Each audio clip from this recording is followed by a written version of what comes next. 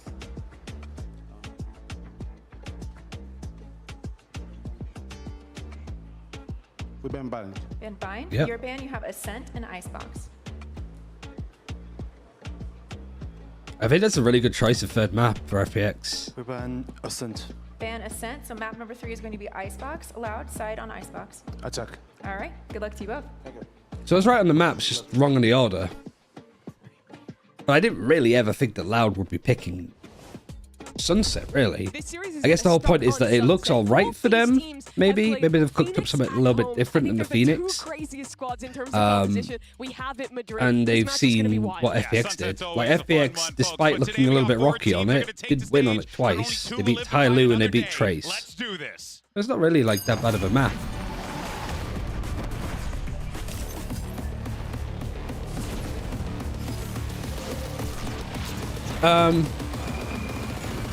What's it like for FPX? I think they're 2-0 on this map. I mean, this is just the thing, so we could double check. Do we have Lotus? No, Lotus Sunset. What do we have for Sunset? Yeah, 2 wins. One was against Trace, one was against Tai Lu. So not really against the best opponents, really. They also run a pretty interesting comp with the Chamber, the Harbor, Viper, Sova, Phoenix. It cooks pretty well. And then it's like a Viper Phoenix. Similar comp to what Lad have been playing an awful lot of at the moment. Have had like a wake-up call that, you know, you've actually got some real competition this year. How good is the map pool for FPX? I think it's the best it could be. Especially not having Lotus in it. Because we can go with it now at the moment. So like, this is a good map for FPX, which they've lost. This is like a fine map for them, so they haven't lost too much. Icebox. FPX didn't look too bad on it. I'd say out of these, FPX looked every upcoming game and we're gonna become even stronger. Probably like these are pretty good maps for both of them. And then Sunset was like a 2. And then Split, Split didn't look good at all, so it's kind of poor. Bind didn't look good at either. So the only real thing that they're missing out, which is a bit of a shame, is Lotus. Because I think they'd beat EDG on Lotus too, but EDG obviously banned out this map too. So it's not a bad map pool, I don't think. 我觉得是时候让其他赛区看看 VGCN 的厉害。对，差不多。他们看看我们的。以前他们都会觉得我们很好打，或什么轻视我们。现在今天之后不一样。Everything will change today. Also, Lysol's been really poor this tournament. He has been poor the last couple of series, to be honest. Like, I think he just looks a little bit lost. Ver como a gente pode contornar a situação, então vocês podem esperar que terá uma loja muito melhor e muito mais constante pro próximo game.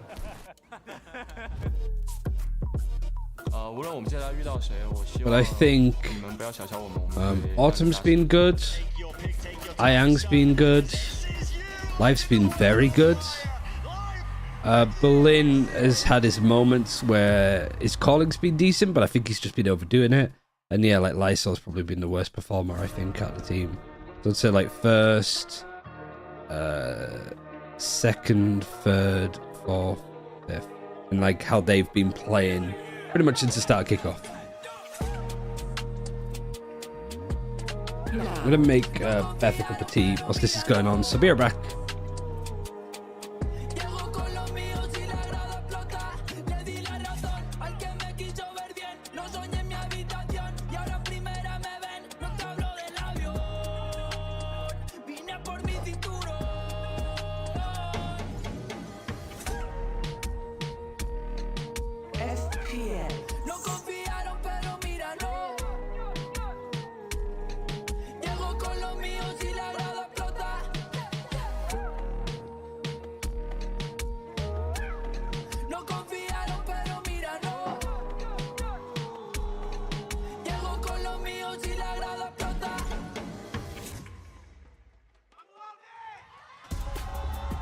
It's a classic David versus Goliath. FPX still fishing for that first series win at an international tournament. And on the other side of them, they're facing off against not one, but 2 world champions and some stacked talent in Loud. It's safe to say this is going to be a tall order for the Chinese team. But if there's anything that we've learned from this tournament, Mimi, is that this squad can do do it. They just got to find it in them. They do, but they're up against Loud, the team at this tournament with the longest pedigree of success. Sadak has led roster after roster to international events, and they almost always succeed. But there is that history in the back of your head of a Masters tournament or two, knocked out in 2 matches. It's happened before. It's actually quite fascinating given the circumstances with Loud and FPX here, right? Because it's like, you look at these Masters events, Loud, kind of struggling. FPX still looking for that first series win. You kind of have a situation where FPX could maybe get the better of them here. I mean, when Crew was struggling, one of their first big wins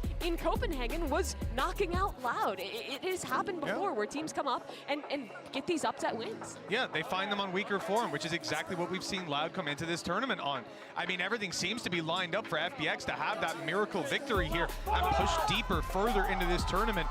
I don't know. I feel like the starting battleground, though, for Loud, somewhere they were close. Yeah, Australia, Autumn's the first OC player. This is not exactly a weakness for them. And while on the side of FPX, I'm not sure they'll be able to match up pound for pound. Life needs to have a life game. Yeah, Vito's out. We can't do it twice in one show. You have to. Anyways, Sunset, this is the map where I like Loud's Phoenix Breach comp the best. I think it's a map where getting away with playing no dive is very doable. That's because on the attack, most of your sight hits end up being splits either through mid or through elbow on beat anyway, so you can get away with that. And having that extra flash power means you have great retakes, a much more proactive defense focused on that extremity control, and also on your attack, you have a ridiculous amount of ults that you can start to snowball, especially since Phoenix, you get a new ult every 6. Yeah, it's somewhere you're going to be competing across. You know, I feel like Phoenix versus Phoenix? Maybe. This is Loud that picked it, so I have more of a sneaking suspicion that Loud have changed up stuff there. But also, I think if you're FPX, you could change up the comp too. I don't know how married they were to the whole like Phoenix Harbor Viper stuff, naturally, because it's a little bit weird. This guy's really good, I think, at taking pretty strategic fights and winning them consistently for the squad. The first Australians ever make an international. I think if you have that comp, if you have like Omen instead of Harbor, I think it'd work a lot better. To see as well from this FPX team is just some proactivity. You know, I just want them to just kind of catch Loud off guard, really put Sadak in a position where he has to like. I guess it's funny too. Are they really not in game yet? Haven't done agents tonight. That's kind of worrying. I like to use this phrase, punch in the face. I kind of wish that there's something that FPX has before.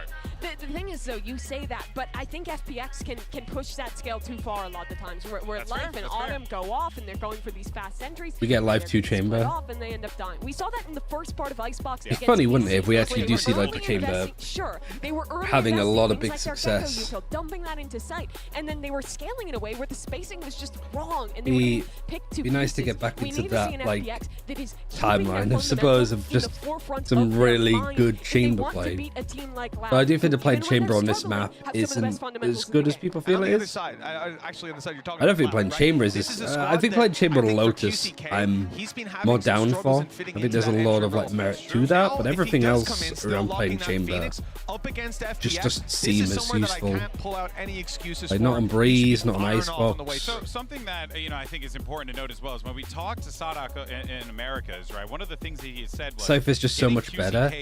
I'm feeling more flexibility options. Less. I feel like it's similar to Breeze, that the Cypher stocks started off really high, but once people got into the habit of like picking other agents to counter it, playing more Sova, playing more Breach, playing more stuff that can break these trips and having lineups to break said trips.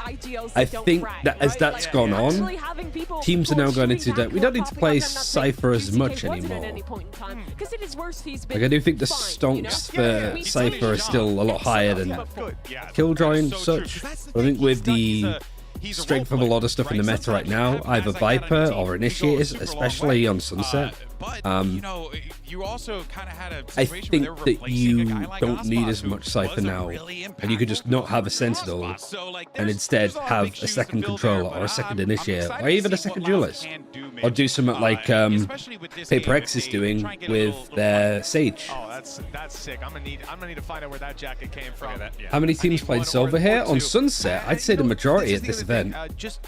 I see the Phoenix Harbor Chamber, so it looks like the same comp. I think the comp's the same for Loud. The only difference is that they're running a silver.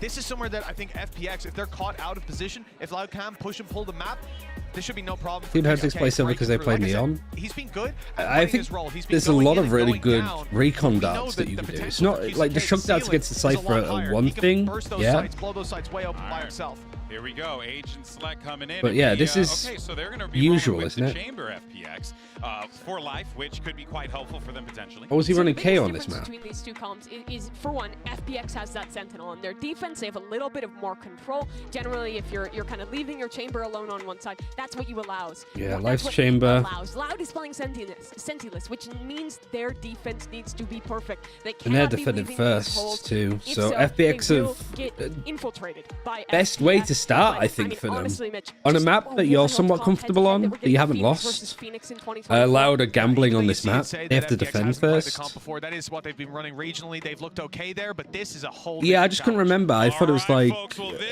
the breach KO again on this map. Match of the day is going to get started. Who better to send some people home than Pansy and Hypock? Am I right, guys? Brutal. GB, absolutely hate everyone. You're on the money. Can't wait to see someone lose, apparently. Love an upset, love people upset. I love the little graphic there, actually. Loves company, and we are here. However, there is a real factor to this that we do need to address. One of these two teams will be going home. Now, Loud had a pretty tough game up against Gen G. 2-1 in the Viper end. wall up here. You Now, got the bigger Phoenix and picture, the Omen fighting we don't for know how that shot. looks here. We need to see how this competes because Carmine Core swept FPX. We're right in. So Life taking a little stab there. They would have TP out, but contact found early on. QCK and Pansy wanted to set up like the story and stuff, but thrown into game a little bit. I think because we're sort of a little bit late. I saw didn't see it. Loud are so close. And there's no trip either, so there's a lot of freedom. Loud said that they wanted to exploit no Cypher on Breeze against Gen G by pushing. They're doing the same thing here. I mean, they're probably going to do this a lot. No trip to containers? Alright, we're just going to push it.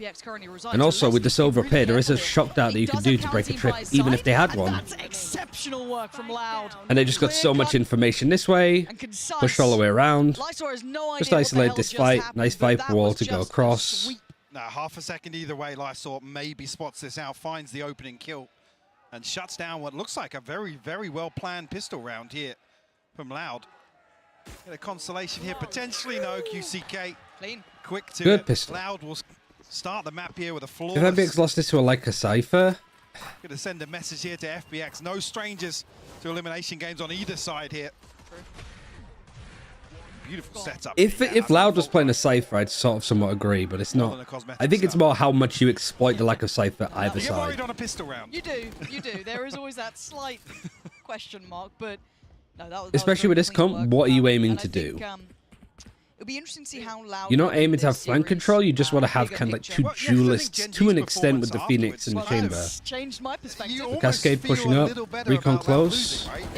They weren't expecting it. Nobody was preparing to break the recon, so it pings and gets one.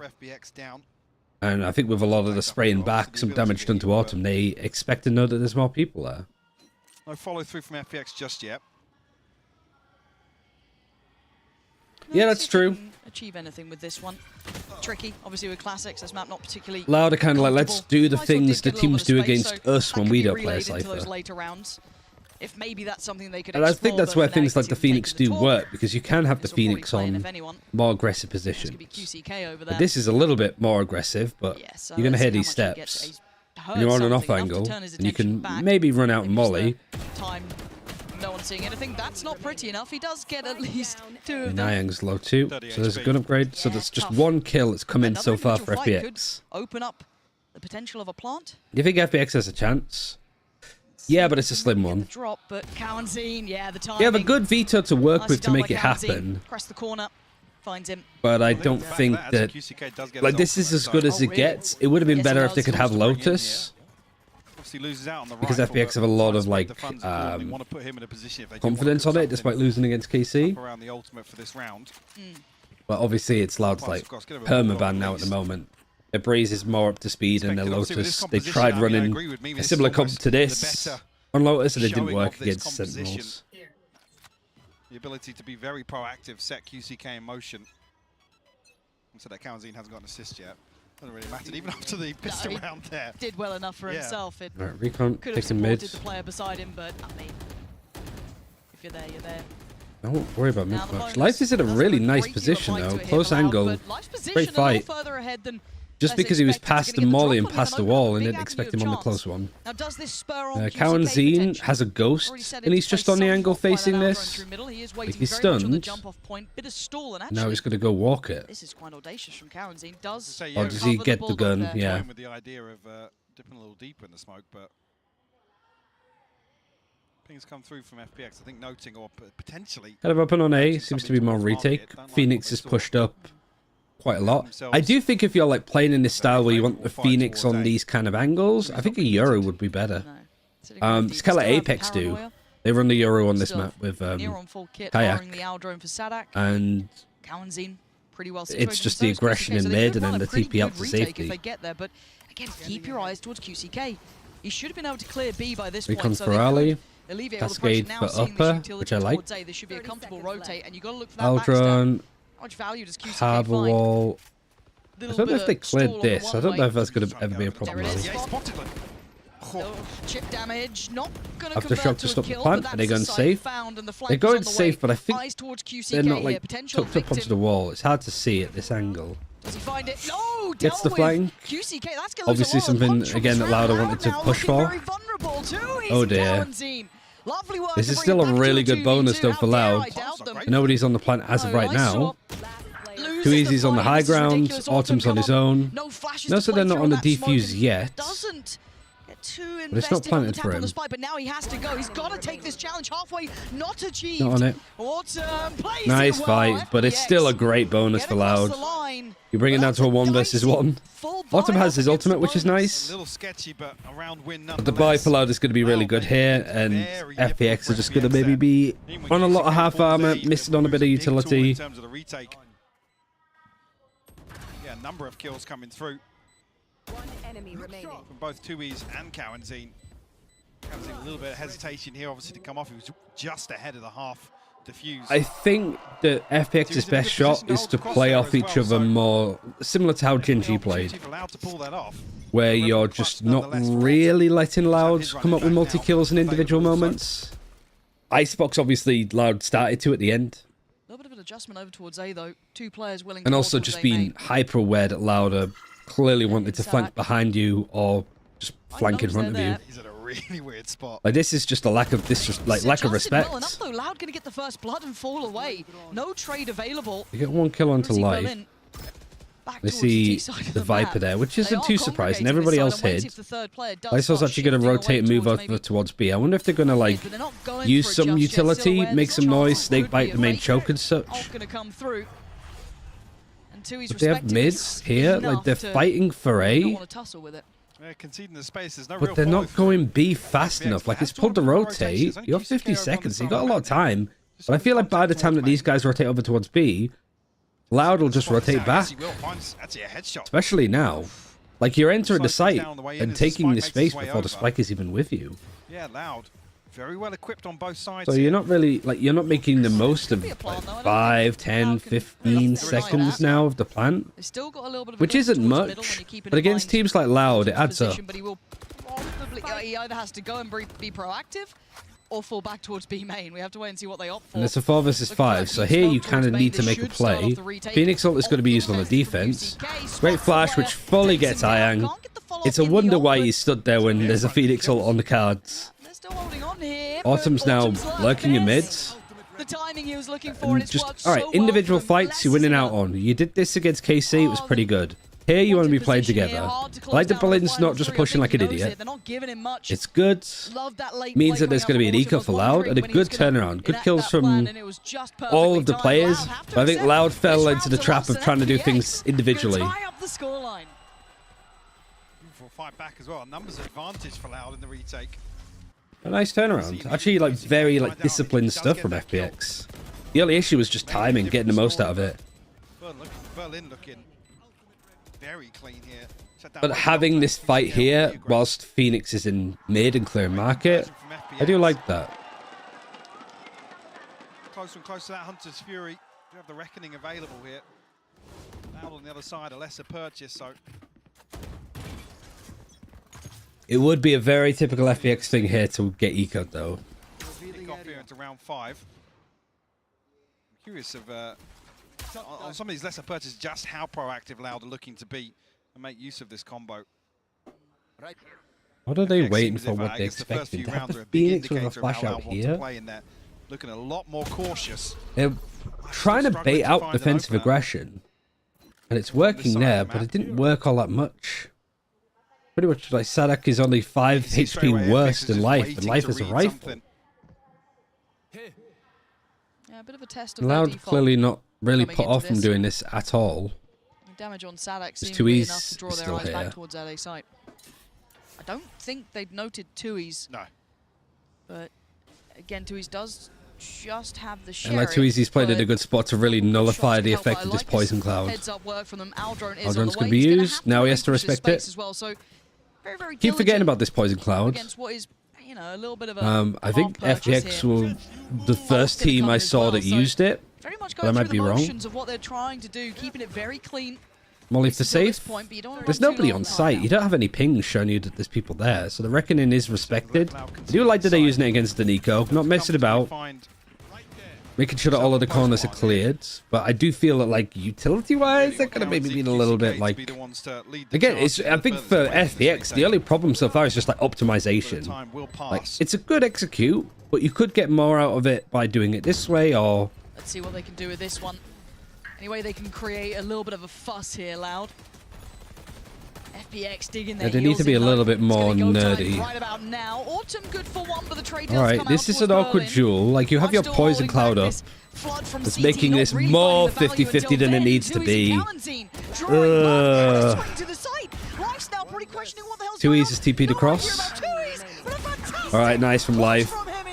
Way too close. Way closer than it needed to be. And they lose all of their guns too. Closing, not so much of an issue. Eek. Beautiful cleanup from Life after Loud. It's like FPX took this fight. They had this poison cloud up, and they had like 2 people facing and fighting CT. Like, who is it that was on site there? I think Ayang was one of the players. Berlin, I imagine, was there too. Fantastic stuff from him. To give FPX the lead here. Now we'll come back on a purchase. Some ultimates starting to come on. They lost everything besides the round, true. Good flash. Great peak. They're rewarded for it. They've completely caught off Loud with that pace shift. This is what I mean about, like, this is where FPX wins, because a lot of other teams will be like, I'm not happy with how we just won that last round. We almost got eco'd, guys. But FPX are just like, fuck it. We're just sending it, you know? The next round, they're literally, they've forgotten what has just happened round before this. And now it's just back to the whimsy. Oh, the peak is great. Clears the back lines. I don't know if they noted the spike. I think that's around the corner. Yeah, they didn't see the spike. But a great couple of kills to back it up to a 3 versus 3. FPX with the right read once again to switch things up. You have the Viper Wall on A. That's the only, like, smoke that you have. You have a Blaze Wall too from Autumn. And that's about it. Maybe if Autumn... Is there an orb that you can get on A? Was it battled for? I don't know. Did they get the orb on B? I imagine so, with how much they aggressed. So if they can go A, give Autumn the plant, have him have a run it back. You can get the orb, actually. The run it back whilst you execute is really nice. But you have somebody flanking. Again, it's of course Sadak pushing the lack of Sentinel, really. The timing's everything. This time he's No, got the there's job one done. behind. Takes down Life They're and both leaves these the players are last going to be two. in It's alley. so indicative that they're going towards A now. With only 14 seconds. Where are you they have to planting? commit. You're going to go They've gotta get that safe? Is there a spike down. molly still? Everyone's Doesn't here. matter. QC case been taken out. Oh, Oh. Lysol, come on. You got to do some good stuff. Never mind. As soon as he peeks, he dies. Loud. I really like the mid-round call from Sadak, though, to go and be aggressive here. After losing a player here, aggressive on the other side, because you just don't have these trips. Either way, would have sniffed out this flank coming through from Loud. Yeah, well played from Sadak. I think there's something to be said, though, about, like, he does find that kill holding this angle. Who is it? It's Ayang. said. when they have something like a Phoenix there. See, obviously, Berlin just off screen. But it's unfortunate because FPX, I think, read this perfectly with what Loud are trying to achieve early round outside 8. He didn't use the triple. Yeah, I mean, playing Chamber, he's a Sentinel. He's not a duelist. Like, he is a Sentinel. But Life's not really going to be playing him for the flank. Here now, though. Yeah, potentially going to play in QCK Lower by, walking up. Life's been hit by the recon, so QCK's probably not going to fit this flash, but he's so close, like, nose to the orb, that he doesn't really get hit that much by it. There's 2 more players here. They've seen that utility. They've got to know they're on short. Life might have been able to get past here. The Rolling Thunder. So Life, it's a nice kill. And on an eco, you force out a Rolling Thunder, which is nice. Look at the damage. That's rough. They managed to jump through the wallbang. Really nice. Not over peeking. Just using the terrain to his advantage. This is a very hard 1v3 with very little space gained around the map beyond this corner. Paranoia's hit. Recon combo. It is broken. He hasn't been pressed here, but Sadak was just waiting again. I don't know why not use the trip. I guess he doesn't want to give away any sound. It's nice to see the adjustment too, because it's a different look from the previous round as well. Unfortunately, Autumn not catching really with that flash. And this is one of the things about China as well as a region. Like, does compositional aspects of the game or just mistakes that teams make don't get punished as much as they would do in EMEA or Americas? And that's kind of what we're looking at, is what form. So here it just sort of feels like FPX just having that, like, oh wow, this is a team that is just actually punishing us and really leaning hard into the fact we don't have the Sentinel. And Life with some fantastic moments for themselves, but as a collective now, you could already see Loud have adjusted, right? We just already noted, we kind of talked about it a little bit, that adjustment on A, it went from 1 player, I think it was just 2 he's holding it, to now 3 in 2 different variations. So what does I don't think that's too surprising, no.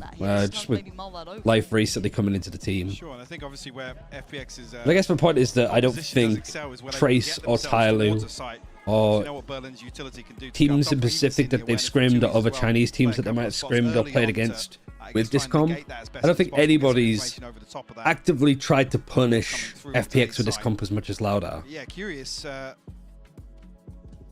FPX early round haven't really... I mean, 1 round where they lose out on B side, but it's been this...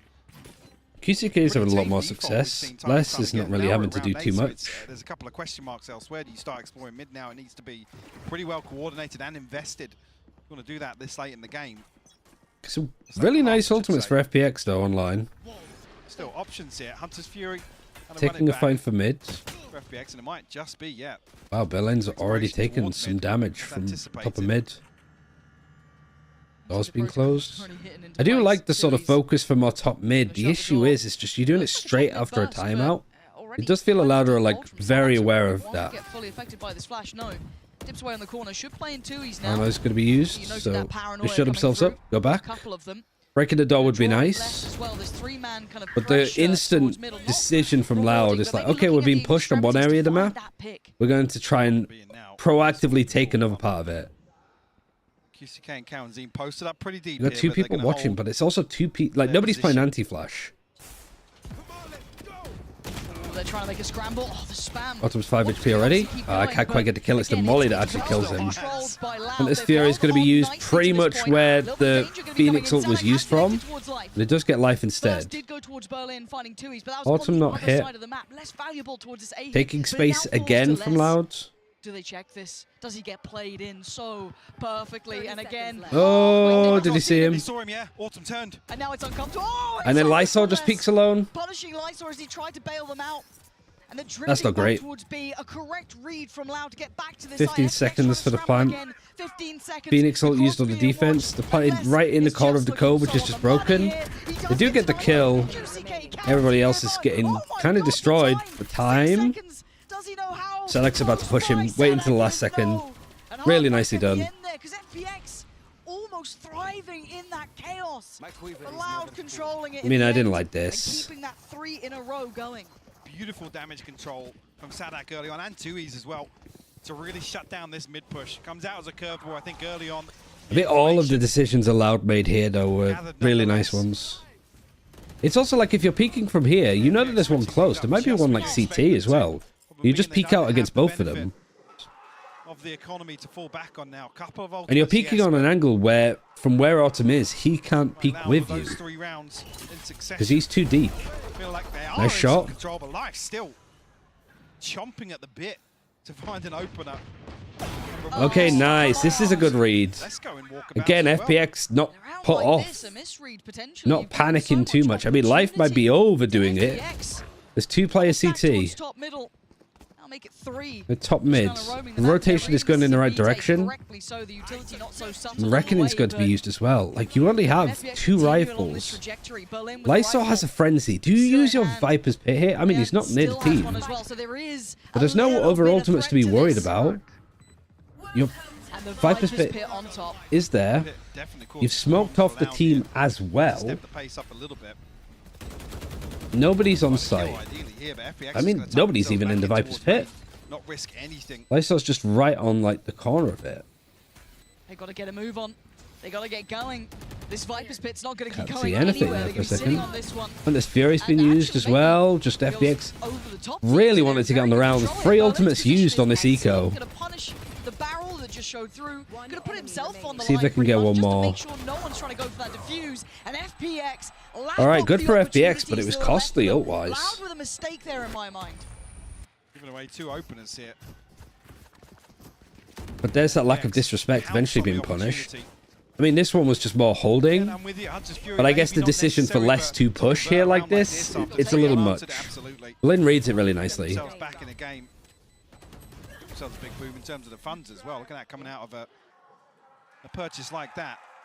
Most players sitting around, what, 2,300 and above. But yeah, it's the same thing that I feel for, even though FPX winning it, it's just expensive for ults. Less. Do the same thing again. Could be tighter. Oh, nice try. I didn't get any damage in onto less. The good for the fight TPing out is good, but he just maybe overstays his welcome too much. Because he has teammates dead. If he TPs out, you can then re-peek him as free, or you at least force him out to where less is now. You can take B main. It's the telltale signs of a B hit. More contact made. UCK going to show his hand a little. Stalling out towards Alright, Blaze has gone up. Interested strat to just try to pull people over towards B. More individual from Autumn. This doesn't feel like a site hit yet, and it's not moving Loud. Other than it being these 2 on this side of the map. I feel that's just more like of an improvised thing. If we lost one player here, let's show some noise. Forced out the Blaze himself. As opposed to be decisive. Lynn top mid. He has his high tide, so he can maybe do something like this from where he is. Lynn top mid is nice.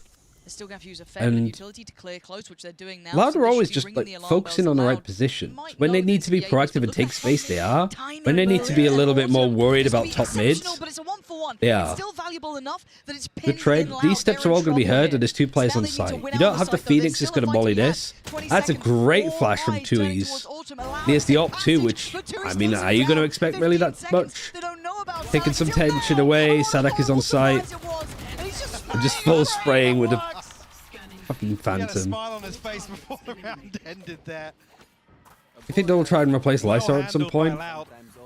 Like I said, after the opener, happy Maybe. He's definitely the weakest player on the team, but also he wasn't bad when he was like the main sentinel. It was mostly TZH that was on like the Viper a lot for FPX, but he's the one that went over to DRG. So Lysol has had to like change to a different role, to be honest. So it is a bit awkward, I suppose, to it's going to take time, but I can't help think that there's better like flex players out there that you could maybe grab. No roster lock too just makes it so you can be super aggressive with making roster moves, which a lot of teams are. Like Tracer making roster moves, Kailu obviously are, Nova obviously are. I think DRG might be. Expect anybody from Loud to really be challenging towards this. JDG great position for Tui's to be on. Doesn't have the up anymore. Good enough. And the running back can't get too much. Being kept safe. toying with expectations. This at least is coming back down to FPX winning the rounds when they get the first kill. They do get the time on their side, but can they hold this? Couple of ults here, nothing critical. Like FPX against KC had so many of the first kills that they still lost. Here it's just like if Loud get the first kill, they tend to just win out, but just the natural situation, I suppose. Nothing to be done about it. Just a good retake here too. Stretching their legs a little bit here as we approach round 12. A pace change from FPX. FPX have potential should be aiming to be a top China representative internationally. I do think that some other teams can surpass them. Like I think Trace just needs to sort out their controller player, and they've got a really good squad. To find the trade with the operator there. Which is what they're doing. A little bit for FPX BRG could look better with more time. Obviously, JDG are going to be like gunning for being a top contender too. I think they picked up White, Shen. It might be rinse and repeat here, but Yeah, Seed Stew on an international event is what I'm excited for. And County trying to be the one to capitalize on that, but didn't quite have it in time. You're going to see the Tour de Force out for life as well, so bit of a rough battle there for County, who's going to try and drift away. Plant in the middle of sight though. And they're it's just expecting way too risky, I think. Potentially. They're unsure of if this is a fully committed A piece, but it is. 5 players on this side of the map, and a very similar look to that last round. Same kit, same utility. I think they're also trying to make the most out of this Viper wall too. Fact-finding mission. He wants information. He knows where they're coming from. That's going to be relayed to Tui's. But can Sadak hold the line as well? Can he be a problem? He's going to dip away, and actually the right read Sadak's giving this right up. call from Sadak. Why hit it Yeah, now? still, yeah, good for these safe plants more. Gets a kill here. Because I think they want to like hold this, especially with the chamber. Like they're fine holding this. They're going to slow things down, yeah, potentially try and get him a kill. And they're not willing to sort of. It's weird. The crossbar positions for the plant is way too weird. Oh, the flash is really nice. That leaves Autumn now in a awkward fight, and both of them don't really have the communication ability to like peek it together so they line up. Nice try again from FPX, but these retakes are just too good. Yeah, interesting. Like plant, it's not even like planted safe. It's like just on a corner of safe. This A side post plant, a couple of times has been shut down. Like I said, Life previously the hero with that 4K. Loud a course correction. That one way, just doing way too much work. Find themselves an 8-4 advantage here in the first half. Yeah, big turn of events. One goes back to elbow and one stays. Yeah, I mean, it's just the coordination is off. I'm sure, with those 3 rounds connected. However, let's hear from Loud themselves. Let's hear from Tui's. Oi, eu sou o Tui e sou jogador da Loud. Acho que pecamos muito no primeiro mapa, que custou muitos rounds. What do you mean retakes are too good? They just fucked up peeking together? Well, I mean, like, on average.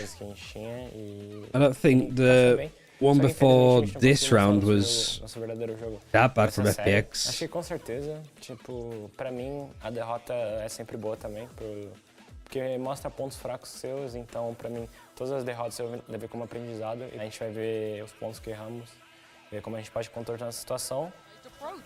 This is now going to get scary, right? There's the Hunter's Fury, going to be drawn out from the tap of the spike. Spray from Tui's is good. Follow-up is better. They're holding on to this. Munchkin going down and Tui's. Exceptional work there. Uma derrota é sempre importante para mostrar nossos erros e ver como a gente pode contornar a situação. It's strange. Esperar que terá uma loja muito melhor e muito mais constante. First plants on B weren't too bad from FPX. Looking for more but there was a lot of like, you know, you have Ayang up in like the god position, up against the Phoenix ultimate that you maybe should have been expecting. At least in this first half, Mike, they're doing quite fine. Like on I don't think we can oversell it because there was some fight back from FPX, but yeah, absolutely. Still, they'll be comfortable with A. Like I said previously, I'm really curious on why they were planting where they were. I think they were planting in this corner, maybe because they know that Loud have to get past them. Yeah, we know we made mistakes here. You got the Viper wall too, so they'd have to go like down from upper, like short way to get onto the plant, or they'd have to go cross site, which people from Ali would be able to see. We're looking for a lot of those, all of the sloppiness that you don't expect from Loud to be cleaned up, and whether or not you can attribute that to, I mean, earlier on the interview saying that, you know, there's jet lag and stuff, and hey, it happens. It does. But at this point, you've got to also look at FPX when Carmine Core hitting a 2-0 on them. I think a lot of people had exceptionally high expectations. Interesting wall. Carmine Core, so seeing that, it wasn't a I do like this shock, attack wall. but I wanna really see like this more attack depth wall. to FPX. It's not something that you're going to commonly use, but I think like taking top mid and being able to smoke this off is really impactful. And you saw how much like Loud, they had like 2 players here sometimes watching top mid because they don't have like a trip or anything to keep an eye on. When you're facing the likes of Carmine Core and then Loud. So this wall, with how many Silvers play from this position especially, just takes them out the game. They can't really help the A players, and the A players can't play that deep because they're worried about this happening. Oh, okay, the recon actually did. You can TP out. Maybe there was a little off there. Should be planned who's going to deal with the dart if life's going forwards like that. Looking to potentially Recon shot. behind the wall. I mean, Bit awkward to recon dart this and then put up the wall. It's almost a game of chicken. Who dares to go first? But you can already see how proactive FPX are being on the rest of the map. Oh, come on! Just waiting for it. I feel like you could smell it in the air. As hell, Autumn.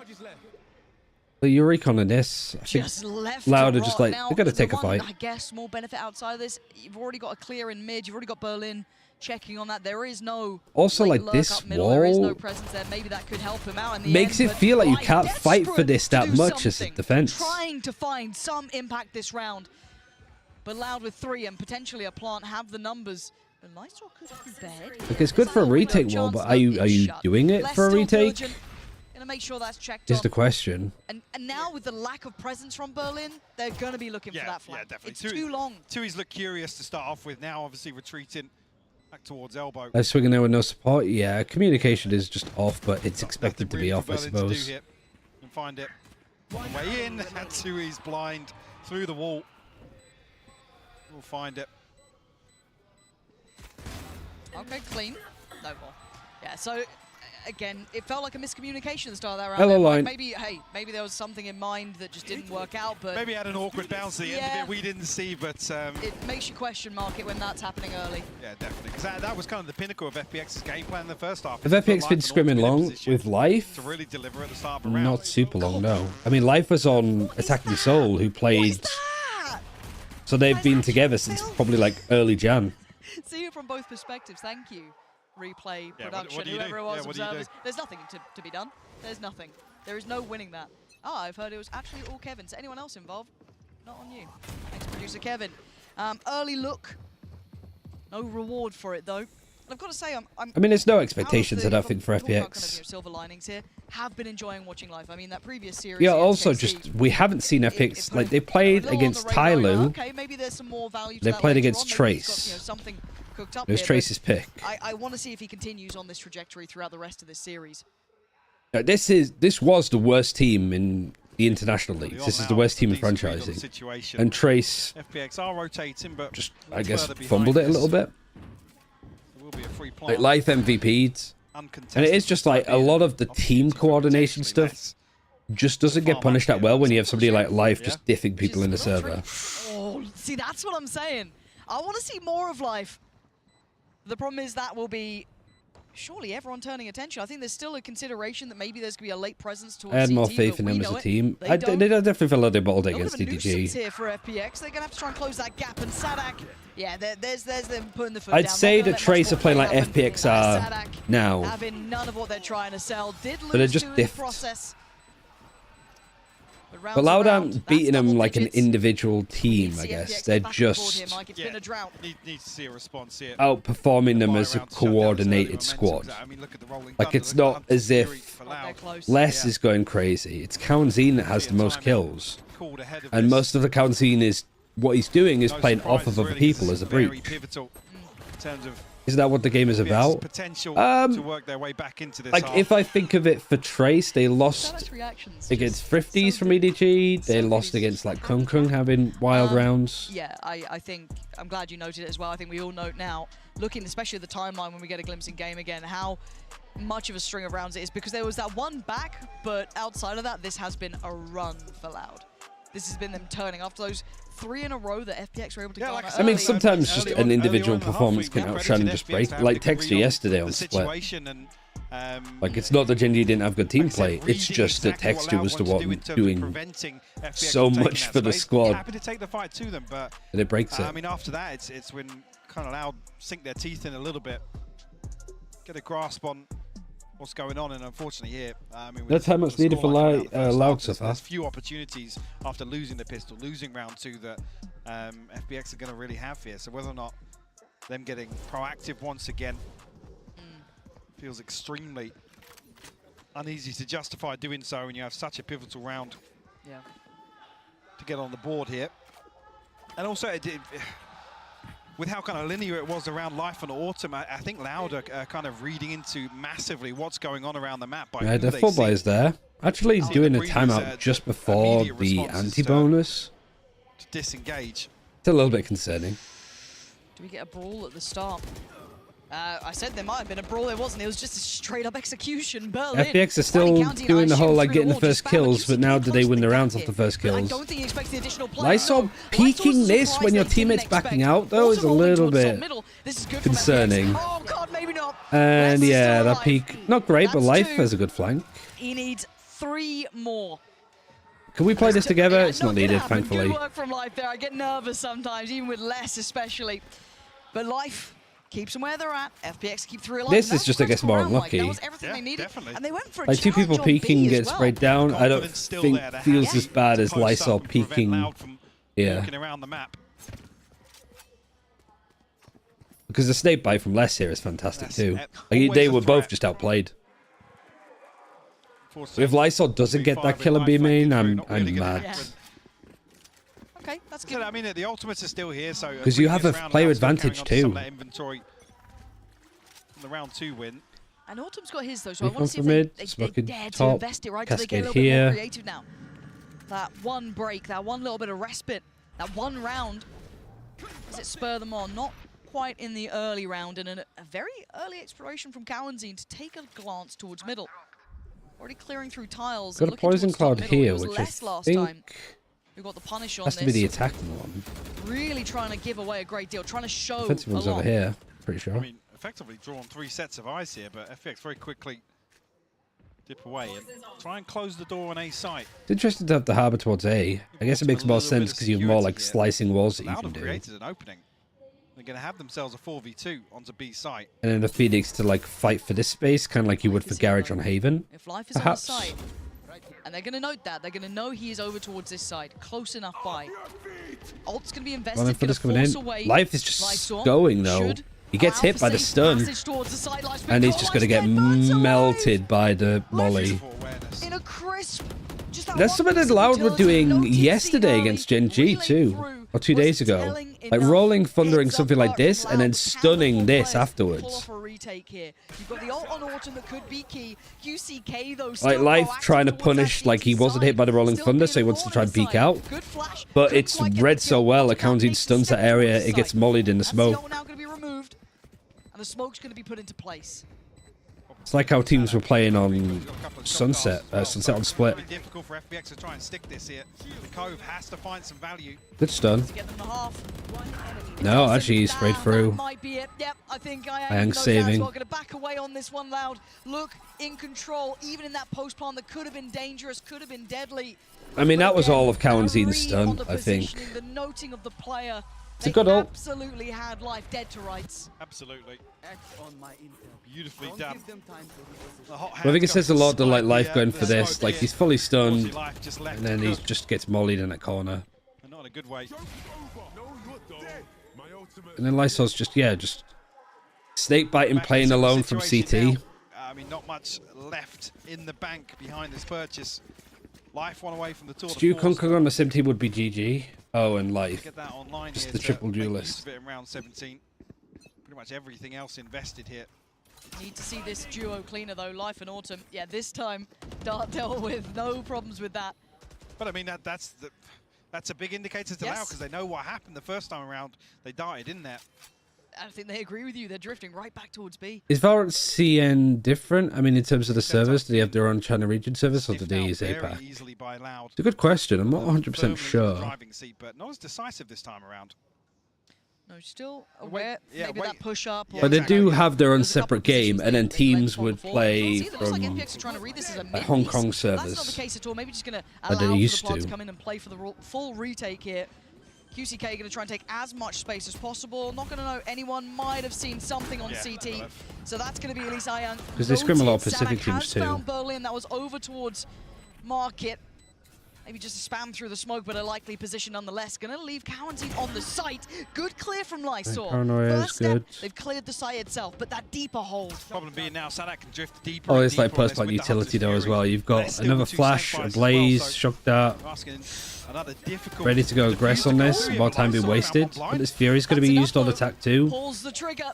Going to get on it at all? I mean, I feel like Life just made him an easy target there with trying to get on the defuse whilst the Hunter's Fury was going. So he just dies for no reason, it feels like. Key rounds. And Lysor having to back away. FPX, they haven't got a grip on Loud here. No, it's difficult really to break apart some of these post plants in B main, but with a lack of map control elsewhere, limited options for FPX. Almost when you want to see Life and Autumn really taking advantage of a lack of presence shown by Loud over on the A side of the map. And maybe not feeling comfortable enough to justify that in a full 5v5, but tough to see here. 7-round deficit. A couple of rifles here, well, 3 rifles to come through here, and some key ultimates. One away from the pit as well for Lysor. You heard it. QCK willing to fight on this, sprays and gets Autumn. Berlin down to 29 as well. It's rough. That's really rough. Right here. They're trying to stay close on this, maybe trying to play in Lysor potentially? Maybe trying to bait him in, yeah, but you almost don't want him in that situation with the pit as well, one away from the pit. Looks like Loud won't continue to push So through. both Phoenixes are out. Sorry, I missed the start. Also players still playing Hong Kong because there's more pro players there from APAC. Yeah, I mean, most China teams just scrim Pacific teams. They don't scrim each other. These early fights, there's plenty of time for them to still explore the map, right? I think that's the same for Pacific, vice versa. They don't scrim people, obviously, in their own region. If they can help it. Very long rotation routes, deep fact-finding, he might be rewarded, but timing's everything. Does Lysor get this? Oh, God. They've walled him in here. Give him a little cubby to play out of. Maybe it's enough to stall. They're banking on this, but the barrel. Oh, Again, doing stuff one at a time. Opens the gates towards A. Life. Hit as well here. Oh God, that cuts everything off here outside Link. Oh Berlin just dear. got caught as well. This could be it. The downfall of FPX on this map. Thinking they had a little bit of an opportunity there. It comes crumbling down in front of Les, looking to close. And Nice round from Les, though. 13-5. It's clean work for Loud. They are looking. So that masterclass, it felt that way. Decisive performance here, bouncing back from some question marks in that opening series for sure. Definitely looking like they've tightened things up, cleaned things up a little bit here. Fortunate for FPX to really have to now bounce back from that elimination series. It started alright for FPX, but I mean, they're just outclassed here, I think. It's a whole different beast to play up against.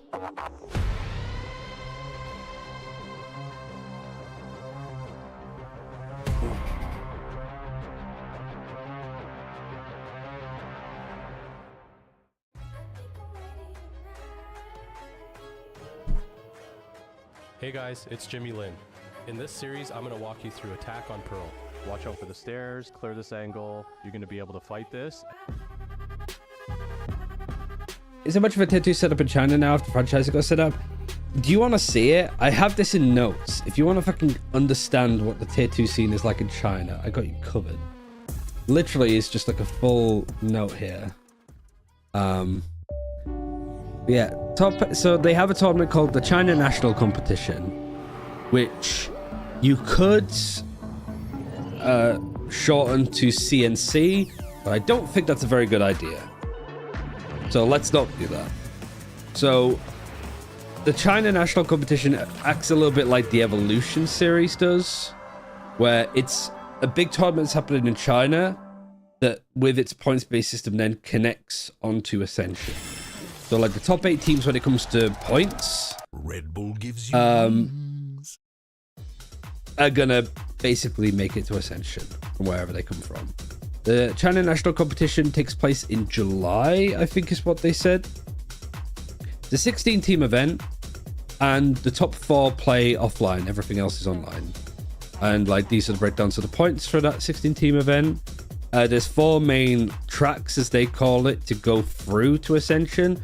One of which is the streaming platform, which basically each main streaming platform, Bilibili, Douyu, there's another 2. But essentially, like, there's 4 streaming platforms, 2 teams from each of those qualifying. Weibo, I think, might be one, but I'm not 100% sure. So yeah, the teams will play through, and there's 2. I think I have this later on as well. Okay, it's a little bit complicated. But there's two qualifiers as well. 2 qualifiers, which are March and May. So there's an event happening that will have teams like Rare Atom, for example, won their qualifiers through Douyu. So they will go through to this event in March. And if they make top 2, they will qualify for the CNC, the consensual non-consent. Then there's another one in May if they don't make it too.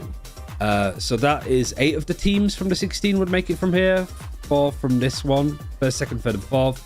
1st, 2nd, 3rd, and 4th here. There's Public, which is basically a load of internet cafe tournaments. There's 4 teams that go from it. It's divided into North and South China, and the 1st and 2nd teams from each of those North and South would make it. And also got points for how that works. Collegiate, 2 regions, North and South, similar to the Public event. Champions of each, so champions of China North, champions of China South will both qualify. There'll also be a collegiate finals to decide who the highest seed is. And obviously, you know, best collegiate team. And then partnership, I don't understand. It's literally some like, if you're a good partner to work with, you get through in a qualifier. So I'm not even going to try and begin to understand what the fuck that even means. But then you've got like a sort of like play-in stage, like top 16, top 12 and all that. And this is me trying to work out the fucking schedule for all of the other regions. What are you looking at here? This is a breakdown of the Ascension system in China. The China National Competition, which is an awful abbreviation. So yeah, top 8 teams from the 16-team event based on points. And you do get points for like winning qualifiers here or there, like 13, 10. So not too many. Obviously doing well in the event. Like making top 4 in this event should kind of seal it. But it depends if you sort of win your qualifiers and if your qualifiers are good. So it should be a good event. I don't have any details on when it's getting broadcasted. But we do have, for example, I do have it to have this game. Guys, I've got STK here along with Arthur to help with some translation, and we'll pull him in for a quick interview. So it's in my bookmarks to watch this. And so this was on Douyu. This was a qualifier for the streaming section, the streaming track. Especially for such an important match like this. I think that's really good for us, this tournament, for our development, you know, so I think that I say to them, like... And yeah, Vitality played Cypher. I'd say that Vitality came up with a good portion of stuff in the region. Nothing to lose, and all of Madrid to keep you motivated, right? All right, let's see if Loud can close this out. A lot of time in other regions, this group versus tier 2 teams at least. There's definitely like some good... There's not many orgs, I don't think. As I just standing there, he's like, well, I'm getting paid a day rate at least. But yeah, we could look it up. That's not what I want. Wikipedia will have it, because Wikipedia is usually on top of this stuff.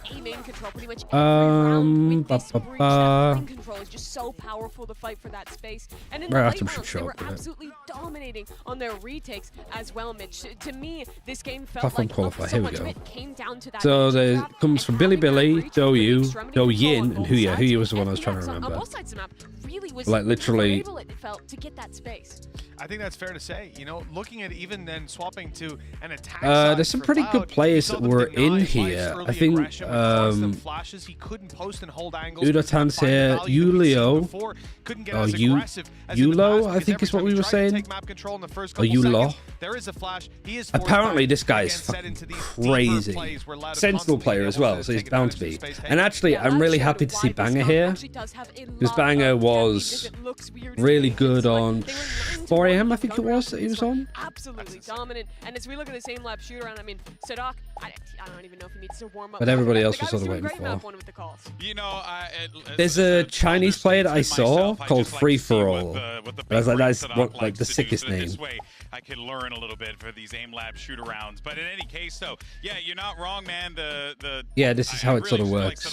I don't know what these like stuff is, but yeah, this is the event. This ties into Ascension. FPX are going to need to turn this around. Yeah, we can talk about pistols as well being coin tosses, but Loud still came out winning both of them as well, which So just puts I'm really another happy nail that like to the side of FPX. I think China's got all of this. there's not a Well, lot Wikipedia's got all to this take a stuff from look at that China last with map, how but with Ascension positives, works. at least it was But it's still a over little bit quick. complicated. And We're still really, that's going the question now. without Moving on to the next is info. can they make that But the recovery? hope is that I can get we'll this see, but one. let's actually, jump Like this over is to the hear main what event FPX that's happening in Nathan July. has to say heading into map 2. The platform competition is happening in like this month, and then there's another one in June.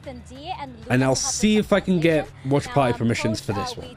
Like I think we'll follow the platform competitions. I don't think we need to follow the public tournaments.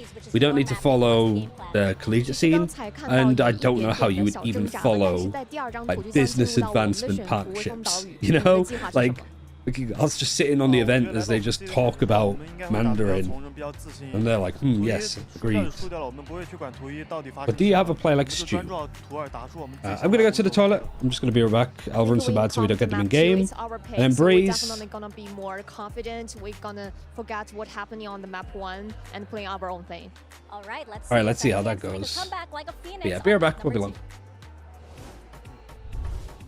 Yeah, that's going to be the thing that they need to do here. They need to find that next gear, Mitch. How do they get back into this one with a Loud team that really just looks like they are poised to move forward? Okay, well let's give you a little bit of hope, right? The next map up is Breeze. Give me some hopium. This is somewhere that they've actually looked pretty good. EDG were pushed all the way to a 14-12 in overtime up against this squad regionally in the finals of kickoff in China. That gives me some hope that we're not going to see this same deflated team. Also, quick series, easiest ones to recover. They're going to be backstage thinking we didn't even play that map. Nothing happened. Nothing went right. The next one, though, like I said, is comfort. Now, the one thing I will say is in that series where they got it real close versus EDG regionally, Berlin had 26 kills. Autumn had 24. They were fragging out. They're going to need to fire off today. And we did see some moments in the first half from FPX, from those individuals, but it definitely tapered off towards the latter end. Breeze is the upset map in the pool. It is the map where if you have some incredible individuals, if you're having a good game, you can upset literally anyone. The difference between top and bottom teams on this map, very slim. The variance, very high. This is a great opportunity for FPX to come back, especially with a very disruptive comp like this. Playing with that Yoru, playing with the Jet. On their attack side, those double dive executes are super strong. And on defense, honestly, they'll show some pretty good retakes with the Flash Silver Dart combos, with the Astra smokes, and those pulls to help get back in as well. And one other thing to note, Tui's moving over to the Viper. Last time we saw that, he hasn't played a lot of it historically, but he played it here at this event. I think he walked out with 26 kills himself. He was looking unbelievable, and I don't expect him to do any less than that here. It's going to be a tall order for FPX, and also Mitch has got another less reference in there. I hate the man. Let's send it back over to your commentators for this one, Pansy and Hypox, so that they can ridicule him appropriately. I don't know. I can't. We're in a good mood today. Yeah, you we're guys are throwing cheerful. us some negativity over here. Like, Don't come over here, GB. It's looking some wrestling things about to go. Other side of the fence. Down. Other side of the yeah, fence. you keep over there, all right? You be nice to Mitch. He's sensitive. He's a sensitive boy. This game is worrying me, Mike, because I wasn't enamored. Yeah, because Loud just hit the Uno reverse with Breeze, basically. And we're Right, like, back. yeah, Right. we'll bust out like the most boring run-of-the-mill comp and look really proficient on it. Yeah, rely reasonable. on the fundamentals, people basically just walking around fighting. Bye, Blinded. Bye, Line. Thanks for stopping by. Really appreciate it. I'm a little bit worried as well because we also... Well, I'll discuss it when we have a moment. Like, FPX need to win a pistol. Let's start with that. Let's see what they got.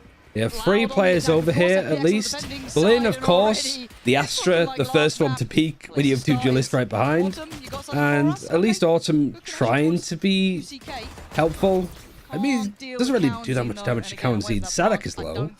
That's about it. That flank gets called off from Lysor. Ayang did find a connection. So down to 3 now. And yeah, look at the HP. Maybe Sadak just going to leave himself as a body on the site here. Yeah, we'll find a and way in. Go down, game back on here. 2v2. Oh, that was Maybe a little individual from Ayang there, but Lysol, what have you got for us? Not much with the snake bite. Upgrade to a ghost, but Worried about a flank happening too. Snake bite lineups all used from 2Es. Two to be left in the post plant against, really. Very difficult. They can buy time, free information. I saw desperate to try and get something. You can't blame the man for trying, but yeah, Loud not going to let this one slip.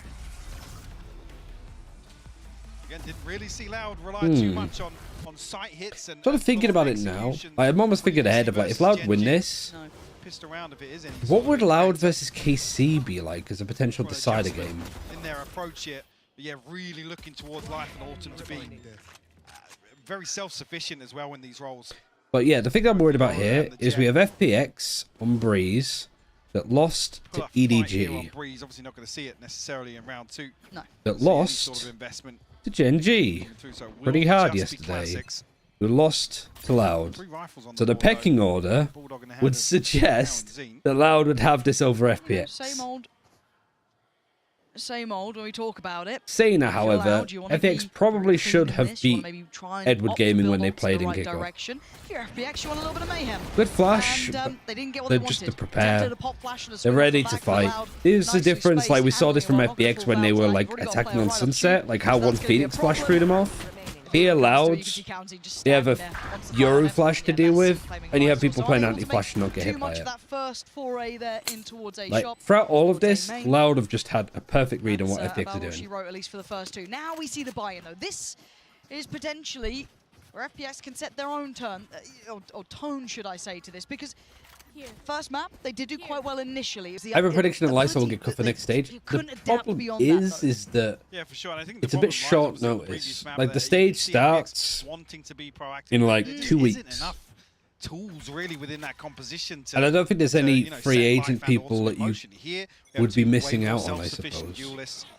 Obviously, only really the Sova utility. Like maybe somebody like fucking J. Kuro, if he's dropped from JDG. That's what you like to see, but there's a lot of players here. Life going to get the follow-up contact, going to smoke it off, but Cowanzine going to get that pick, I believe, over from main. Yeah, and he's still going for it as well. That's not bad from Autumn. Right place, right time for him. That's the spike noted. Another player followed up. He's starting to heat up. 2 already in this round, potentially a third. Well, the Heretics won't start sooner if this game ends quickly. Yes, it's a rolling schedule. Looking like it's back on the cards. So we'll have one good game at least today. Playing in from CT. He does have that split through mid with Lysol, This one, so potentially really isolate some of these early players. days yet. Sorry, I haven't really been paying attention to this round. A good flank, good kill from Lysol. Also, we're sort of talking. It's not dead man walking, I don't think, as much. Huge kills here from Autumn. Slow things down. The opener onto QC's take a little bit of bite out of that, execute that split through mid.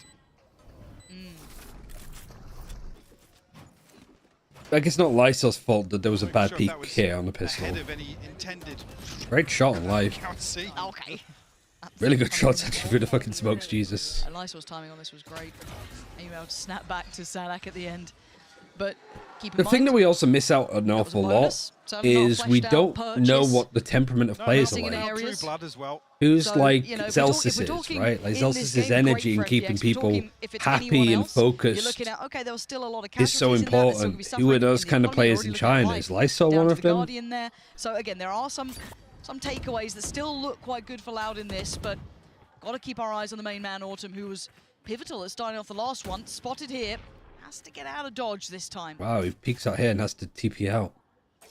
I've spotted one though. I'm still there, but actually Ooh, yeah, a lot of damage has been done. It's just unlucky to not get the kill from Life, but you've done enough damage. Yeah, down to 17 Don't overpeak this though. Nearly caught on the retreat as well. But you've sort of put Loud into a bit of a bad spot. They have to reset and go A. They still have their wall, which they haven't put. That's going to be coming in not like that. Now forced close towards It's Kung Kung now. Well, yeah, for EDG it is, but I don't know who that kind of player would be for FPX. Cowanzine down low has a lot of kit to play with, so wants to try and use it to facilitate this play towards. I did see the Zelsis animation, yeah, really nice. Great shot from Life. QCK goes down, he's dodging just about everything. How the hell are they alive here? Ayang as well fighting Salak. Like Lysol as a killjoy, I really like. Still holding full control. So that spike didn't make it out of main. playing Viper is being hard. held at the door.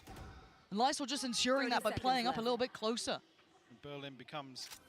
But when there's a lot of like bad moments from FPX, it is almost always Lysol at the center of it. Like the Chi-Chu round, it happened because Lysol was stood here and didn't know where to fucking look. And again, they're like right out in the open, that this was just a bit of an open fight. That's much better. That's what you Bit of a want to be canary in the seeing coal from mine, which I guess is good, but and you're not relying on any utility, so I guess having Lysol here isn't too much of an issue. Autumn was going to be the one to cycle back across, but he becomes the hero here on A site. FPX digging their heels in early on here on Breeze, keeping things 2 apiece. Fortunately, I don't even know if the Hunter's Fury, I think, caught the first tag. I don't know, actually. Nothing on the second there. As you noted, Lysol able to thrive in the chaos. Itaya, China, I don't know what that means, Gorilla. Still coming back in with some investment here. Kawanzini, Have you scrimmed FPX yet? Rifle in the hands of 2Es. Oh, right.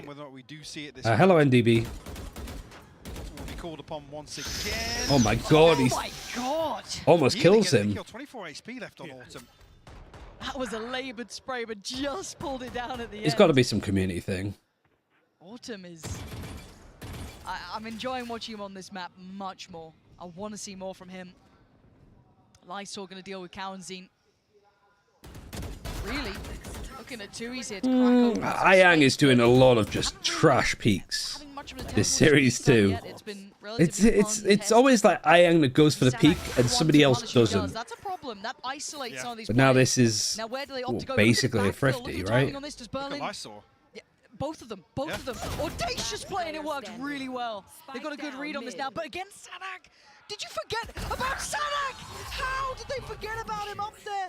He was earlier up towards Shoot. There was always that potential. He could have drifted back. A lack of awareness here. Lysol punished, obviously down to sub 50 HP. Never change, FPX. Almost a perfect pinch here between Berlin and Lysol. All the way towards bottom mid. You get the first kill too. Autumn with the last bullet here. 103. QCK got to be kicking himself after that. Matter nonetheless, Loud. It's probably the same. Like, it wouldn't surprise me if we get a Mandarin title in the game for Shanghai. That'd be a cool one. Very aggressive start. Look at Like Jai-Ho kind of thing. All right. Again, that's probably one of the positives of FPX just having fishbowl brains. Most teams will be like, oh, we're losing so many bad rounds, I'm getting tilted. FPX are like, we lose, we go again. Round 1, fight. Just unlucky last round. What happened last round? Don't know why they're like just shouting. Posted on this angle. Crisp on the first here. We'll spot the second. Doesn't overcommit. We want to give away an opportunity to Loud here. Very nice. Good Jules. Ayang, I don't like that. That's not... Nobody is fucking with you and you're a solver. It's code blue at the start. You know what I mean? Starting to get a little nervous now. You're like, what's something going on? might be happening. Don't move. Literally, don't look at them. They're understanding the process. Wasn't Arton the one on Jet? No, they swap it for this map. Most of the time, no. You would be correct in assuming that Life would be on the Yoru. This is the only time that he isn't. He has left the spike up here, so back, go. Yeah, FPX, the next round wins. Berlin had been over towards that B side. Well, Lysol was spotted earlier on the pillar, so... What was map 1 like? Time on backside here. Not give anything away. Loud, looking a lot better on Sunset. FPX punished. That's not. He's let it go too far. Oh, for a nice attempt, but they are the time at least. Miles away. The time will be the factor to tip the scales over. I am.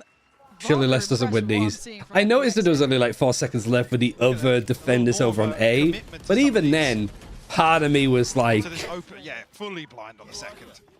As if FPX were just going to no-clip over to the site and just literally land in Les's gun. They just impale their heads on the front of his barrel. Laboured, maybe lack of tools like we already noted, didn't feel too comfortable fully committing to that sort of playstyle, but again, on Breach, you can get away with it. There's so much freedom here. It really is like, if FPX get the first kill in the first like 20 seconds, They're really good at cruising out the round. At least from main. So maybe gonna have to opt for that play up through middle, which is what. And at least there's bravery here. Fucking Ayang's on an aggressive angle now. But Ayang's still here when the Yori's disappeared. It's gonna be QCK again in the fight, and Autumn just his form individually. Even like being here doing an Aldra is a little bit. Because Autumn was on his own. Like if he dies there, nobody can really help him anyway, but that's fine. But if you're doing an Aldron here whilst he goes down, the likely reaction is that you just cancel the Aldron, I imagine. Because you're like, oh shit. Now you've given up mid. Is Autumn aware of this? Because he's, you know, going to be giga focused on halls. Zadak being tested, and it's not just Zadak. Look what's behind him. There's other players trying to And follow now, his pathing. Less at least you've got Ayang watching this Quarantine now. here too. It's a pressure point they want to try and explore, and a weapon they want to get into hand. There's still 3 players to clear on A, and they can exchange goods. They've left Lysor on his own, but everybody's trying to go through halls. Autumn is stuck. He has his ultimate. Might even be worth just using the ult to just get out. No, he goes down. Ayang loses CT. They found the player in CT. They found the player at the back of And this is just... And FPX win it out. 13 seconds. It's a scramble. Berlin's on his own. Neuro theft. Life getting onto more aggressive open angles. Trip showing where Lysor is. They now know where both of these players Both of them coming from the same position. Lysor also just had a judge. He's going to fight this with a ghost. Trying to pick up a rifle, he gets a rifle. Life is low. Lysor's facing further out. Snake bite, really nice. Follow up, non-existent. What a savior of the Lysor. Go on, Lysor. Now it's game back on, but time. Kaozi can disconnect from this, yeah. Yeah, can't see backing off. Does he have a recon? He doesn't have any utility. Doesn't have his Fury yet either, but it's not really any time to work with. He has no idea where he is. Good position for Kaozi to be on too. Seen him, but just no time. But still, trying to save the gun. Scraping that through a very close round though. Tui's unable to really hold down. We're now getting into FPX getting the first kill, yet still losing, like they did against KC. They just lose control of this. I mean, there was so much focus from Berlin and Lysor in A main that Autumn had to deal with here and then here. And Autumn dies here whilst Ayang dies watching this. After losing that security of A main. Ella better here than Sunset? I'd say that's true. Dear me, Kaozi. He's going to take a little nap this round, right off the rip. Life going to get to work. You can see the purchase is missing some elements to this as well. Ayang is down without armor as well. Throw out the gun because they're not too sure. Losing Berlin there when you get the first kill, it's... QCK. Yeah, that confirms it. Can Autumn be the one to change this? His position will be considered. He's been there more often than not, but Life... Don't like QCK doing that. Loud. QCK joining Kaozi on the victim. Alright, Euro and Jet ult going in. He's done some good amount of damage. Snake bite right in that corner is great! Nice from Lysor. What about Plant though? You still got the Viper alive. Tui's has used both of the snake bites. Right, nice. Life has been good. Life has been around. On the back of both Autumn and Life here in this round. You know, from the front. Beautiful fight back through. Loud unable to convert this. Lysor good utility. I will say, so like Lysor's like utility has always been like Lysor's utility on Viper has been good. Yeah. But it's his positioning more than anything. Yeah, unfortunately, I mean Zadak obviously fallen to the. But honestly, I could probably say that about all of FPX. Especially when they don't have information, they stand in some of the most problematic places I've seen a pro team ever stand in. Of an easy time in terms of these. How much does Loud need, Ryan? Versus Gen G. Like I said, it was very cut and dry, very vanilla. I don't think they need many. Approach this map last I think they're fine with 4. No, you're on the money.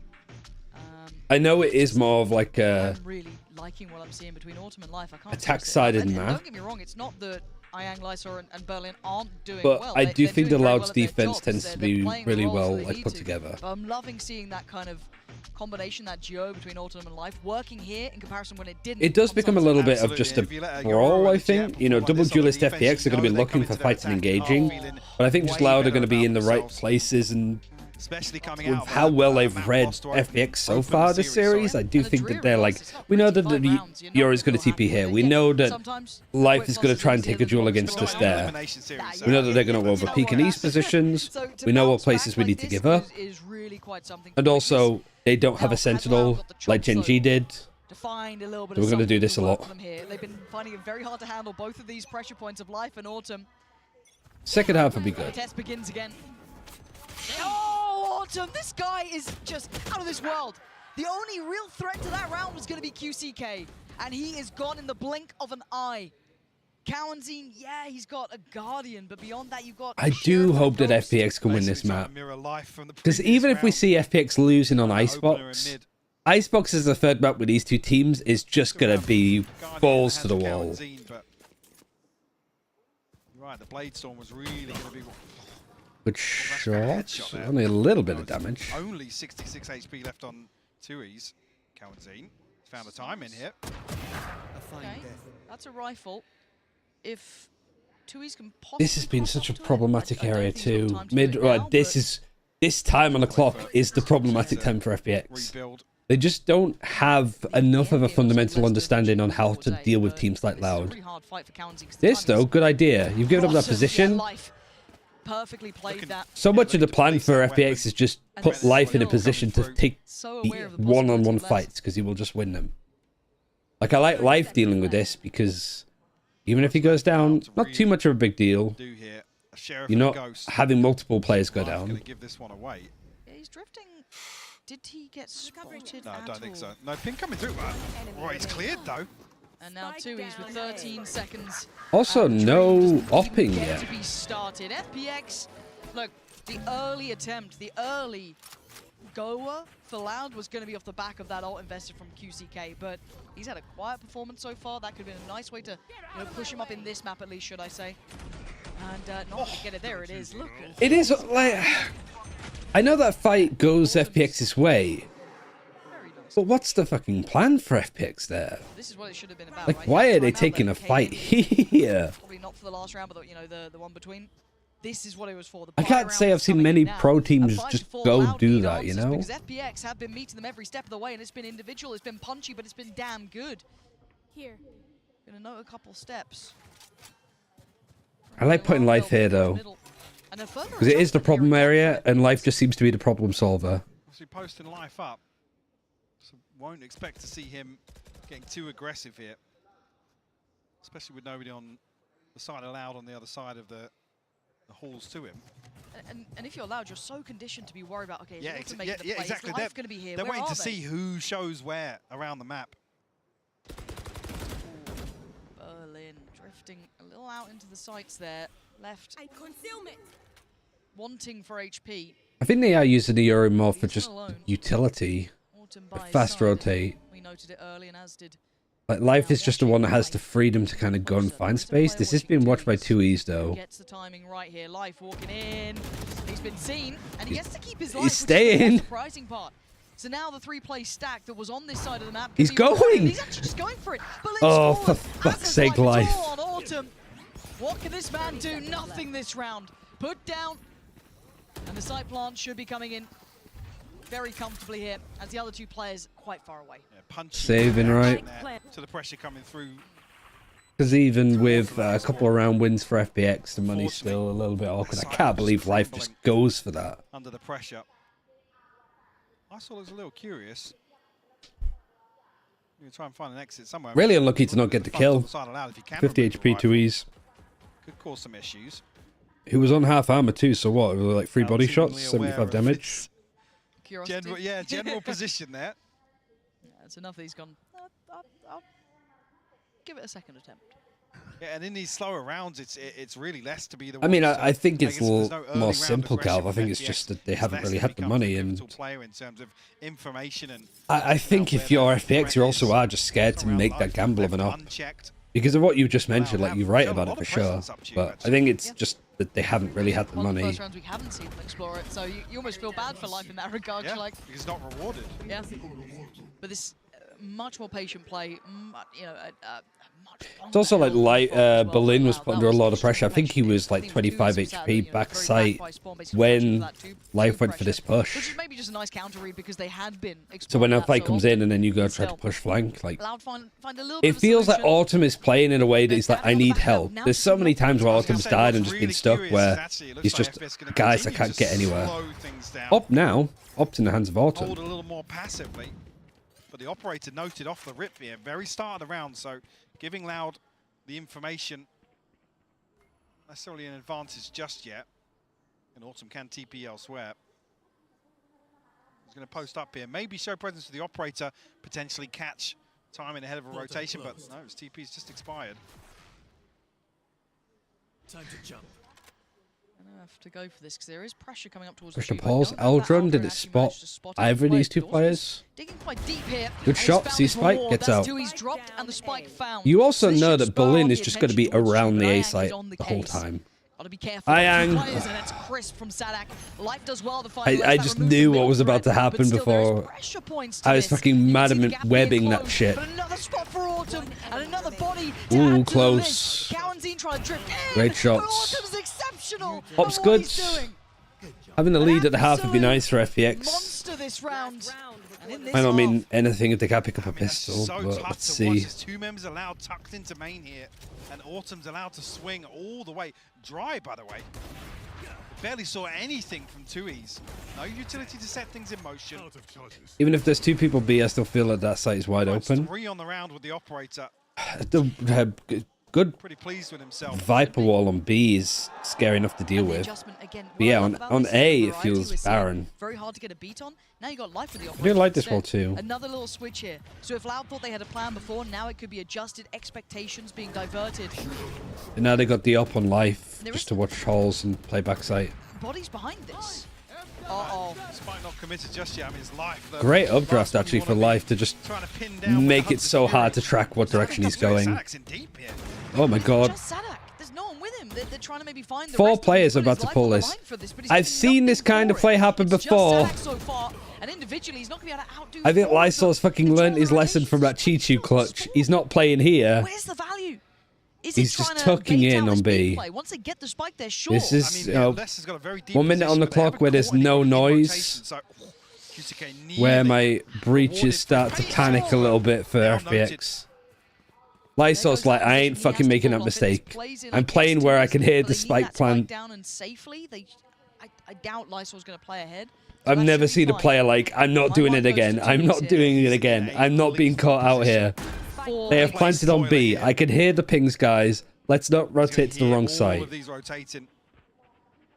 That's at least 2 players. You can see the pings coming through now. Yeah, Loud just set up so nicely here. Cosmic Divide on the B retake could be interesting. And your ultimate. Just reads it. That was the plan. This is the fallback, and it's worked well enough to take down Life.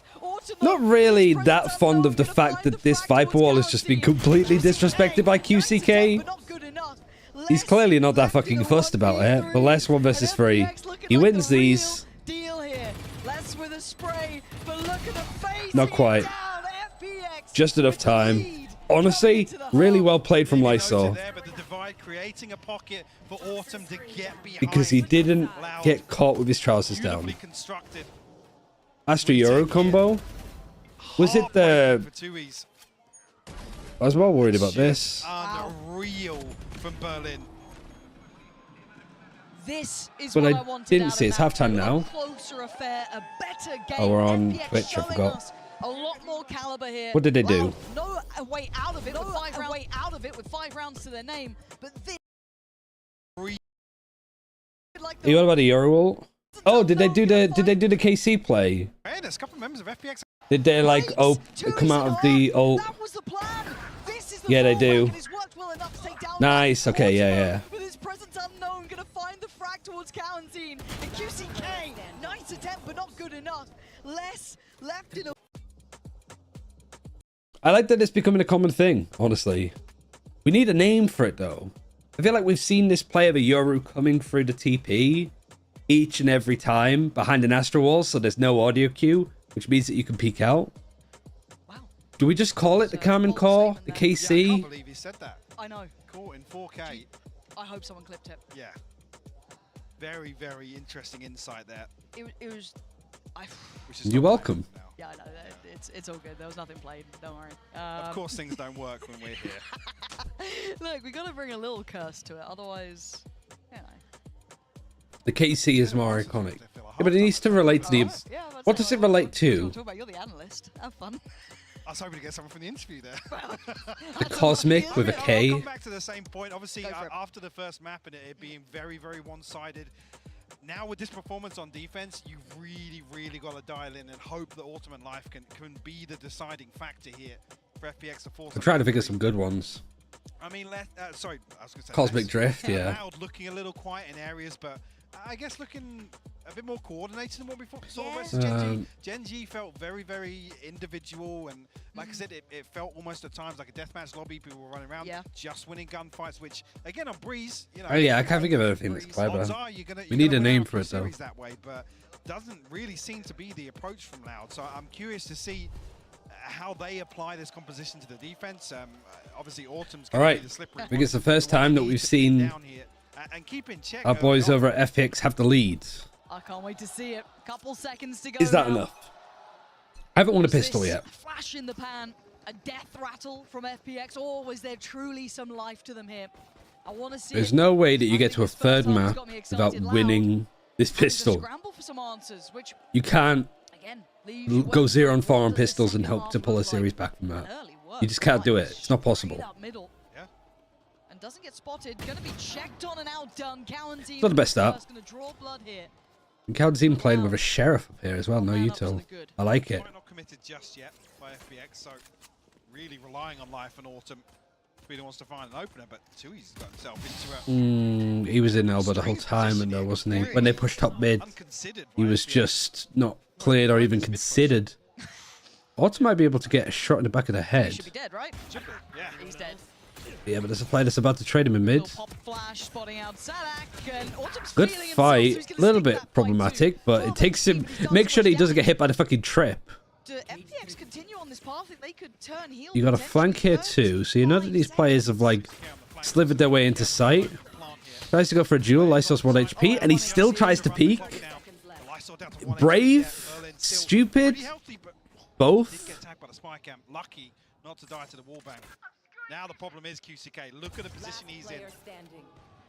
Berlin 1 versus 3. Berlin knows his IGL. here. There was a little bit of a moment in middle where maybe they could have done a bit more, but with 10 seconds. Players left, right, and center.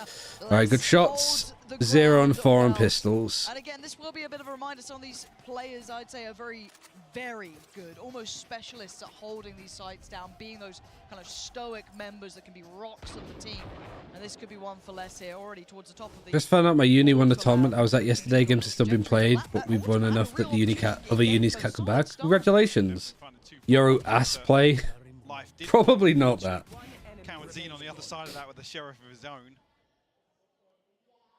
I'll get the pistol on the board. Will you VOD review before playoffs? VOD review what in particular? Because we've kind of been watching the games along. Did FPX win any pistols? Quite a few of them. I don't know if they won a pistol this event. That's a good thing to check. It isn't just less, but they haven't. They didn't win any on Sunset, and they didn't win one on Breeze. If somebody wants to check, double check that they didn't win a pistol in the first map. But also check if FPX won a pistol against KC. I think they might have done. I think they might have won one on Lotus. Until then, Le's gonna go down, but that's not the end of the world. One kill, one bit of damage done to QCK, so that's an armor buy up. Maybe an armor buy up on Kawanzine as well. Did the same as well. They got the first two. Yeah. QCK looking a little rough around the edges, to be honest, from the first half. Yeah. So hoping for him to pick things up in the second here. Have his hands full whether or not he's really going to be the one to take the fight towards Ultimate Life or try and slow things down with an operator. Well. There's your answer. Here. It's almost like you know what you're talking about sometimes, Mike. I mean, I don't know if I was going to see it round 3, but... It's very early to go for this. Yeah. It's a hefty investment. And this is where I want to see if it works against Autumn and Life. 7-7. They might take a challenge on it. I want to see what the reaction is once they know this has come out. And an early op for Loud. No reason to do it. Two players at least heading this way for now. It's just a gamble. You're just hoping that they don't expect it. But it's a good position for the Euro to be in. And he can feel that pressure starting to mount. Oh, Life's taken damage. He's not really going to be in a position to re-peak. He might still re-peak anyway because it is FPX after all. 30 HP. That's 29 more than I actually need. So, if anything, I've got overhealth. Make an explosive execute feel a little more uncomfortable. There's deeper trips here, maybe designed to catch off Autumn, but FPX still looking to Brings the decoy. More kill trip setup. One for backside too, which is kind of interesting. Oh, the flash. It was a team flash, I think. No assists. Bro said overhealth like it's Overwatch. Yeah. They haven't been able to ferry it forward. So even though they have the site, they have no ability to. Oh, Jesus Lord. Is devastating. The spike is left here. Like, what the fuck is the plan? He's lost in the lurk. Just not enough progress made early on here. Spike not committed. I mean, I guess this was the long con for FPX to try and make something work. There's a reason why a Chinese player is called Berlin, because he's literally on the other side of the fucking world from the rest of his team. Too decisive on the site. He's going to try and hold on to this rifle here. 10 seconds well, actually, left. Tui's might catch him on the retreat. Oh, I don't know. I don't think Berlin saw it. They're really clean. Okay, hit a shot like Berlin that. just has Tui's number, man. Like, it's just the awareness towards him. Did you fast today? No, I'm not observing Ramadan. Operator You'd be surprised to know. Loud kicking things off. Is it observing the right term? A team flash catching there. Not sure how effective that was on the other side, but. Are you? How's it going so far? Spike not committed there, so kind of giving away the plan for FPX of what they want to try to achieve with those sorts of rounds. Maybe because Like, I do wonder, is it something... Ramadan? It's Ramadan. Ramadan. It's just because of the northern accent. It sounds like I'm saying Ramadan. Seems a little disjointed. Well, this is the first time we get to see this A take. Now, it's really kind of top-loaded, right? Life's the only one with the rifle. Everyone else on Sheriff. Is Ramadan something, like, when you're fasting for it, is it really hard to begin with, but then naturally gets better? Or is it something that seems like... Does it get easier or harder over time? Over the like, 40 days or whatever it is that you do it for? Rifle, it can't fall into the hand, but he needs to be And Muslims do it for health purposes. so they can buy time. But no combination here from Cowan's and Shockdart, so they won't get a kill off this. Life's got to be proactive. He's got to be in this one. Oh, he's gone down. That rifle's just a step too And what's the duration of it? Autumn needs to get into the action now. Also tagged up. This is I'm not curious, but I'm like from the north of England, so... Two left now. Berlin from mid? Where the hell did Berlin just come from? Oh, it's just Autumn. 1 versus 2, a 1 HP Autumn. Oh, not quite in season. 29 days. It is kind of funny, I suppose, that like in two different religions, you've got like Lent, where you've got 40 days of giving up something. And then you've got Ramadan, which is not the same, but somewhat similar. Like, you're kind of going for a trial, I suppose, of being without something for a set amount of time. And they both line up on each other. Almost every religion is fasting. I mean, is it fasting for Lent? Yeah, Judaism I know does, but... Do they go back for that A take? They kind of got a test of it last time. Do they feel as though they maybe found something? Stacked up and actually holding on to the spike here, so it might be a pacey hit. Yeah, to be fair, which type of Christianity and has it been commercialized is the better question. I guess not. You can't sell stuff to fasting people. I'd imagine quite a few of them, yeah. 2, 3 potentially. You can see the reaction almost instantly from Loud towards middle. Starting to close that gap. You're going to have QCK on the way. The ult is going to come in, and already it's a site being evacuated. They're already sitting a lot deeper. FPX will get themselves a plant. They are so close by here. Autumn, got to be careful about this one. TP. Get some information, TPs. He's found QCK. I was watching that on the mini-map. So unfortunate for QCK. Now Autumn It honestly looked at me like I was like, guys, let's go B, let's go B. We just got a kill. Oh shit, you planted. Look at where he is. Look at where 3 of the players are. They are just going to stick because they've just seen that there's one here. They're like, where the fuck is everybody? Because you got like an Astra star that's being used. I think the grab has already been used. It's hard to tell with this UI, and somehow it works out. Closes that down. A crucial recon sent through at the right time. Heartbreaking for QCK. You see the TPs FBX allergic to the spike. Also running down the clock with his ultimate. Let's try and maximize that information. He allowed almost get ahead of the curve here in terms of. Yeah, fucking awesome TPs behind QCK. Do you know where the nearest hot topic is? Zarudo. Shoots him in the back of the head. Tough to do nonetheless. Different approach this time from FPX, eyeing up middle. I want to see QCK activate, if I'm honest. He does need to start picking up the performance here. Sadak with a... You religious? Not particularly. It's going to be everything. The timing is going to be on the wire. I observe Studeism. Meets life on the challenge, follows up with the nade on Autumn. That's my religion. Broken FPX's back this round.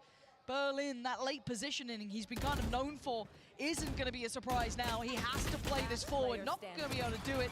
Niang, nice connection on towards 1 and the 4. Go on, Niang. Do it for silver players everywhere. Easy now. Donkey, never mind. Through the smoke. No, I said Stu. There's a player for JDG called Stu. Leading by example in that one. But no, not really. I was christened. Healthy ultimate bank. Everything except the blade storms here. I love this as well. Oh, the nade as well.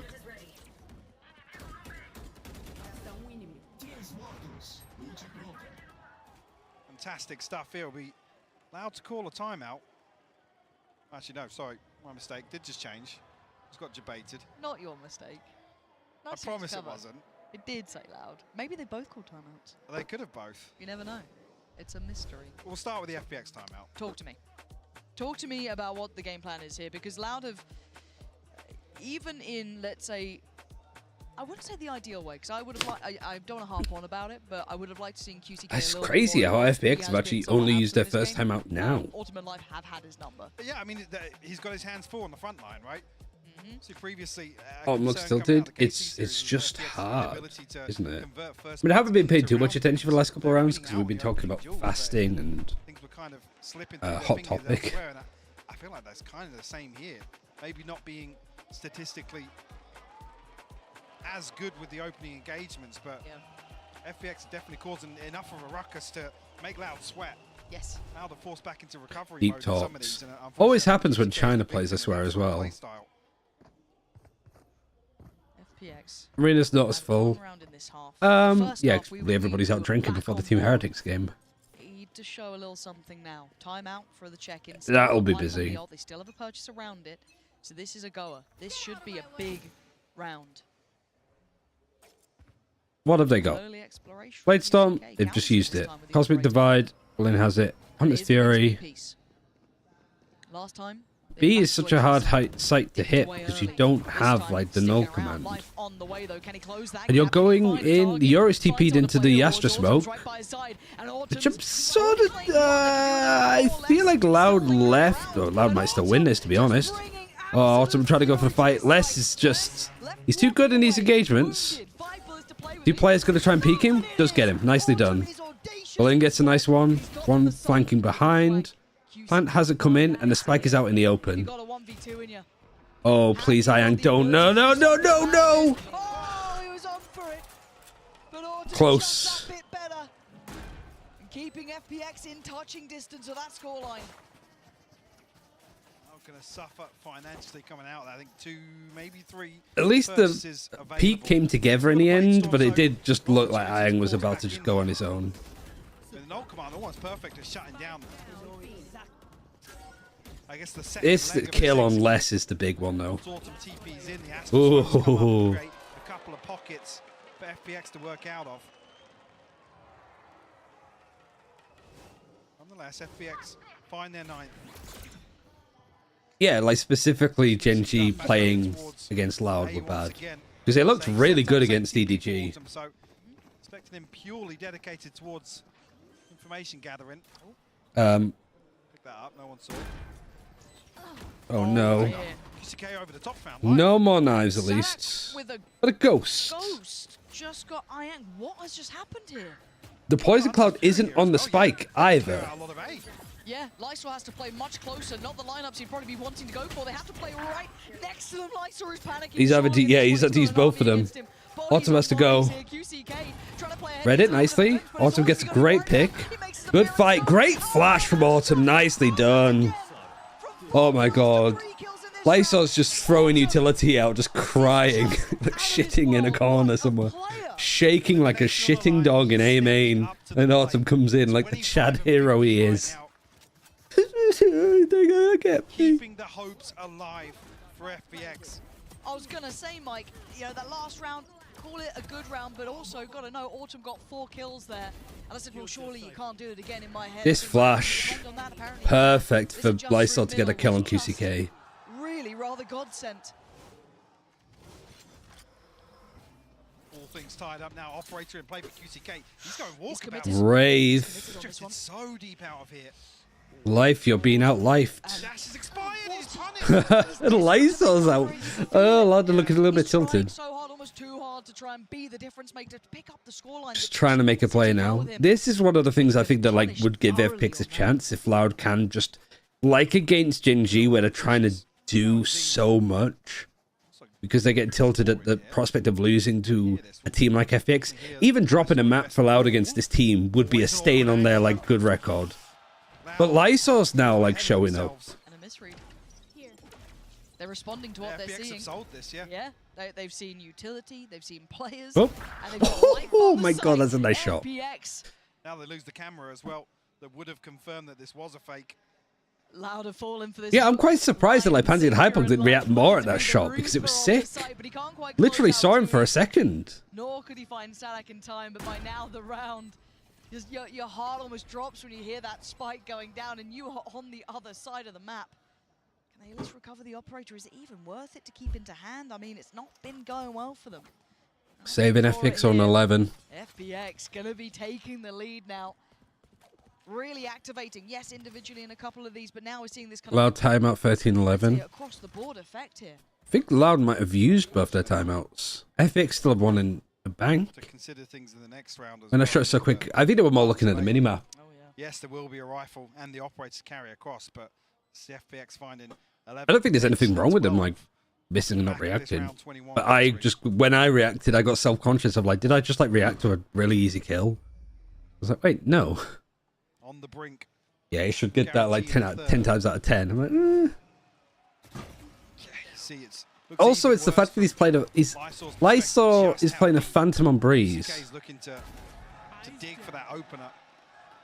I think you're right, it almost feels desperate.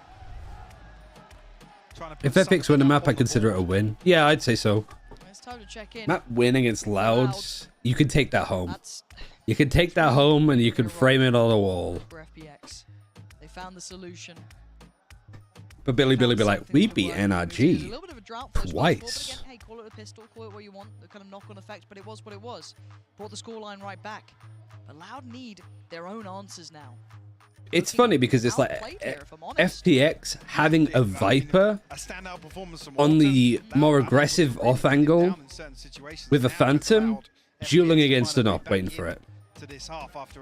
Nothing about that decision makes any sense. But that's the decision that FPX dedicated to, and it's working. And a much better performance from FPX. The first map, it almost feels like a lifetime ago now, right? You can put it where it is. Yeah, this is the point of the series now where you can say, yeah, map 1's out of the mental. It's not a consideration. But like one of the top 3 favorites from like bookies betting sites, I think. Loud were the favorites.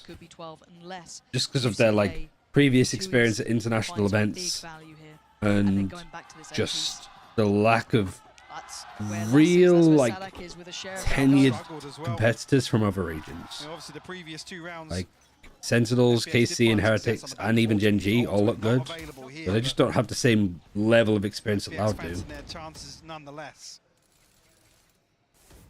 Like, if Loud came through as the top seed from Americas, it wouldn't be hard to say them as favorites. Value off it, Sadak. Looking for it. Actually, moving the Cypher over towards A. There's still a Viper's Pit, a trip right here, sorry. Recon? Oh, that's some good damage done. What a position from Life.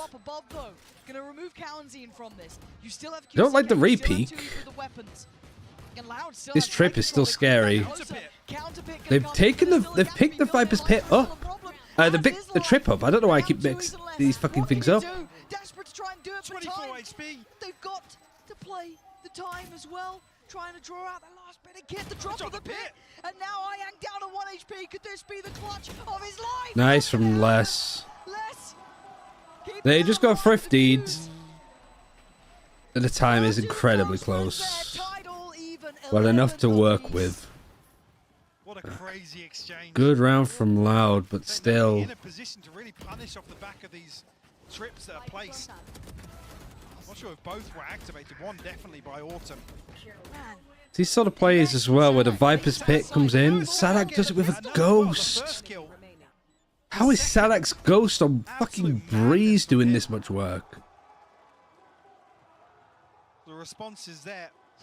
In a round like that with that buy. It wasn't even the operator or really Berlin again. Like, you're going for the plant outside of the Viper's Pit before it's fully bloomed, when you've got plenty of time to plant. And a total switch up here. Less now far more Like, don't do what Gen G started doing on Icebox. Don't be like, we're 2 rounds away here. QCK holding down a ton of space here, but gonna have his hands full. Very, very strange investment of the drone. Life kind of overheated there. They must be paranoid about something. Yeah, he was just keen on doing stuff. This is your moment to shine. They're going to be close here. He's just, I think Life just is like stimming when he plays. He's just moving around doing so much. Because look at the rest of the team. Look at where Kaunzine is. They're so far back. QCK has to fight. Oh, they wallbanged him. Did they just spot him early, or did they just pre-aim it? I feel like this should be... Oh, with this knife, this absolutely should be more of a concern than it actually is. This is on a knife's edge, Mike. It really is. Autumn actually almost TPing ahead of the wall there. Ahead of the divide, sorry. It will be a full 5v5 Right, in the the post. plant. And you got Berlin watching for this flank too. That 12th round being the prize possession here. Autumn flashing for Mackey's matches. Nice, Berlin. And getting flashbanged from one of the windows across. Where did these kills come from? He's tapped it. He's 1 HP. Oh, that's awkward. Lysol at least gets the kill, but there's multiple people facing. Lysol 1 versus 3. Les is way too good, and he's like, to stop clutch is happening. And again, it's like 1 second. 6, 3. Just about got to the 12th round. Able to steady the ship. Couldn't see part of that round. I was getting sky flashed going through it. Map and series point, Lauren. By the skin of their teeth. Life again is just in an aggro position. Beautiful retake though to pull Like you're playing a post plant with the Euro set up with a flash in hand, and you're stood on top of quad like this. A little bit of paranoia with that first spike tap. Draw a couple of people from FPX out. Yeah. Man, this is so tense. There's still a buy here. It's just not a great purchase. What can they do? Life has his ult, and he's Life, stop trying to do too much. I think they got the first kill as well. Oh my god. Connection found. And a man up. He's just gone. He's just trying to pull it over the line. That shit might work in China, but it's not going to work here against Loud. Respecting what Autumn's been bringing. He's too much of a Never be threat. execute. This time playing with the pack, not playing ahead. They've got Berlin's got spotted. Now's the time to start coming alive here. QCK Where was he? some angles to find a shot, and I think he wants a But bit did he just more. peek over the top? Why not let him? Maybe he played Look on the enough wooden this. Ayang box. gives away his position. Ang's being Precarious hit. now. They need a plant, Mike. He's even watching that angle again. Shocked out for the different plant the Lysol does. No secrets about this on the way back through. Sadak just stomping onto side. Oh, he just gets off the angle for a split second. Again, it's like Loud being able to like pull people into these fights against 3 or 4 people. But a brutal position, a brutal round to potentially go home on. Has he got the Les is still alive. He doesn't let these go out. Yeah, he even ran out of bullets. Nice from Loud. FPX go out without a map win. But I don't think that... I think they look better than people might have given them credit for. But I think that's the right result. I think expecting FPX to pull off like an upset win would have been real dreaming. Incredible performance from Autumn and Life today. Definitely some positives to take away. And if anything, I'm like, it sounds almost cruel or sadistic, but I'm kind of glad that teams from China like this are just getting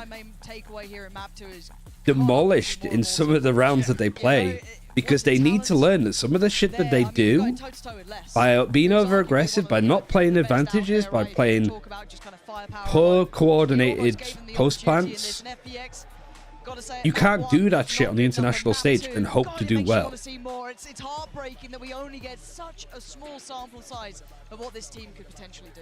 Absolutely, that elusive victory.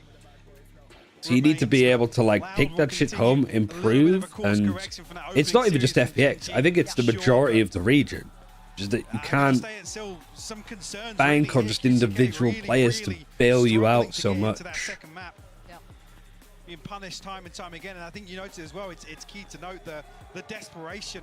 It's that sort of that pressure, the scoreboard. Pistol rounds don't count, and yeah, also yeah, not winning a fucking pistol. But I think the thing with pistols though, it's a great a showing, I suppose, of like how well drilled the team is on a map, whether it's a set strategy or just how you default it from then on. If you're good on pistols, it typically means that you have a good read on the map, that you've got good coordination with your team, and that you're like, good at mid-round and post plants where he takes whatever's needed. That was like, I totally agree with them. Autumn really was impressive. We say goodbye to FPX, unfortunately. It was like nice, but you know, I don't want to, like with China in particular, I don't want to be like that guy that's like, I'm gonna rip off an FPX jersey and be like, they're gonna win fucking champions this year. I don't want to be like, oh, because I like the region and I watch it a lot and I'm like the guy for it. I don't want it to be like, I'm going to support them unconditionally. It's like, no, if China teams play badly, I want to be able to call them out on it. And I at least think that I can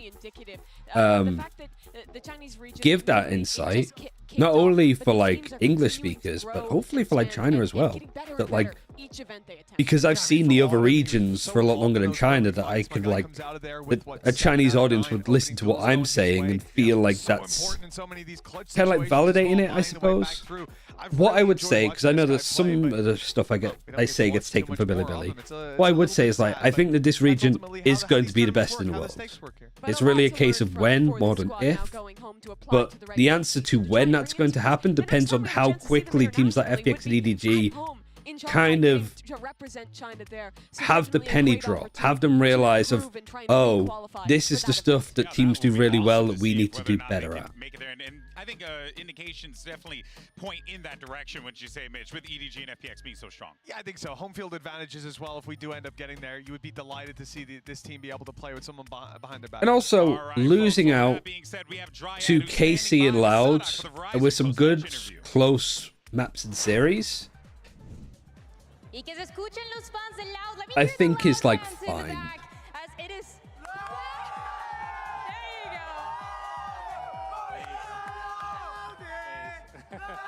FPX deserve to lose. They play stupid, but still deserve. I don't know about playing stupid.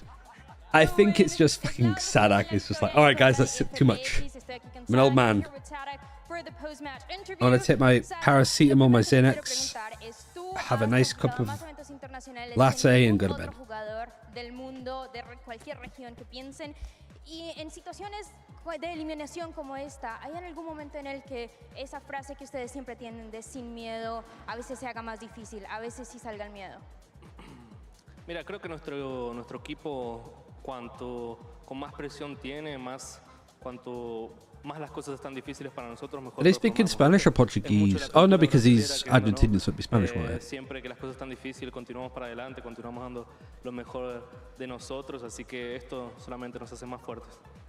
Yeah, the question that I had for him is, he's made it to more international events than any other player in any other region, and so my question was, in situations like this one, is there a point where And maybe coping. No, I see it, especially with like Brazilian teams. Is there a point where he feels a fear, and he says, in pressure situations like this one, this is. And if he does retire earlier than that, he'll be coaching. And it is that Brazilian culture that shines. Yeah, part of me was a bit like, oh, because he's like Brazilian, they might be speaking Portuguese. I didn't know Dryad spoke Portuguese, and I was like, no, wait, they'll be doing it in Spanish because Madrid audience. Competitions that we've seen recently, not only for Loud, we've seen a couple of things here and there, but also this is a tournament that's building up to be very explosive, very in the face, double duelist, Reina, Euro, whatever it is. Is he expecting more of that, and are we expecting more of Loud to bring that?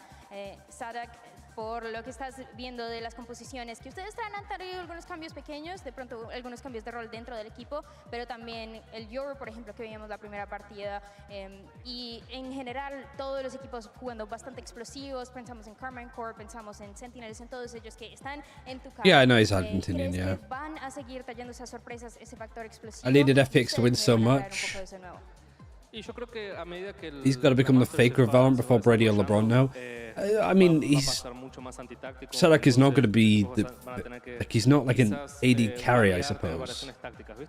Like Tom Brady makes sense because it's like the quarterback. It's almost like the sort of tactical center of a team. Pero lo que hace estar acá entre los mejores 8 es eso, que ellos pueden tener muchas variedades igual que nosotros, a veces jugamos más rápido, a veces más lento, y creo que, bueno, eso, si les está funcionando ese juego explosivo, que continúen. Ahí nos está contando, he's telling us that as the tournament goes on, you're going to see a lot more counter-striding coming through instead of what we're seeing at the beginning. It's something that has happened over and over again, but also mentions right at the end that if there's that explosive factor that is working for a couple of the I hate Lesson for no reason, I might add. Sometimes it's just a guy having it all, how he's right? feeling for the teams that are left, and especially when it comes to a tournament that is so Less is more than you, that's just only 8 mean. teams and only one that gets to make it till the end, as it is the crowd and the only They Hispanic do. I'm looking to see if there's the Valo 2 Asia stream. I'll see if I can get it on air, because usually, like, I want to see if I can maybe grab the press conference for FPX. No te dan muchas segundas oportunidades, ¿no?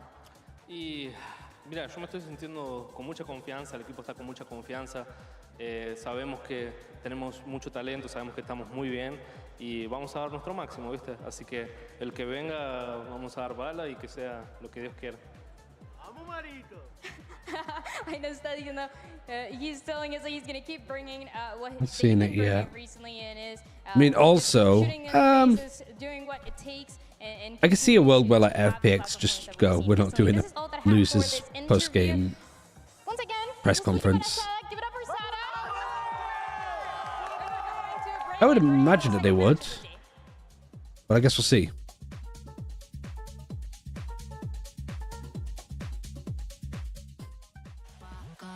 It's a classic David versus Goliath. FPX, they're facing off against some stacked talent in Loud. It's safe to But I'll keep an eye out for it. tall order for the Chinese team. But if there's anything that we've learned from this tournament, it's that this squad can do it. One of these two teams will be going home. But now he has to go. He's got to take this challenge halfway. Not achieved. Autumn plays it well. Did FPX even tweet that they lost? I don't know if they did. Because I think they're playing in League at the moment and they're winning, so takes priority. It's not really even a post-game thread about this yet. Do people not care? 13-5. It's clean work for Loud. They are looking very sharp here. Autumn and Life are very good, but they're going to need to do a lot more than that here. They're down to 15. Yeah, Lights are on a platter. They've got to know about Autumn, but he's still firing. Great work from Autumn. Where are people rating Loud now after this series? After having them look a little bit touch and go against FPX? Like, where are we placing Loud? If we say, like, Gen G, and Sen are towards the top. Let's put Sen right at the top, right? And let's say like KC is here. Where are we putting Loud? EDG.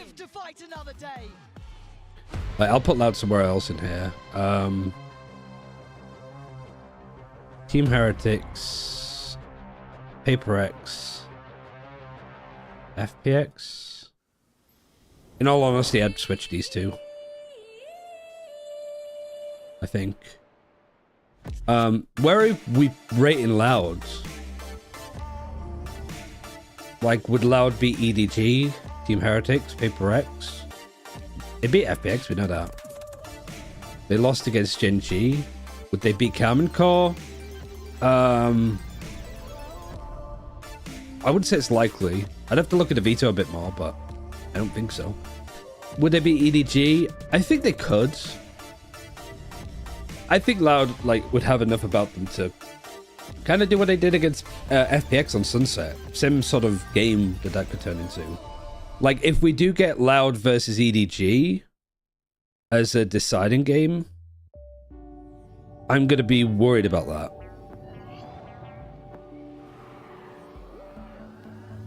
But to be honest, that Loud versus... EDG versus Team Heretics. EDG versus PaperX again, which I think is still possible. I think that because it is completely random, it can be the same again. We should also have the draw for that later today as well, too. Yeah, Win versus FPX was much more convincing than KC's. Red Bull gives you wings. Could be the veto though, more than anything. I guess Icebox wasn't in it. Is the stream okay? A lot of Red Bull on the stage. Would Loud beat PaperX? I think they could beat PaperX. I think Loud could beat Heretics. I think they could probably do this. But I wouldn't be sure about KC, Gen G, Sentinels. So I think Loud,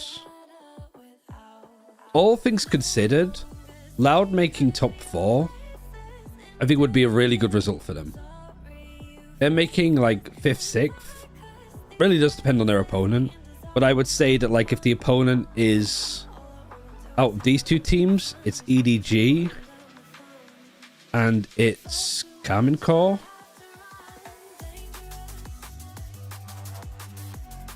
Can you imagine if it's Loud versus KC? Can you imagine if that's a deciding game? Because that could be, could be a final as well.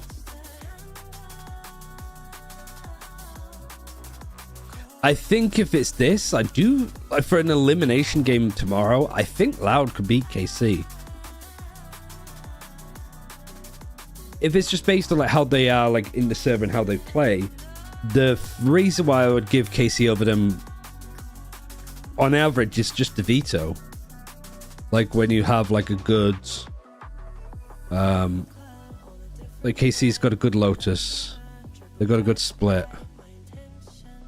Their Icebox I quite like.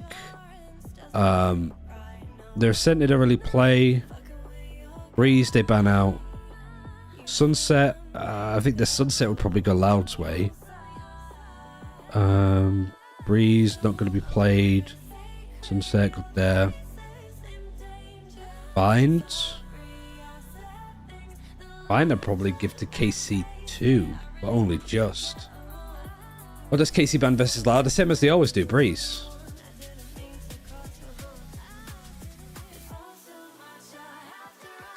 I think with so many of these, the veto is just...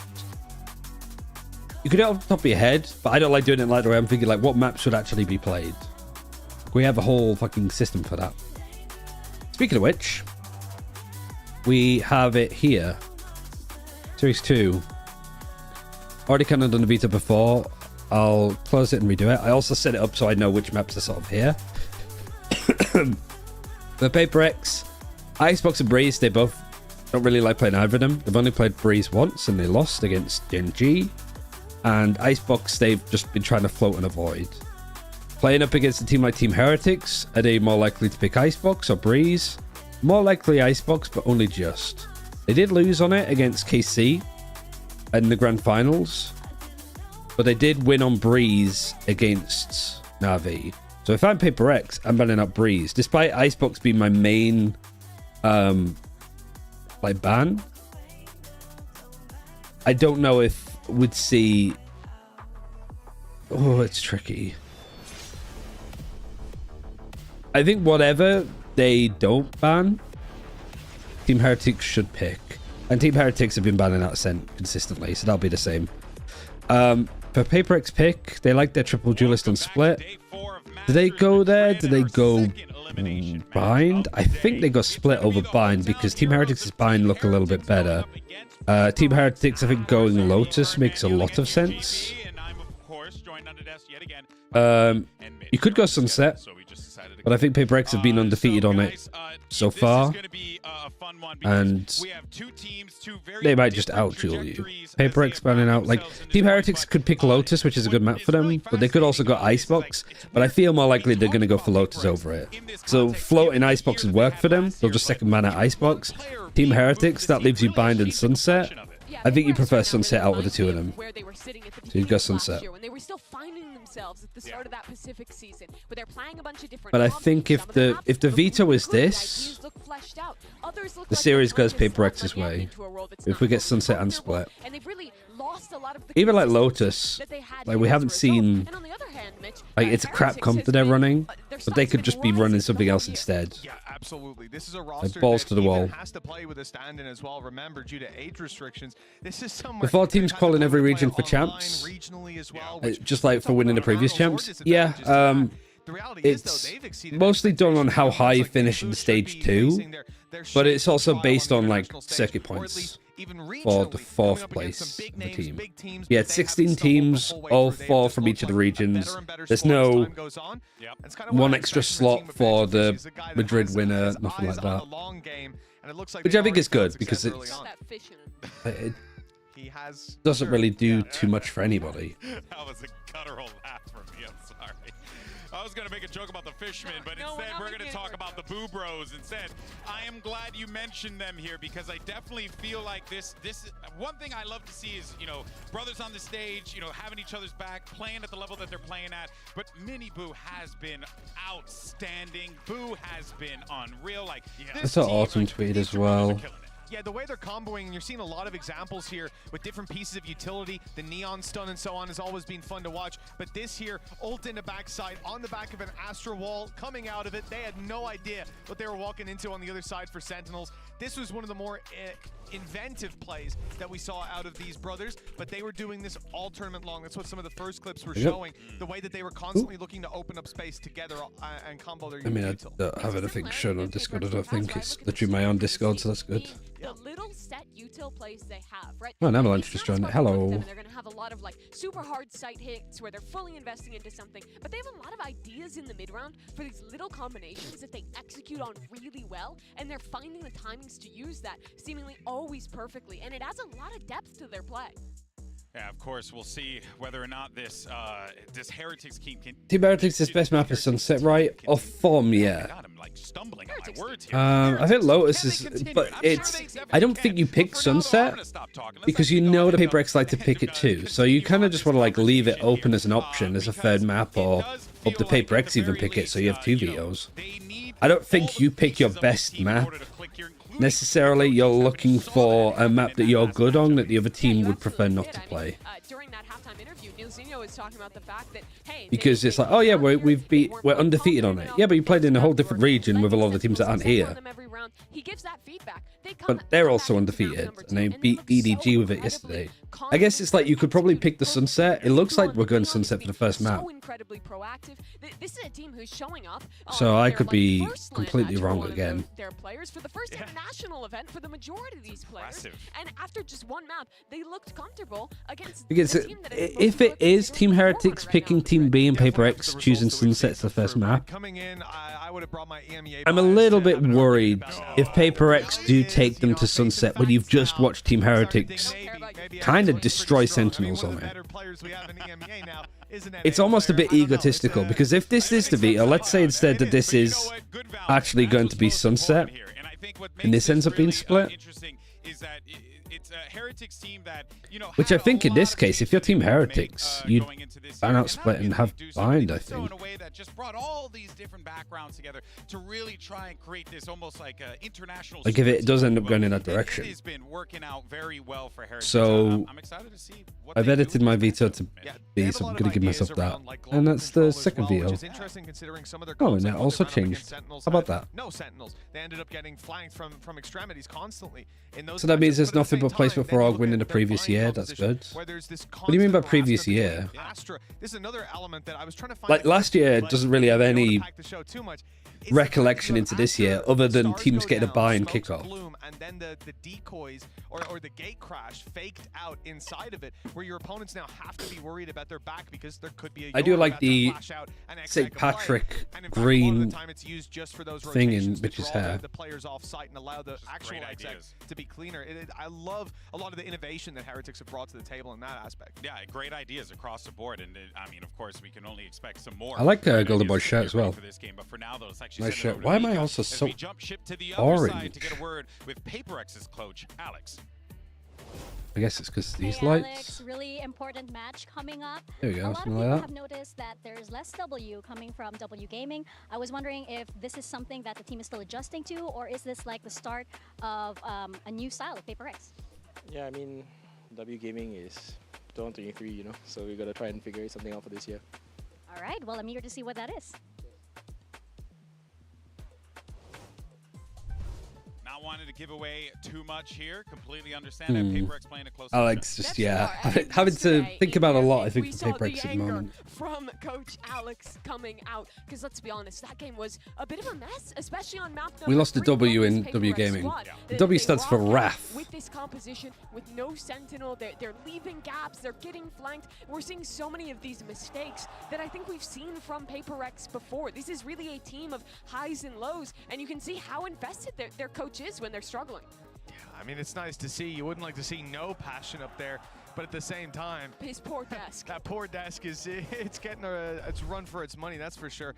The reality is, you can. I'm just glad to see Riot no longer doing the X region win, so they get X benefit. Yeah, me too. Considering the success that they've had in the past, but going through an identity change. It sounds dumb, but I do like Riot's adjustment to having international events have no impact on future international events. They don't have much wiggle room anymore. Yeah, well, like, you don't really get that many points for. Ready for this one. I think, you know, as the players start to make their way in, this is certainly going to be quite the challenge here for Turn both it down. squads. Oh, I'm not done. Turn Turn it down, Spidgen. Is going to just give us something just a little bit different coming into this one. They're going to need it. Yeah, they absolutely will. But I think at this point, it's not going to be time to. He prefers more structured. The problem is you haven't picked up.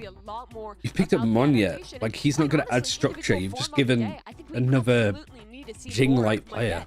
In this match, he's being put in positions where sometimes he is expected to play similar to a player like Jing. So we need more from PaperX. All right, folks. Absolutely, well, let's see dude. how this all pans out as we get ready for this match to begin. It's going to be PaperX taking on Heretics. Let's go ahead and see where we're playing. Veto time. Let's see if I'm right. All right, welcome to Map Select presented by Omen for match 2. Sorry, Victoria. Just Alex doesn't even have any help. No help. Team B. Team B, so PRX, you will be Team A. We'll start with your first ban. Breeze. Breeze? Yep. Your ban? I can't even see what I put. Ben what, sorry? Ascent. Ascent? All right, so we're right on that. Number 1 from PRX. Sunset. Sunset? Brave. Sunset. I don't know if I agree with that. I was wrong on it, so I'm going to do that. Defense? And Team Heretics, Lotus. Pick Lotus. Yep. Lotus. So they basically have two picks. Attack. Next set of bans starting with PRX, you have Bind, Icebox, and Split. Icebox. Icebox. Yeah. Your ban, you have Bind and Split.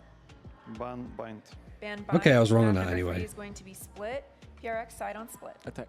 Attack. All right, good luck to you both. I was wrong on that. I had the right maps, but the wrong order again. The desk would be there, but it's already gone. They left him.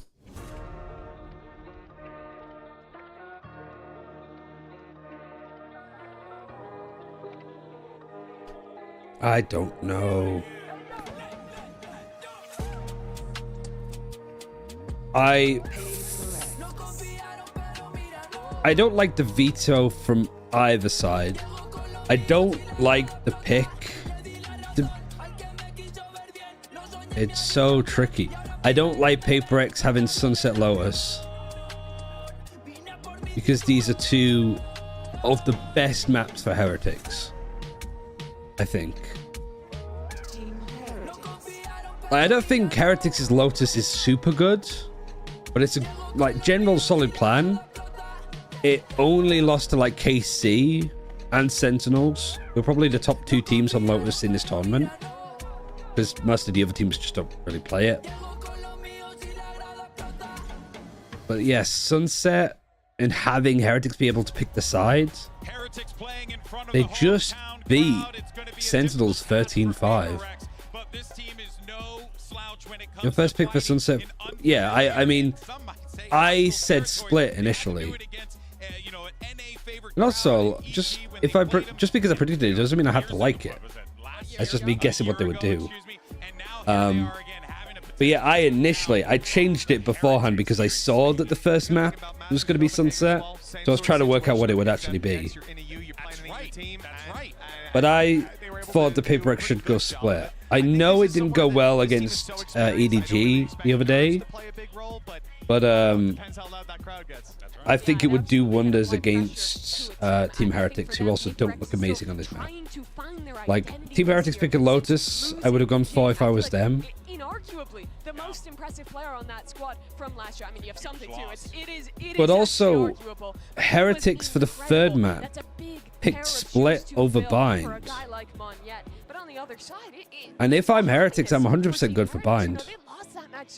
And they've got to be beating themselves up over it a little bit, but they played Like, I'm not looking at this like, oh, they beat EDG. EDG beat them, sorry. That means that this triple duelist like playstyle like is on its way out. I think it's more like Team Heretics' bind looked better than their split. So it is a case of like, if it goes to a third map, I think Paper X win. The Paper X would have to win 2-1. For Heretics, I think they have to win 2-0. If Paper X pick up either of these first 2 maps, like, I feel like Sunset's the important one, and whoever wins Sunset, I think will win the series. On the Sova, but Patatek's flashes are out of this world. It's so good to see him back in a support role because he was born for that kind of play. Let's talk about Given Lotus and Sunset is the first 2 maps, I don't know, it's kind of dangerous for Paper X. In that it's dangerous for them to lose, because yeah, that's my point. The Heretics, like, yeah, 2 of their good maps. But I want to focus a little bit here on Paper X, because this is pretty much the only map this team will ever play no duelists. They're playing something on Gecko, and that's what I'm looking at. On defense, they had him opping a lot. They had him picking up the side anchor role, and it really felt like to me. I also think with Paper X picking this, I think Heretics can easily find an answer to it. But they did end up winning that map. Yeah, especially on their defense. I think the win condition for Paper X is just how much pressure they can put on Benji. And I think this comp is probable. Like how much they can bully him off the B site a bit. And we've talked a little bit about Neil Zinho, but I think Weber deserves a lot of credit for what we should see coming into this server. That guy has had time to look at those VODs, and that is really where things get scary, like Mimi said. Guy's a big brain player. He played on the server, and he's going to help them play today. Yeah, well, we'll see, of course, how this works out as we have a Heretic squad that really wants to put on a show for their hometown crowd. Can Paper X silence them, though? Let's send it over to your casters. Give a warm welcome to Brent and Sideshow. Thank you very much, guys. I like the jumper. Old man jumper, but I'm fond of it. These teams, Heretics and Paper X. And guess what? It's elimination time. This early on, you wouldn't think it if you look at these teams, but they're both 0 and 1. And honestly, expectations up in the air for this one, really. You might think that maybe Heretics might be favored, given the fact that they barely lost out to Sentinels. But we are fast off the rip into this pistol round. A very quick beginning, but slow and cautious by Paper X. Just well, no noise cues. Yeah, they threw a knife over towards A at the beginning, so still 3 There's Heretics the players committed. Great wall against like the sort of god trips. Because if you get hit by any of the trips on the site, nobody from market can kill you. Fantastic. But they haven't dealt with a Sage Wall yet, which is a really interesting kind of flavor to how you're going to play. It's also just really good on this pistol. Neon for Team Heretics. I really like it for the stun. Also, fast rotates. A lot of the just utility lineups that Team Heretics have, they get a lot out of it.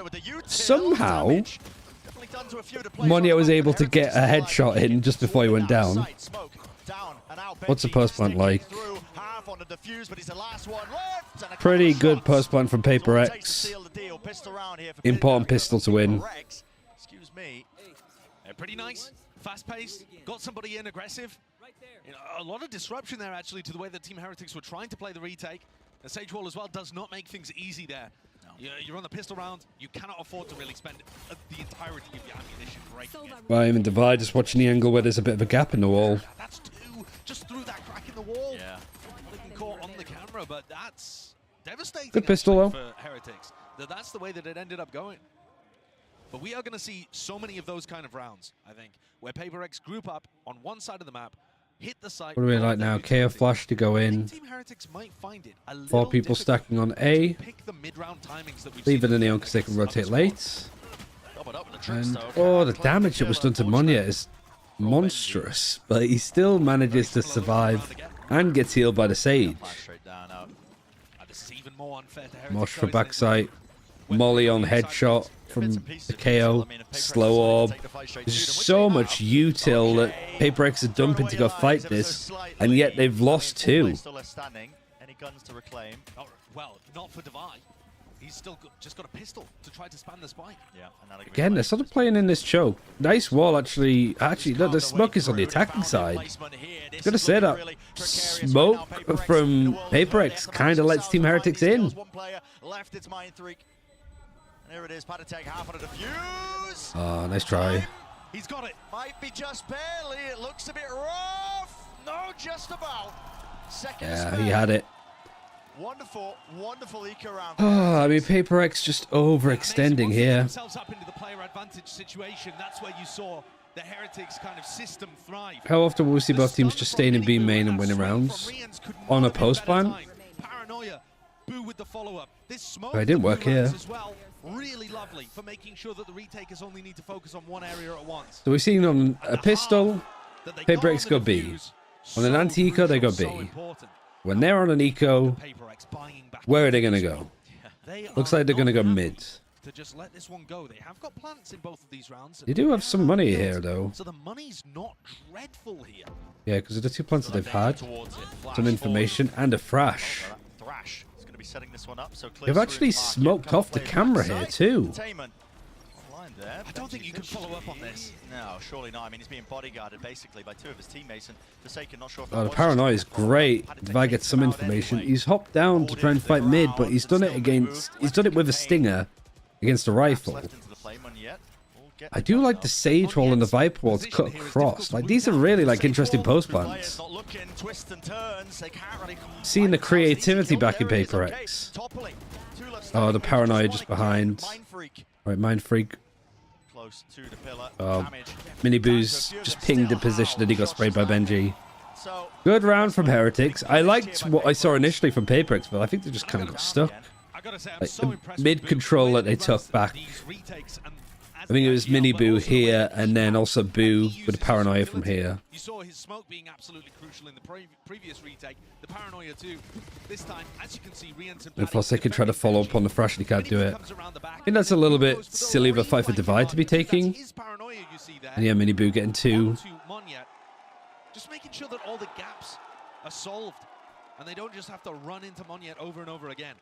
Finally, this is going to break the economy of Paper X. Yeah, they're on a full eco now. Should be 3-1. Going to be able to stabilize perhaps just a little here, unless the sheriffs can sing. Gecko flash top mid. Feels like that's the only thing that you could do with like Gecko on attack. Just flash in mid to see if there's any aggression. There not likely is going to be. But I guess against Mini Boo and some of the things the Heretics were doing when they were going for like pushes like this, either with the Neon ult or just with like a set play. Gecko flashing this is part of Paper X's default. They have always sort of done it. It's not specific to Team Heretics, but against Team Heretics, where they sometimes like to do this. I think it's a good default to keep doing. Great plan. Right on the Viper wall. You've bottlenecked the players here. You also can TP on top of this box to get over the smoke to see the spike. If you smoked off in B main.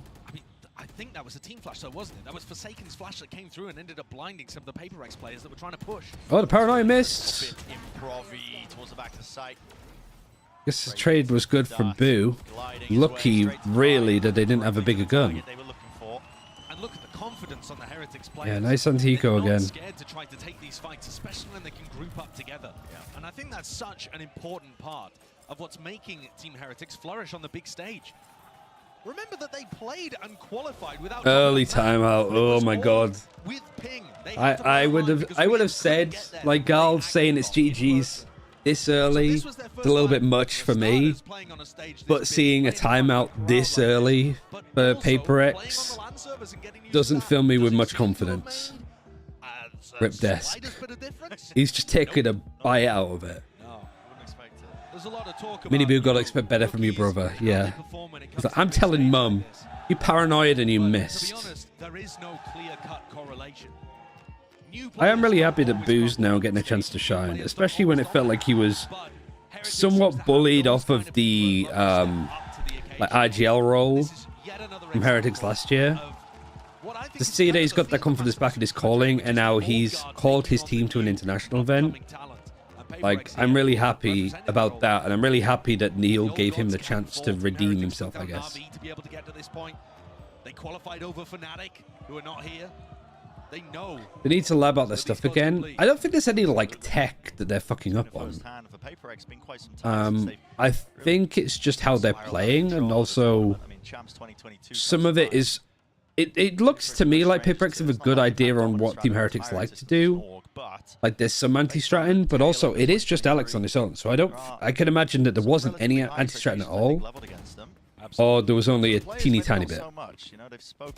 But so far from what I've seen, like, Heretics seem well versed in how to deal with this side, and PaperX are just trying to bully Benji, which I said was the play.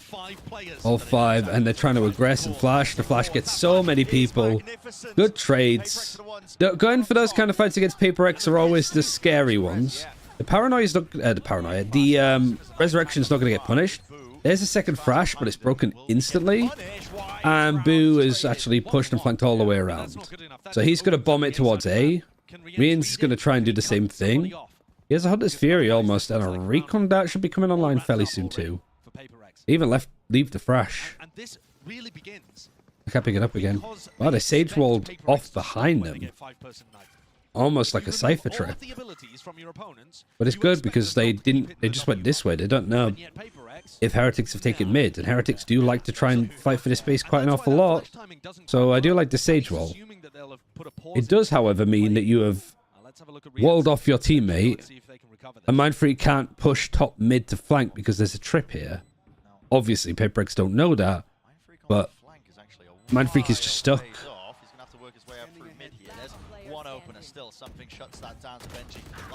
Not going to matter too much. Don't know what Boo's thinking there. That round, maybe a bit of a preview of things to come if who had you last year instead of Boo? Zeke sort of took over. But it came across like Zeke was very against Boo's IGLing and was kind of like, I can do it better. That's why they moved around, and then I think they eventually dropped Zeke. Don't think it was a very good environment. You expect them to slow down. The set plays that Heretics go for need a little bit of time and space to set up, and PaperX, are they going to give them that? Unlikely most of the time. Well, Boo. TP close to tiles. Shock that. But guess what? Mindfreak's already Did a teeny tiny bit of damage from one, yeah. Nice, Mindfreak. Good trade, actually, from Mini Boo. Disgusting stuff. I just took what Bren said, and I immediately ran with it. I don't know why. Need to throw more descriptors in. If I nice fights. You do lose this Viper wall, but there's no trips. Benji has all this utility in hand. Did he have them on the site and then just took them up? So these setups that Heretics are using, not really optimized for the pace and the aggression. No effects. Good ult. We'll see how they adapt over the course. Tries to get the Omen. Fortunately, you're not really going to be able to stop the plant because it's the wingman, and the wingman doesn't get pinged. Everybody's playing towards main there with an neural theft. Wall broken. One less thing to really worry about here. In this one, I don't hate having all players in B main. The great Molly, Devi having to go to the other side. Pushed all of these players back and they all line up. Oh man, Benji, what a flash from Patitech as well. Again, like these flashes are going to be main and really good. That's the thing, if you give them the space, if you give them the time, these setups look immaculate. I also take it back, playing in this was the Molly to push everybody off of this side, to push them back in this direction, to allow Benji to then peek facing that way alone. And like the cage as well, it stops anybody from like, turns it away from being a 50-50 angle. It just looks so good. And that's why I'm saying the win Like, that was fantastic from Heretics. to find timings to disrupt those setups, to try to catch Paddy. Just a subtle thing of like getting people so they can't have a attacker in this corner. So you either molly him off of it or you just cage and it allows you to peek on the other side. Okay, knife in market. Didn't hit the Cypher, but the null command well. No utility here. Molly thrown in deep. I don't think this corner's going to be cleared. It's half-assed, cleared by Monya. And Benji somehow managed to get free whilst being flashed by a Dizzy. Hunter's Fury as well to trade off of the trade. And now Mind Freak 1 versus 4.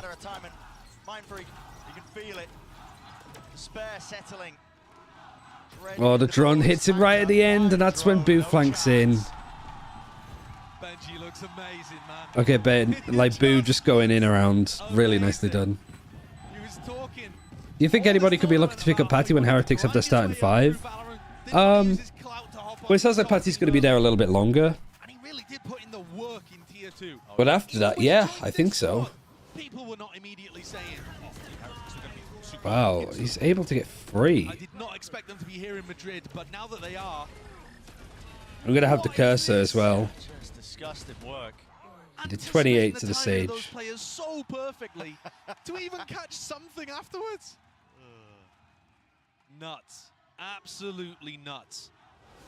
The new era. Thinks I've been mad that he couldn't get the kill there. 2024 looking exciting for Valorant.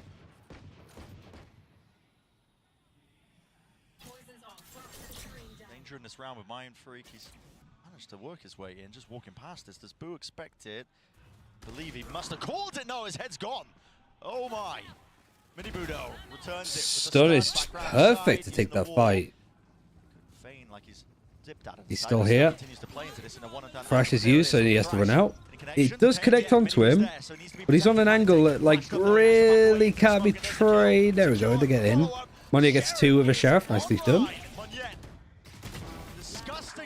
Nice trades. Low-buy works out wonderfully.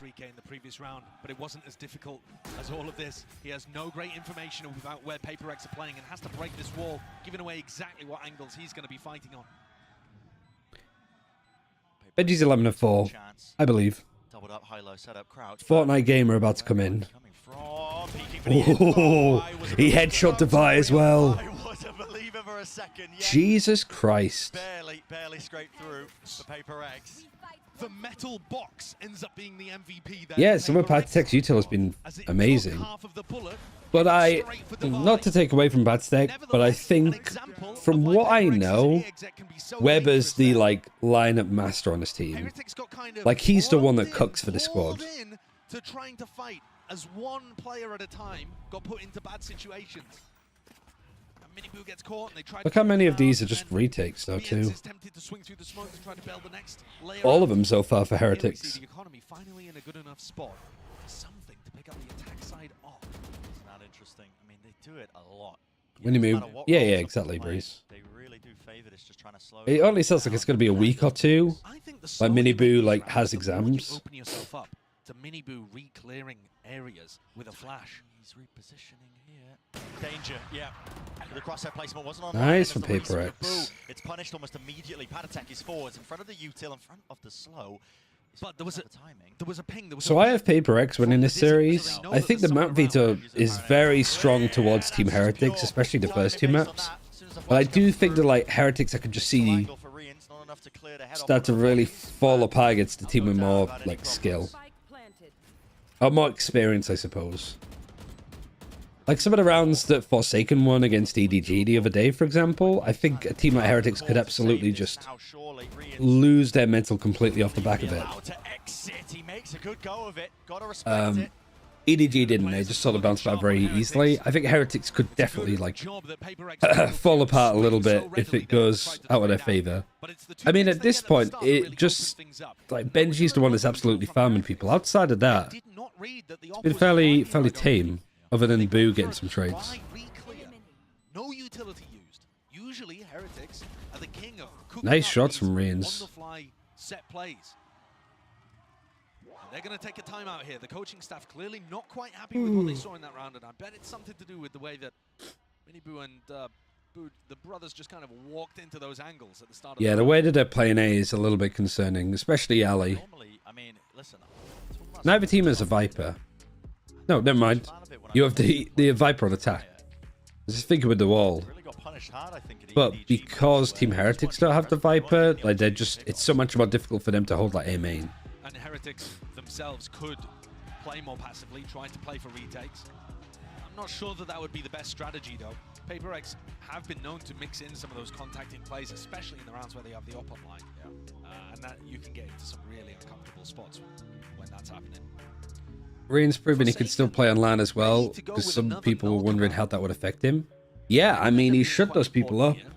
Certainly against Sentinels, he looked more experienced than players that have been on their like 4th or 5th line. The option now of going pretty rapidly into B once more. I think it's fair for some of the pros to sort of criticize, like Navi. I think Angel wasn't particularly pleased that he lost to somebody playing online. It's just a whole different game. Set the sights towards mid. But at least Reigns has come in and he's been superb online. If Reigns just completely fell off, it would, you know, sort of sodden the whole tournament, I think. Because Team Heretics would have been good online and not online. But luckily, that's not really a problem.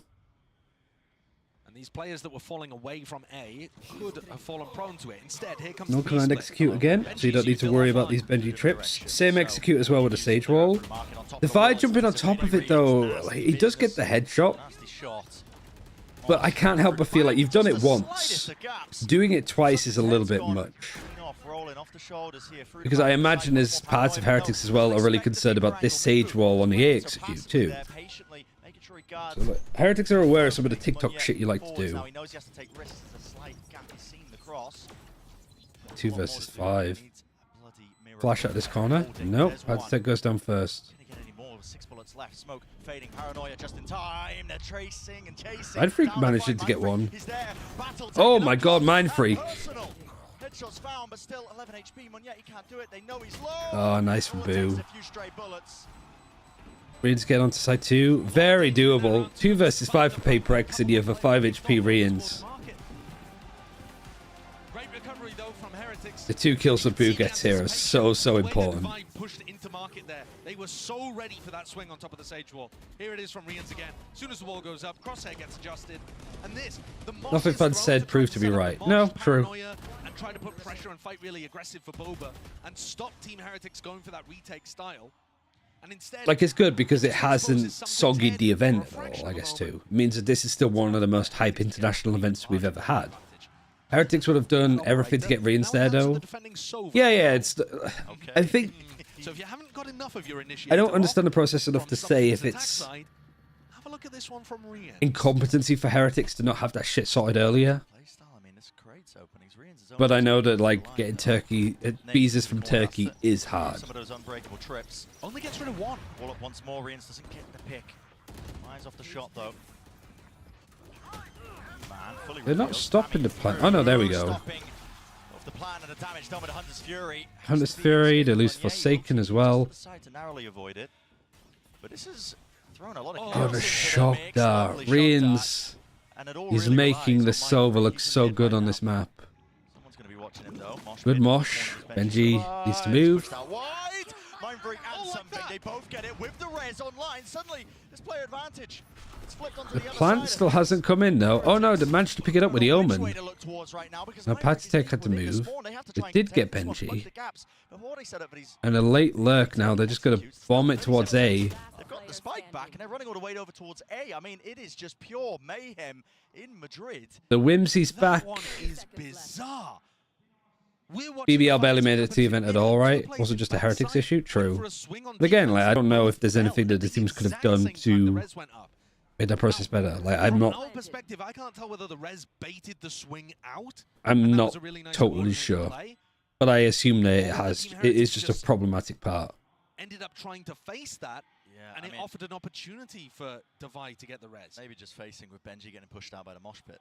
Yeah. Having to protect him, you know, maybe just super possible. Stand the ground, see if they can survive by just taking the fight with more players. But it's left just Miniboot reeling in this one, has to save. Yeah. Force back with the rifle. What a turnaround for Paper X though here. Odd round, just those strange timings. It just sort of looked like it was round over with the 2 kills. That it's been used. It's not often you say that about a Sage ult, actually.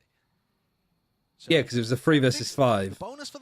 And then they rest. I was like, I'm sure that Heretics got 2 kills. Because Benji got Forsaken and then the shock that kill from Rians got but Paper X have now crept up to 5. A reminder, I think it was Monya. The better half last time we saw it play. But I think this comp should have theoretical value. Yeah, Monya. So they went for the res before the peaks happened. Right, removing requirements for the sub. You've already been 17 and Rians not getting a visa when most likely it would have worked on far in advance. Yeah. There's also the part of me like, well, FUT seemed to have everything sorted. Well, other Turkish players that came into the league this year that didn't have any issues, right? Go online, Thrash for something. Will be opted to use this. In fact, Heretics want to take the pace straight to them. It's out the paranoia, all offloaded. And 3 players found. Control, yeah, with that knife deep. A lot of information. Fast execute So Paper X on A. Fast reaction into A, which is where Benji's playing. With a kill trip and a Was an error issue. That's a good point, actually, yeah. Surely of all of the organizations in the world, BBL would be able to get some preferential treatment in Turkey.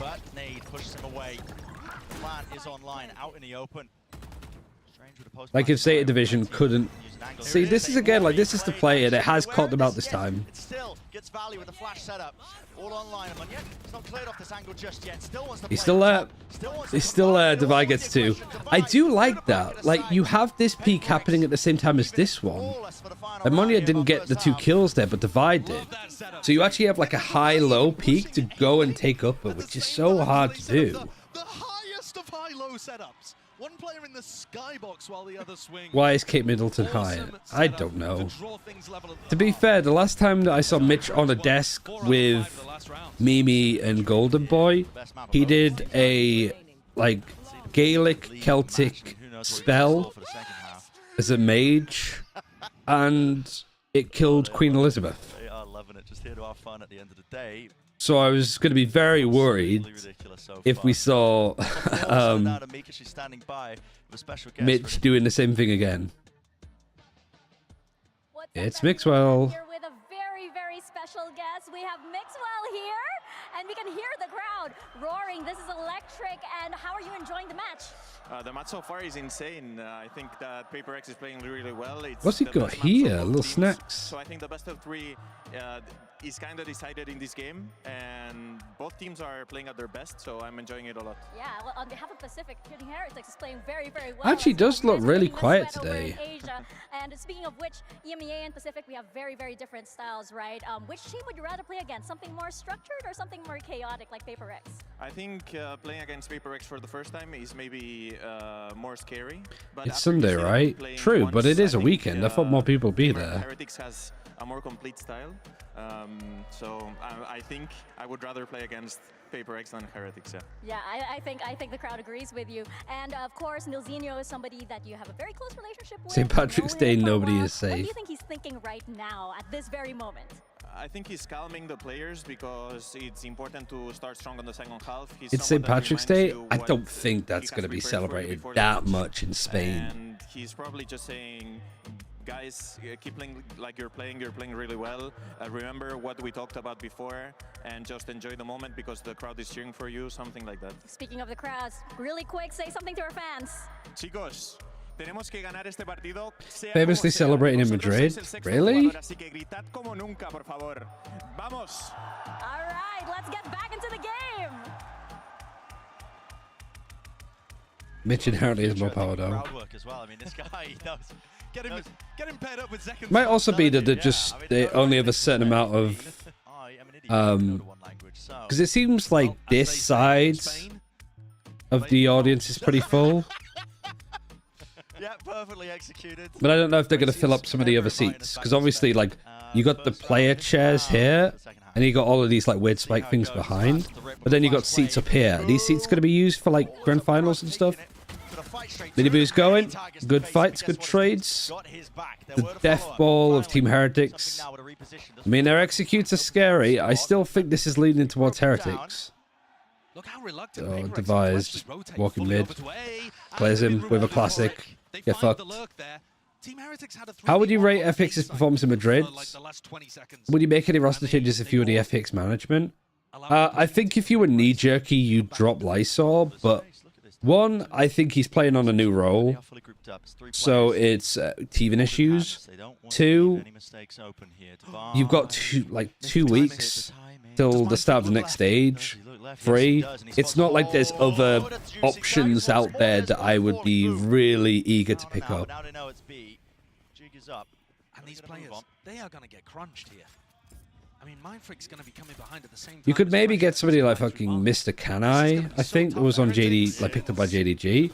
You could get Jakuro. Now, Paper X have done well to turn this around. Considering the fights were going Team Heretics' way. When I said this before. My thing about Team Heretics on attack, if this is the second one, and this is second like 140 / post ban. Heretics is like strength is really good like for the first 20 seconds, and then when mid round it needs to come in, they get super weak, and then when it's like clutches and post plans have to come in, like they get really good again. And Team Heretics are really good in like the first 20 seconds of a round on attack and like the last 20 seconds of a round. Everything in between is a little bit of a coin toss. Leveled their own expectations. Here's a deep knife. Forwards with the dizzy. I mean, We should start calling people to see who's available. Yeah. I do think China is going to be really vicious with some of their roster moves that they make. Especially orgs like Paper X and JDG that just want to get to the top. They don't fucking like that Edward Gaming is like the household name for China Valorant. Especially FPX, because they were like, well, we were here first. We won an international event. Good lord. Well, Forsaken is more than halfway to his ult. Are you saying Team Heretics have ADHD? I am saying that Heretics have some really good utility and some really poor mid rounds. And some really good clutches. There is only one player on the other side of things. But I think there's a lot that FPX can like take from playing stage, from playing Madrid. But I do think that it should be a wake-up call. Same applies for EDG. But just some of the shit that you get to do at China, it's not going to work against good international teams. Alright, nice from Boo. Mini Boo even. That's so strong. I mean, aim punched as well. Like this as well, just the coordination to have like 5 people walk in. Alright, we've hit the 20-second mark. This is where it falls apart for Team Heretics. Still got the plant down, by the way.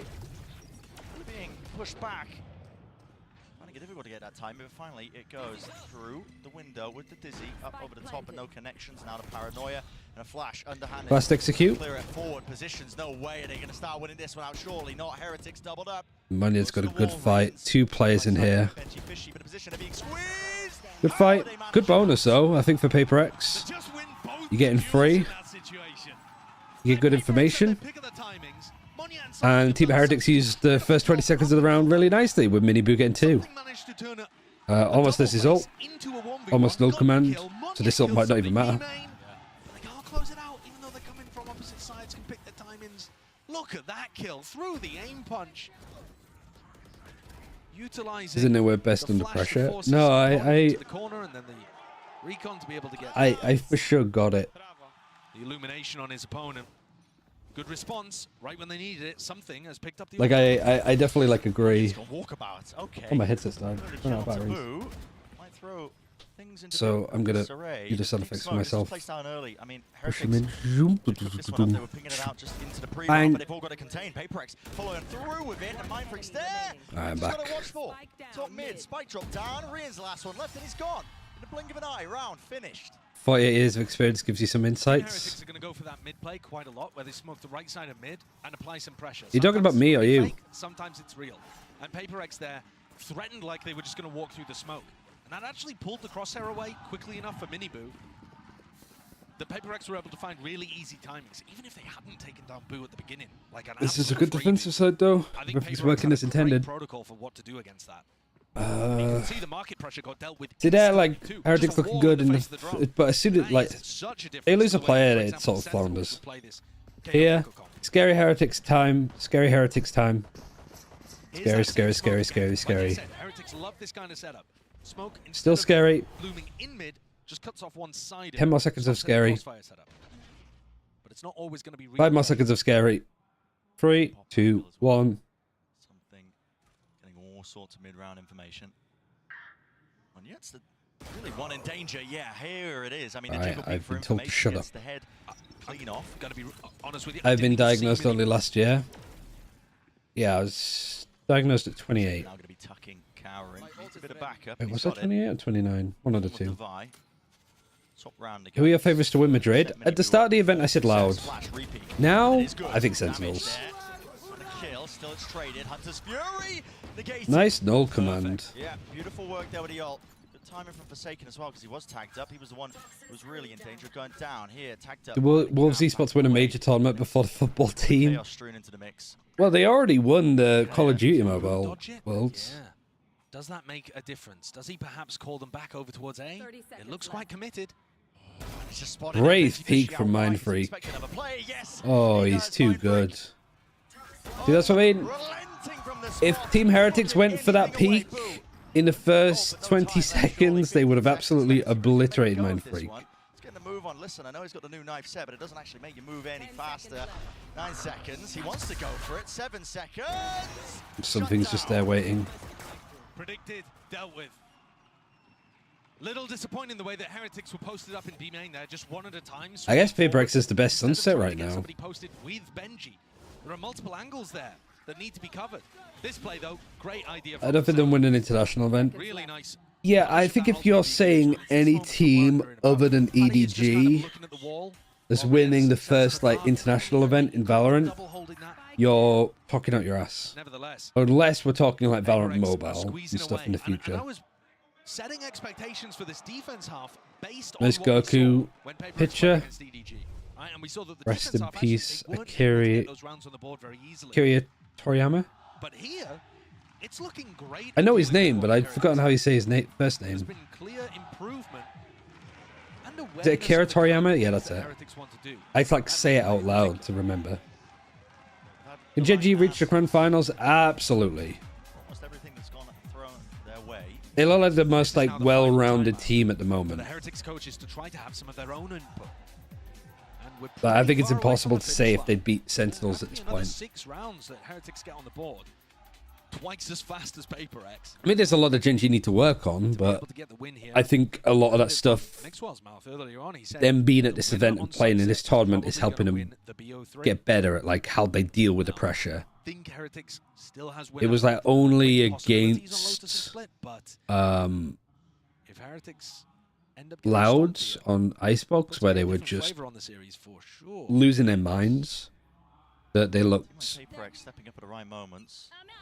that they were throwing it away for themselves. Here it is, fast. Yeah, they can reach the grand finals. Gen.G Sentinels, I think, is a fair estimate of what the grand finals would be. Making sure all of it is clear, but it's given up entirely for the retake. Paper X, look at them. Because both those teams would be really good in best of fives. You have a lot of utility to throw out. Between the Gecko, the KO, and the Paranoias, it can be overwhelming. One-way smoke blocks off one yet, so he can't actually fight into that angle. Still, a chance for Devi. He's not smoked off at all. Mini Boo, no way, drops down. Nice kill. Nobody's there with him this time. Thrash is good. Gets Patstick right in the corner. Good fights, but the advantage is still there for Heretics. Was 2 versus 2. The Wingman is going for Benji. Snakebite as well. This is a good utility from Paper X, actually. Feels like they're more just sort of making it up as they're going along. Like, improvised a lot of util, but I mean, it worked. These moments, though, they start to lean towards Heretics because it's more of like a clutch. Gonna plant safe now. Really nice cage, actually, from Benji. Something's gonna wrap all the way around. With an op in a 1 versus 2. And no util. He will have to slow down a little just to check these positions. And the longer he takes, the more Heretics should start to think. Yeah, same Harper. I guess it'd just be Harper. Happy. Oh, he whiffed. And then, yeah, Benji's pulled together so they have like a nice little kind of crossfire. Just moving, though, constantly moving. And look at something, he knows it's over, scratching his head, forced to try to. You don't need to panic too much, though, if you Paper X. I don't know how. Something, yeah, something's up. Oh, he's gonna hit the trip. He's gonna survive, though. Just the shaking of the mouse. I like the Korea's upcoming talent. Yeah. Me too. I'm glad that it's kind of been shown. Because if you're DRX, you're not happy about this in the slightest. That you've been the top team in Korea for so long, and then you don't get to the international event against this team that handedly beats you.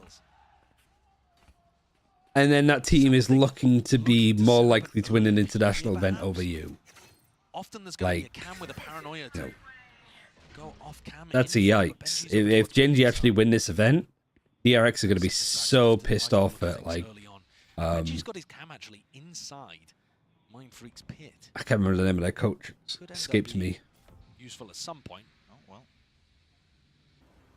Knife's going to be at least taking down all the kit here. Mosh pit held. Ready for some sort of play to punish.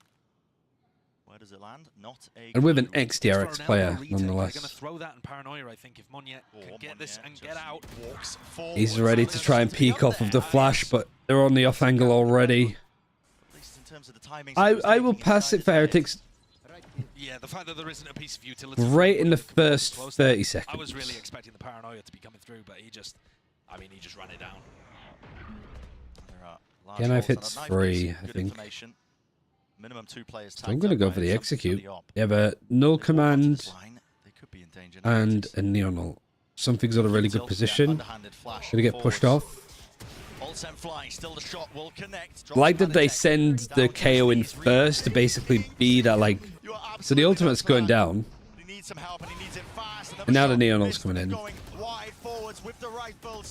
Claiming the territory, claiming the ground, slow orb, rebounding. Has to be pinched for not wearing green. I am wearing green, like, tracky bottoms. Well, I'm also wearing the same shirt I wore yesterday, just because I was too... I didn't do anything yesterday, so I don't smell. Brave fight for Devi. Maybe a bit of a silly fight. Mind Freak good flank. Time is starting to become a little bit awkward. Oh, something goes back as Mind Freak goes in. Something's here. Still, it's a lot to handle, a lot to manage. Doesn't know the positions. Miniboo's playing tucked to really the safe. Saving a gun, getting out. Yeah, something's. I think something is just feeling that there's so much on him to make these plays, especially when he has the op. But he was just outplayed there. Anything money-wise is a problem? It's a little bit, but more so for Paper X. Did they have another timeout? They do, and they're going to use it. Like, I do like sending a K up here first with that null command, because obviously they're expecting the op to be there, and if the op gets him, he goes down. Null command KO is the new silver drone. Yeah, Pat State, just go in and be our bait.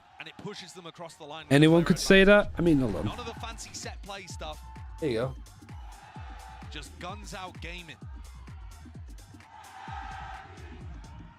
You know, maybe one day, bro, we'll see Excurate on this team as well, and we can have Half win. Yeah, silver linings.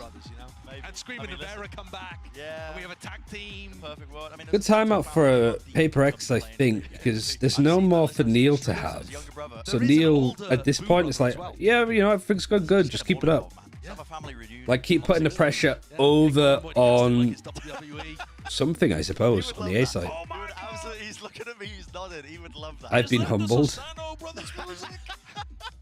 I mean, it would go crazy. Feels like something has been pressured to make a play and stop Heretics. That is just the life of a lot of like oppers on teams. Like, it's definitely like a protagonist syndrome kind of thing. That round, it felt like it should have been a bit of a gimme for Heretics because they were offered that pick at the very beginning, over through elbow. Because, you know, there's a lot of... We'd be done by now if all of the up shots at something missed had hit. We'd be like 13-6. Team Heretics favored to tie this one back But he can't quite just get it together. He has a bit of a buy here. Recon Dart that's going to go on to the palm tree on this corner. Nobody's playing now. Nobody's playing on site. Just seems to be pure retake. Delayed knife. Good info. Surely gathered. Yeah, and that, I think, is going to cancel the hit. Everybody's pushed though from Paper X. Look. So Heretics are mostly going towards A, but after the timeout, the calls come in for them to go B. But I do like this too. They are pinging in it. Because I think the Cypher trip got broken. Let's say Sage roll it. To stop the re-aggress. They do have a trip. Things here should be I think just hold. safe, but they're stuck in B main right now. Oh, timing. Timing. You know that they're there. Nice fight. Nice shot. Good from Heretics to just reset and deal with this. I think if you Forsaken, you try to fuck off if you can. What do they choose to do? Forsaken, ADS. Gonna be a bit of a demon with it here. Flash forwards as well. No connection from it. They are really stuck in place, finding it difficult to get. Gotta be careful here though if you're Mind Freak. The stun was great to get him off that angle. Yeah, really nicely done from Miniboo.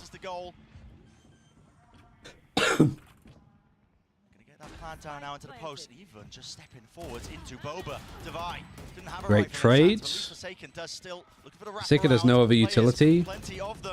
Unfortunately, Monya only has a oh my god, they almost lined up. They almost lined up. He's super low health. One shot in the chamber, Oh, nice. What is that? That's an unbelievable round. Do people say Monya aim on yet? How would you rate the teams in Pacific region? Who's your favorite for next split? I think the bottom of Pacific looks like some of the worst teams. I think EMEA and Americas on average look a lot better than Pacific and China. But I think the top of Pacific and China are competitive with the top of the other regions. They went back towards the site and allowed themselves to get tangled up again. I mean, you could just see how uncomfortable that was from the Heretics' point of view.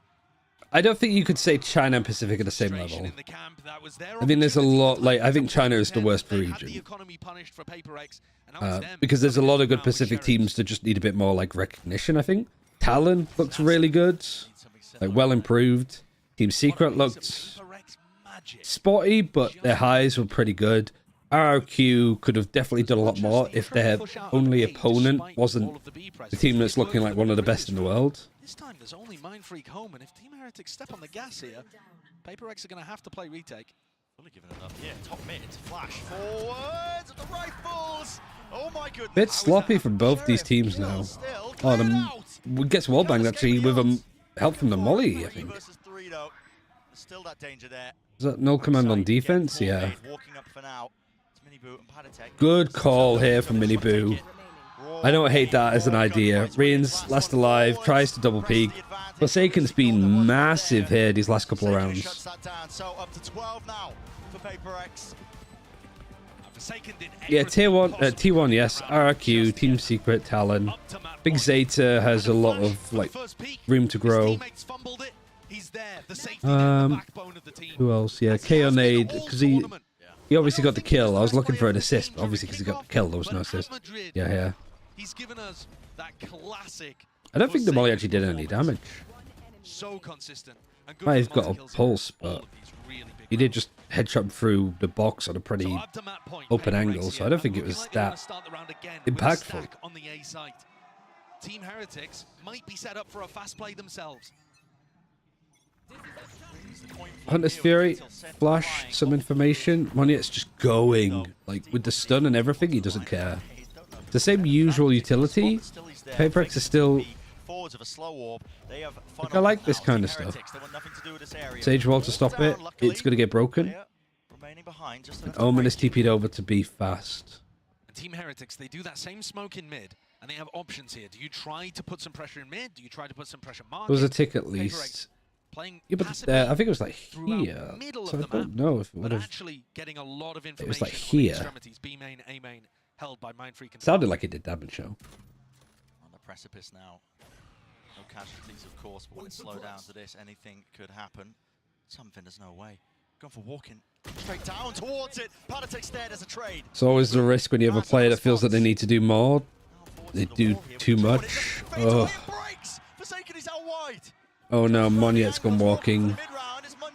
I don't really like how this has been going for PaperX this round. Man's just in the source here. Devi forwards looks to just reclaim some of that ground here. Maybe a kill might do it. Maybe nice double peek too. Too disciplined. Well drilled. They do not want to let it slip now. 4v1 for Heretics to be able to deny the first of the map points that PaperX have got. Still a bit of a way for Heretics to go, but looking like Mindfreak are just going to save, I think. Because their money's good enough to have another full buy after this. But not worth going for it at this point. I don't think. To push for information. But what confuses me a little bit, Bren, is they already had good info over towards A main and B main. They knew that nobody was trying to actually take space in A main. You know, after the drone came through, one of them could have broken it, maybe set up some play to gain info afterwards, but they just went for a walk re-clear of mid twice. Once with something, and then once with Monyet, I believe it was, afterwards. I mean, KO Nade does lower tick damage towards the outside, right? For Team Heretics to grasp hold of. There are still 2 chances here for PaperX to be able to close out map 1. Been hammering on about Still win the next 3 in a row just to get OT is pretty hard. One of the best maps for both of these teams. Yeah. As well in that halftime interview talking about it. Whoever wins map 1. I'm not really that much of a fan of something good for that peak. Not in a 5v5.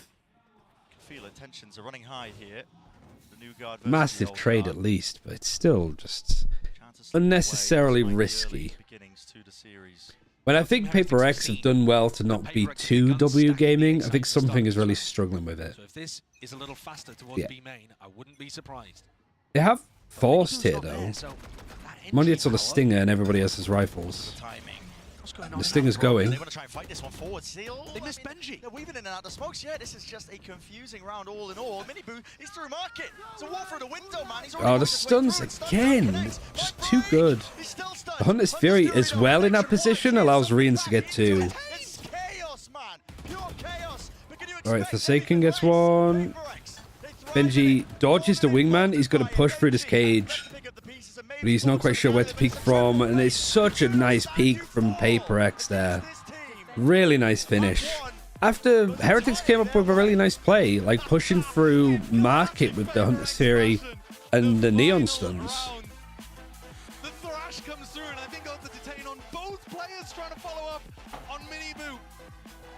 And those rounds, one team looks like they're in a disadvantage. A couple players in B main stuck inside the smoke. Mindfreak, Monyet, and yet their team bails them out. An insane map 1, but all right, I feel like the leaning in on the sunset's a good shout for PaperX. I just didn't expect them to be able to actually beat Heretics with how good they looked on this map. When they very strongly beat Sentinels that also looked good on Sunset. Yes, problem. You need Verizon. Team Heretics lost like 2-3 advantageous rounds each half. So you can take all Yeah, I mean, so many selfies.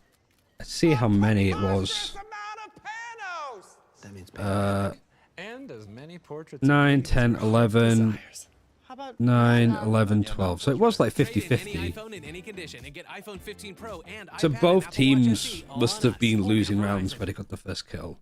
It's annoying because like I like looking at the run it back stuff. But I don't know why. Like run it back is usually up to speed on these kind of things. I did actually want to check for this series. Yeah, FBX having more first kills. Didn't have it on Sunset, but I don't think that's too much of a surprise. But here, 14 and 10. And then 5v4s. Loud only had 5v4s 3 times. And they won 3 of them. Red Bull gives you wings. Just able to turn those kind of rounds back into their favor too often.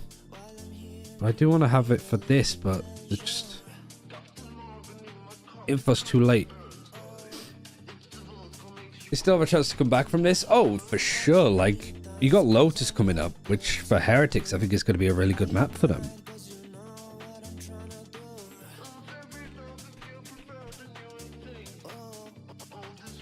It's a shame I can't have 2 teams like in the search.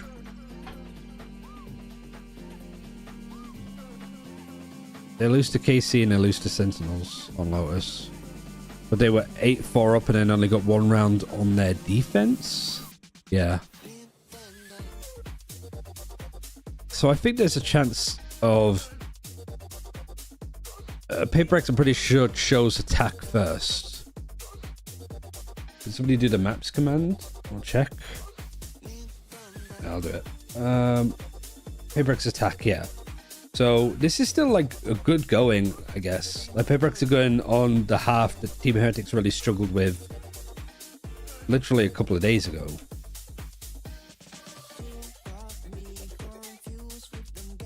Happy for Team Heretics and KC to play internationally, but the inexperience shows. Yeah, I think for my pick'ems, let me just double check. I should have them on here. Like I went for this. I've only been one on... Out of one of the stages, I've been wrong twice. But I had PaperX winning this one. I imagine most people would have Heretics here. So, I'm like in a decent percentile. Top 20. Right, no. Top 25.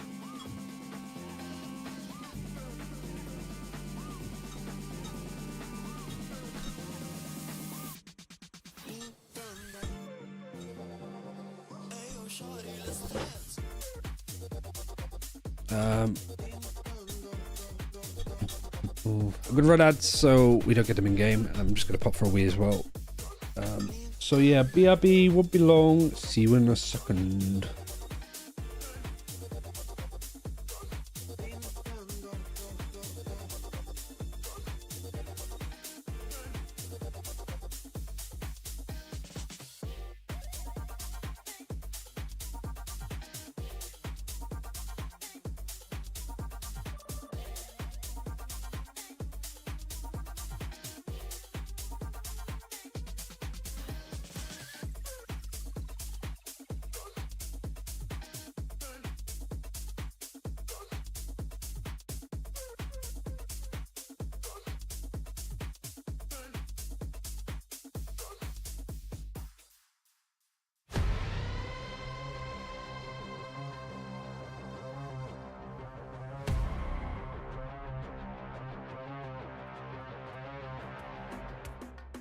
I'm standing right now with Coach Alex. Alex, I gotta say, I was sweating, and I pretty much feel like the rest of Pacific was too.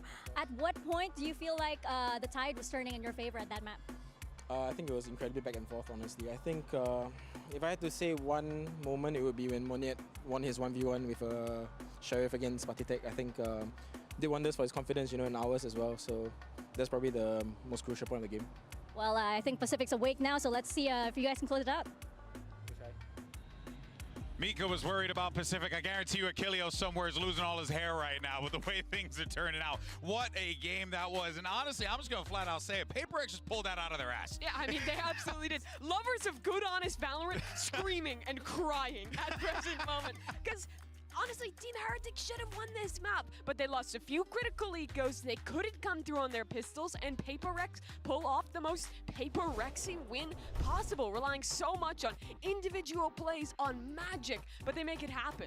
Well, this is it. They've always been able to, but without Jing, who knew if we'd see the same explosive style out of them? Here, though, a back-and-forth battle, as you heard from Alex. Doesn't feel like it was anyone's game right off rip. It was down to the wire, but in the end, I think the better team won from what we saw. I loved Something's use of Gecko. I mean, I think everybody should be playing. Did you love Something's use of? Yeah, everybody should be playing Gecko the way Something No. does. He was barely using his Dizzy. He was offing the majority of the rounds. He was barely using his utility. He's just shooting them. It's like he could be playing any agent. They're not even doing the KO Gecko combos most rounds. I'm the lover of I'm back. Use the op on. All right. Jet, Chamber. Enough of this. There's so many good competitions going on at the moment. Like what? What's going on? I miss it out on. My mind is free. Yeah. Yes, it is. But listen here, man. The Magician pulled one from the hat again here, man. This guy, this guy keeps on impressing. I mean, I've always been a big fan of Mind Freak, so it's good to see him really Do we have the stats here yet? but I still cannot believe Nope. PaperX Frustrating. pulled off this win. Like, it was looking tragic. Where are we at? Points in time. PaperX made the right decision.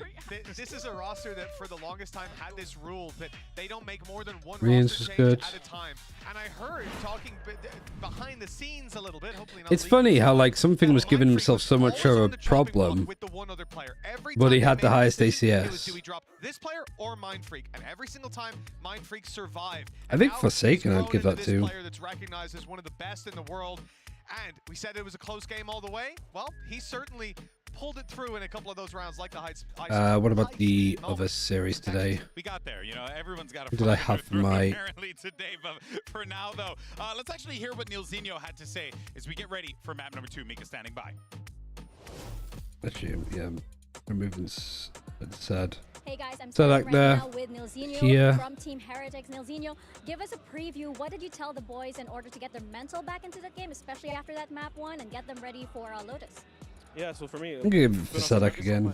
I think the boys are feeling pretty crisp individually. You've seen it from some of the shots that were hitting. The reason we lost that was our fundamentals just went out the window, and you do that again against a team like PaperX, they're going to pick you apart. So it was a very harsh You missed reminder offing? of Oh, to get our good lord, what have you fundamentals done? back and listen to Boo, because you kind of lost control there because everyone's doing their own thing. They're running around taking aim fights, and our macro just completely CSR6 was abandoned. So that's why we LEC. lost the attack. It's the major started We're going already. to change that for Lotus. So. Well, the crowd's on your side, so Oh, not let's quite see yet. if Team Heretics can make a comeback. I think Neil's on the money there. For most of that map, it seemed like Team Heretics Also, yeah, I had forgot to control. change the Their title. retake I in keep the forgetting first to half change the was titles. clean. They were playing the structured Valorant that we They always had it. expect from them. But PaperX everywhere that they wanted him to be. absolutely. But like Josh was mentioning on the cast, once you Who give this have we PaperX got? team PaperX space, or once versus you give them opportunities, they will push Heretics. all the way through. They will shut you down. They make it so much harder to go for that set, honest Valorant that Team Heretics have really perfected through this season thus far. And that puts them in a brutal position now, GB, heading into Lotus, a map away from elimination for this team who we were just talking about is one of the best in the tournament with that close loss to Sen. Which is honestly mind-blowing to think about. W Gaming truly living and Neil breathing looking like a here in that 16 first map. monk. But the thing He's is, been though, is through that the you fucking gotta ringer, put that that's first for map sure. aside, Mitch. Now you got to focus on map 2 Lotus, and we'll see what we end up getting as far as the agents are concerned here. Don't really expect too much shenanigans, but I think ultimately this is really just a Heretics team that now is going to be feeling the heat on that stage. Absolutely, and we mentioned Mind Freak a lot. His Viper is good, his Omen is even better, and we expect him to be switching over to that here on Lotus, having already fired off on all cylinders. I think he's about to add another one. This could be dangerous for Heretics, because I've seen the side of PaperX snowball before, and I'm starting to feel it this time. Yeah, and it was a close game. I can't remember much about PaperX's Lotus. Have they changed anything? Sentinels was fighting forward Don't think so, no. double of their duelist, really punishing no them, but it Viper, has been a stronghold map for this squad and for Heretics quite is a while. Neon Looking at the agent select now, solo initiate Gecko, flying jet. which I do like. Don't like a double duelist comp. I was going to love ask you that for about double. Paper X. I was going to ask you about the double duelist. What do you make of that, Mitch? I certainly prefer the Jet over Arena, which is what he's been running before. Although, considering that it is something, again, he's one of those players that could make the argument for it. But I think this composition, it can allow. I also don't like the Cypher on this map. That's one of the main. It's not even the duelist stuff. It's You're everything sacrificing else. the Viper. So on your attacking side, you tend to be a lot more telegraphed on these hits, and you're sacrificing that second initiator, which means re-clearing is hard. Heretics, a chance to stay alive here in map number 2. All I know is this joint's going to be insane, and I just want to jump back in. Let's see if we get a map 3. Brent, Sideshow, you take it away. Got some water. My goodness, a lot on the line. We think this is going to a third map, or is it ending here? Against the wall. Listen, the crowd might be behind them, but I think it's all to do with this first half. Like Piprex, if they want to actually take Lotus, they need to just go crazy on this attack side like Sentinels did. Have Heretics tightened up those fundamental plays? Actually, they have, because they usually go for the Gecko Flash and the Neon stuff, Omen Flash towards A. The pistol, they're going for the other. They're sort of trying to play from Mound more. They're like, nah, we are not going Mound. A very greedy turret there, being placed by Benji, letting them know if anybody's over towards A at all. Is there anything to play off this alarm bot? Doesn't look like it. Piprex have just disrespected all of the util over here. Now this one's done a little bit of damage to Devi, but it's already like 3 people pushed up. Already like both these teams trying to do a little bit too much with their util. Every single defense round on Sunset as a retake. And we're going stairs. And doing the same again here. They're all going stairs. I don't think Paper X are ready for this one at all. Look at this. They have to try and fight them forwards. Detached by something. Damage done. Oh no, all of the fights gone wrong. Being built up in the feed are full of green. And greedy maybe perhaps is what you would describe it for Paper X. I mean, good retake. Heretics have looked a lot better in these kind of instances. I will jinx nothing teams I've been losing and now I'm paranoid. Alright. Well, what team would you like to win? Paper X? The post-plant setups as well. Same one way. A duelist in position up towards there. It's the first pistol Paper X have actually lost. Usually there's going to be a pretty heavy denial in that area. And Rian's just Because Paper X won both of them on Sunset, but obviously the first one, we saw an Eco win against Paper X. Before this, it was FPX. Last time we saw Paper X invest into this kind Oh, of Paper X to win, so EMEA lose. round. They went for some kind of force after losing. Any team who still plays Solar Sky, I'd want them to lose. You're running double duelist though. Yeah.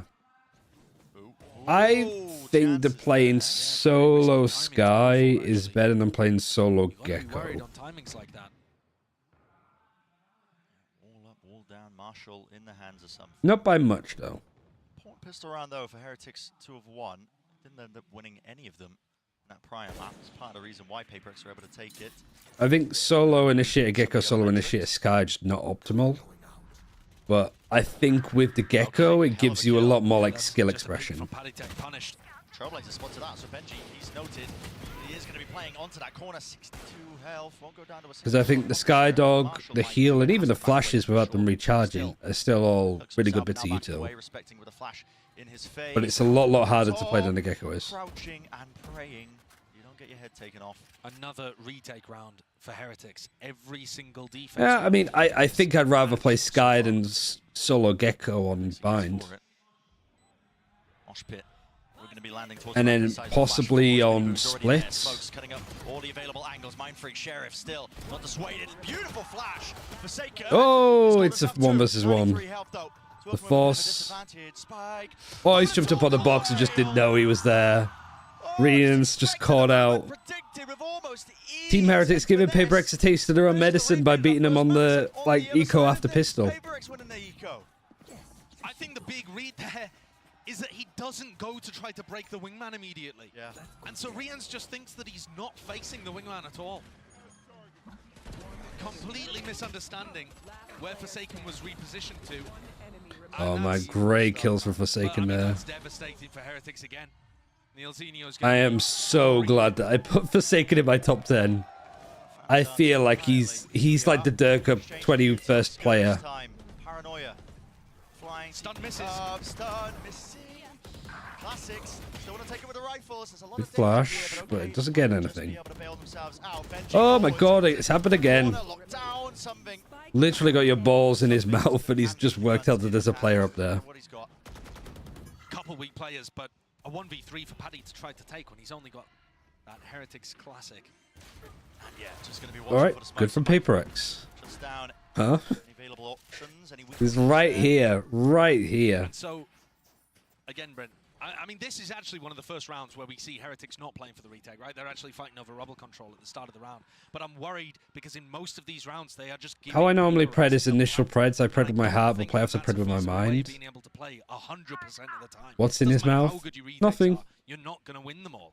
You're going to give PaperX too many advantages. If I'm sort of in a head versus heart moment with my preds, I always predict what I think is the likely outcome. Because, like, if, say, FPX beat Loud, I'm happy still. Because FPX beat Loud. But he has the dash to get himself out of there. Disengages forwards. It's a call going to be made here by Forsaken, using the Seekers now on top of him. Molly at the feet there through the With Paranoia, he's trying to fight it a little bit, but Patik's now stuck on the back of the site alongside Benji. But they are actually carving themselves out some nice space, but PaperX is still going. Still W Gaming, it's actually working out nicely here. However, the post plant last time on A wasn't amazing. And the wingman there just kind of gives away, I think, the Heretics were gonna just drop down in that moment. So Moniet was like kind of happy, comfortable. Was worried about the fundamentals. Again, he is not going to be impressed in that situation. Wingman goes out to clear one side of it. Miniboo still has slide available. They don't go for a double push through the smoke to try to make sure they can. There's the Jin cosplay, yeah. I can do it too, guys. Rians just jumps out the smoke on his own. Discipline is slipping. It is, and this is one of the biggest things actually that has powered both of the EMEA teams through so much success. And if you can't hold it together when the pressure is on, you aren't going to be able to make it deep in tournaments like this. I think that's true. I do think it was bits and pieces of it. I don't feel like Heretics were always the most consistently disciplined team. Cam and Cole got better as the tournament went on. But I think Heretics were just too explosive before. Finding big value out of playing solo. I also feel like I went for PaperX because I said that, like, I think FPX was the worst team here. I think it's Team Heretics 7th. I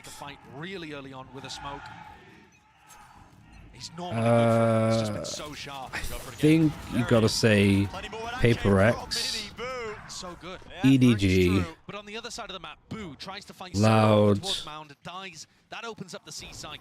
And it's only KC, Look how quick something Genji, Sen. What is happening over here? What is happening over here?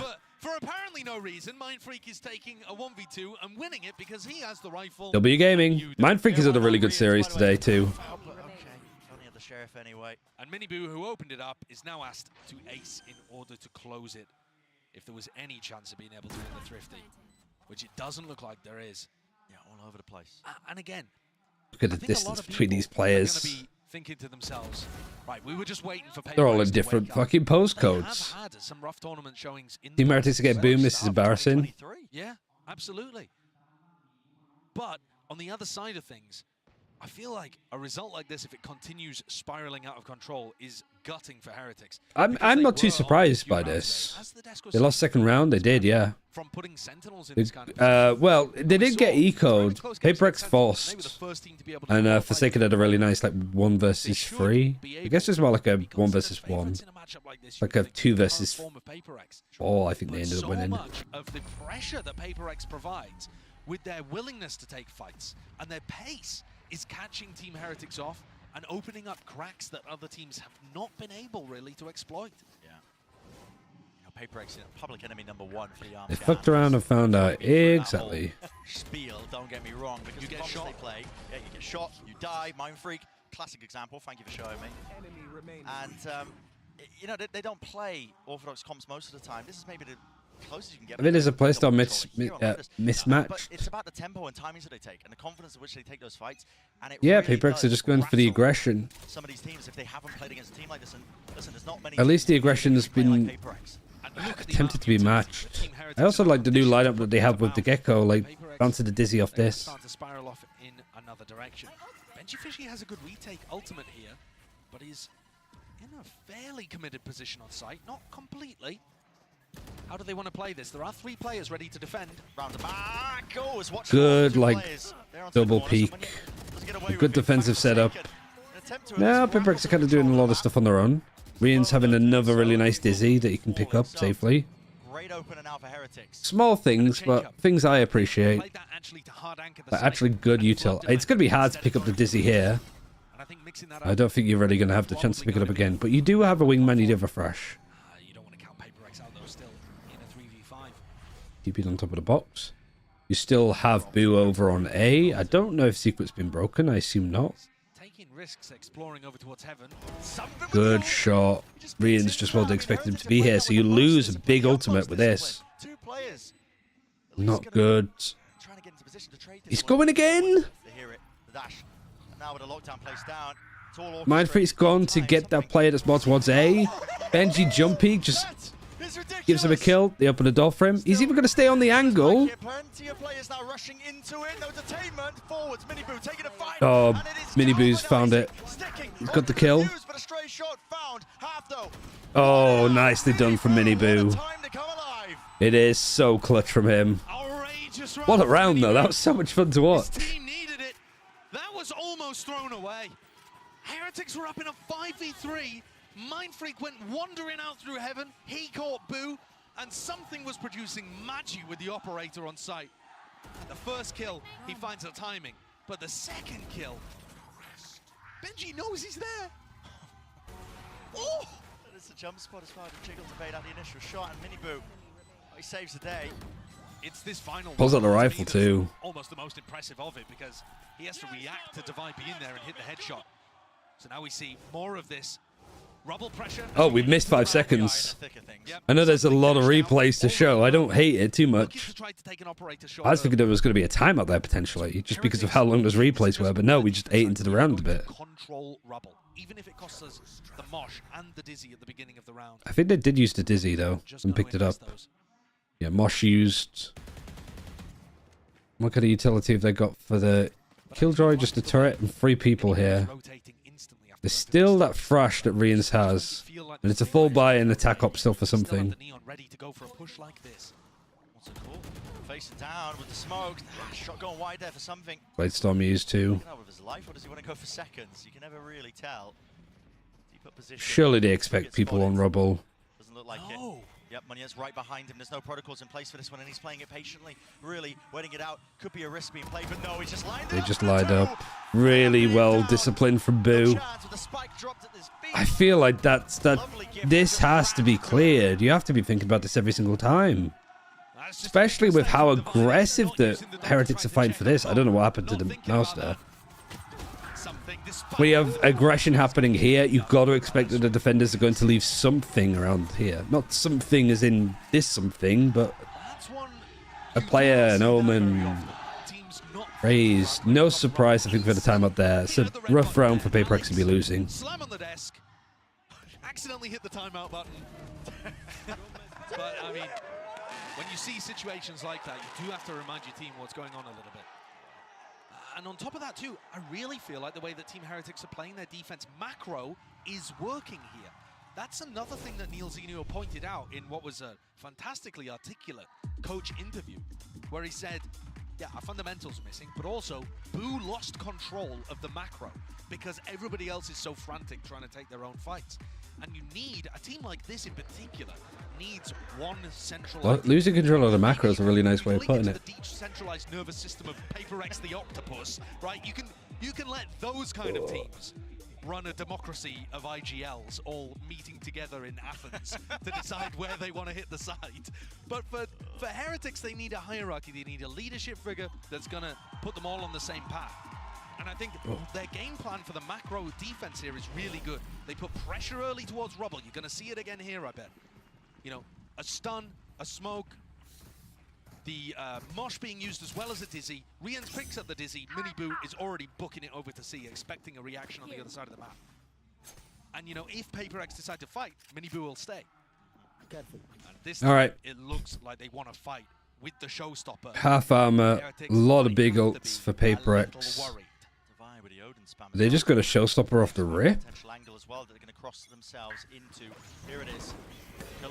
Manages to dodge all of the util, but Minibu catches him. Oh man, it's an absolute bloodbath. I mean, this defensive aggression is working on wonders now. The Neon Comp has outstayed its gimmick value. I mean, that was instantly responded with. Every time I watch Minibu play the Neon, I am outrageously impressed at what he does. 10 and 3. Dodge, duck, dip, weave his way. What are they pushing there off the back of the paranoia? He slides underneath Monya. I think just outside of like the Neon stun and the mosh, did they just assume that not many other people would be there? You're getting glimpses there, potentially just a comp getting outvalued. I mean, It's strange. Like, it almost felt a little bit more passive from Paper X. They still have a buy here. Like, they're Bulldogs, they're forcing them. Well, they're not forcing up here. Some of them are.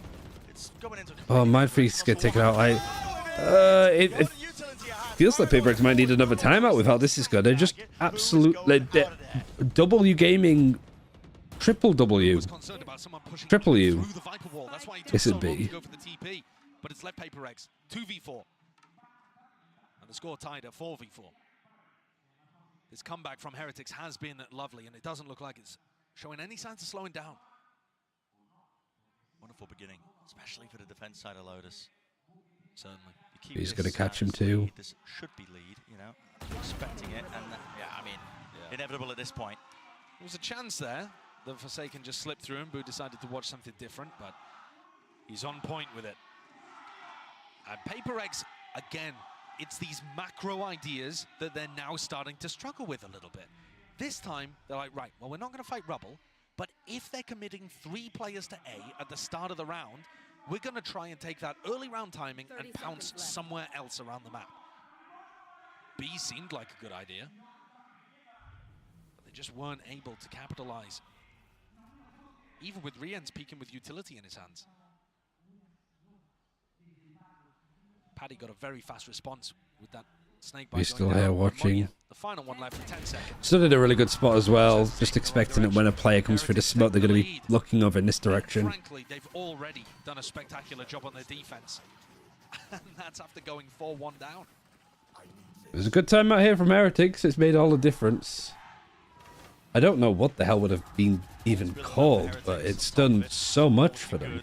Final bullet there that Patty decided to spray with, where he catches Mind Freak. Not quite sure if Mind Freak himself was vulnerable, but there was a snake bite down there to try to put pressure on the players getting in.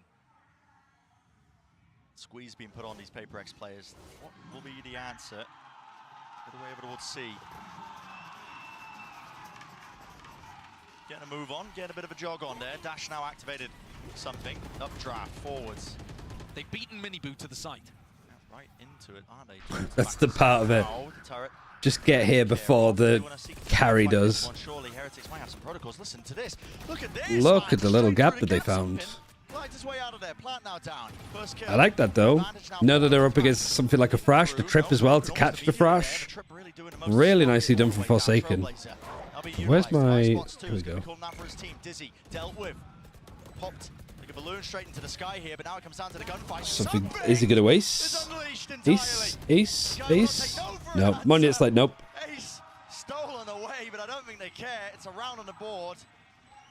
And finally, Paper X find that early round time. Good call, I guess, from Divide to just be like, all right, they're hitting us with a lot of aggression on A. They're responding quickly to us on B by having people rotate. Let us go see really quick. Synergy, I think, in terms of Rian's utility as he went to the retake. He stood up at everything. But Paper X will be super happy about that. can still make a serious go of this attack half. Yeah, they certainly can. And everybody grouped up again over towards C. Listen, if it works... 5-5 really making it interesting. Apparently it's the Paper X way. Right, but this time Paddy is there so early. I mean, Heretics' attack side is good, though, so Paper X probably need to get these last two, I think. They are doubled up. Moving towards it. Another flash here. Just spots it as Good well. flash. Great trade from Benji. Oh, Benji's actually owned it. Offsets it just enough and sets himself up for another one, but still sprayed down. Really good stuff from Mini Boo, too. 1 versus 2. Mindfreak does have his ultimate, and he's already been met at the pass. Boo's rotated there. Like, both the players are rotating away, that they've just given up the C site. And this is where Mindfreak can absolutely freak them Yeah, because it is... But I mean, the mind games here genuinely are so huge, right? Yeah. Everybody on Heretics backs off, anticipating that Omen ult. I do like that a lot of space from Riens has given up. Because it is a 1 versus 2. Mindfreak is just looking to get something a little bit extra. Bring it to a 1 versus 1. Just pulls all the momentum back towards him. The plant, however, is in a really difficult place. And it's planted more for Heretics here. There's no post-plant spots to fight for this, really. Other than where Mindfreak is at the moment. Wingman doesn't catch him. They got to expect him in the smoke. It's still going. It's got half. He doesn't know if he's got on it or not. Yeah, the sound cue. It's really nicely played from Team Heretics. Just the paranoia, making sure that they can't hear that they're on the defuse again. Oh, by Benji and Miniboo just fighting for this space as well as they did. From a macro perspective again, Brent, what do you go for? Because you thought the C hit was going to work. You thought you could beat the time. And this peak off of, off of Benji going down. The transfer's really nice. And Paddy, he just goes in there as a utility sponge. Oh, yeah. But it allows everybody else to focus on Paddy, and Benji gets that little safe spot to be able to pick up 2. Same again. 3 players control rubble for the defense. Paddy immediately sprints over to try to help Benji, anticipating the C hit. But instead, Paper X, okay, we're going to go for the late round re-clear over towards rubble. Making noise over towards... Trailblazer doesn't get too much. It has pulled. This is the only thing that's really sort of going wrong for Heretics, is that they are overly paranoid rotating, especially Miniboo. I mean, that's the benefit of having a Neon, right? Is that you can just gamble on either side because the rotation isn't that slow. The fact that they've managed to make it 4 versus 4 going into the retake is really beneficial for Team Heretics here. You have the Viper Wall as well. It could help you clear some of this stuff up. Weird position for Divide to be in too. This is the only thing that's going to help them, I feel. Breaking the util though, back of the site. Removing one, still with the judge in. See multiple, I think, towards CT. Good shots from Riens. The Viper's pit just going in. Guy's in a good spot to just spray on it. Good pit, the sound. Q forwards, damage. Just about. I think they still got half. Yeah, this is a good one now for Heretics. I still feel if we got to split, I'm still leaning towards Paper X. Good night, Geekess. Enjoy the rest of your weekend, and hopefully see you around tomorrow. Usually Lotus is bad for defense. Someone would think that getting 6 on defense is good, but it's been proven incredibly by Sentinels yesterday. I think the response from Heretics on this map after the Sentinels loss too was really impressive. And I do feel like they were initially falling into the same problem.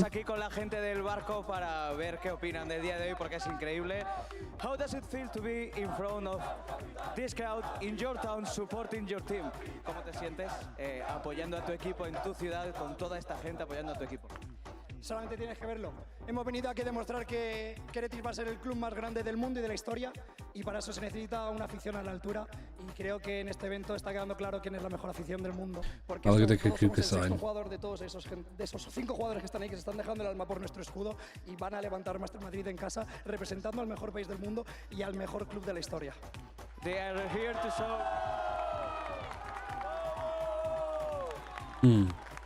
They are here to show the world that they are the best fan base in the world, that this is the best country in the world, and that I think 5 might not be that bad, given that Heretics' comp is really good, especially for defensive aggression. Well, I mean, I got 7.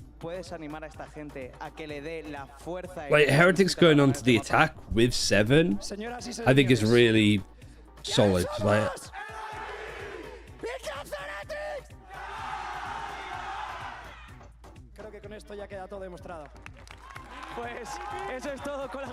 really glad that we got an event in Spain.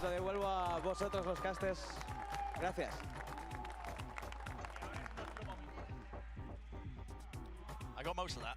Paper need pistol. That's how it feels for me too. Listen, that chant was hype. It was hype. Listen, Many people will run around and kill everybody, and the other 4 will go plant. But I mean, like he's some sort of just satellite, just zoom, zoom. No understanding. Yeah, but listen, you know they're excited, you know they're happy. And they should be. This is a great position for Heretics to be in. Not the fact that they're down 0-1 in maps, obviously, but the fact that they put up 7 That's the on tactic. the defense side and looking towards. Yeah, he's the fucking golden snitch. Split where Paper X looked a little dodgy with an unusual composition. 13-6 is pretty good. 13-8 for something. Something's had some really good shots and some really good moments, but like, it is kind of weird, I suppose, to be like something and Miniboo are on a similar kills, but just Miniboo's performance stands out more. I guess it is like where those kills came from. Maybe something got a load, but he almost got an ace, right? So there's that. Presence over towards C Mound, right? When something fights over it like that, it makes it feel like there's a big stack over towards C, and instead the trap play is Monya hidden in a corner on A. Yeah, and he's about to give away. I'm also concerned like Paper X with a Cypher on defense. Pistol set up nicely though.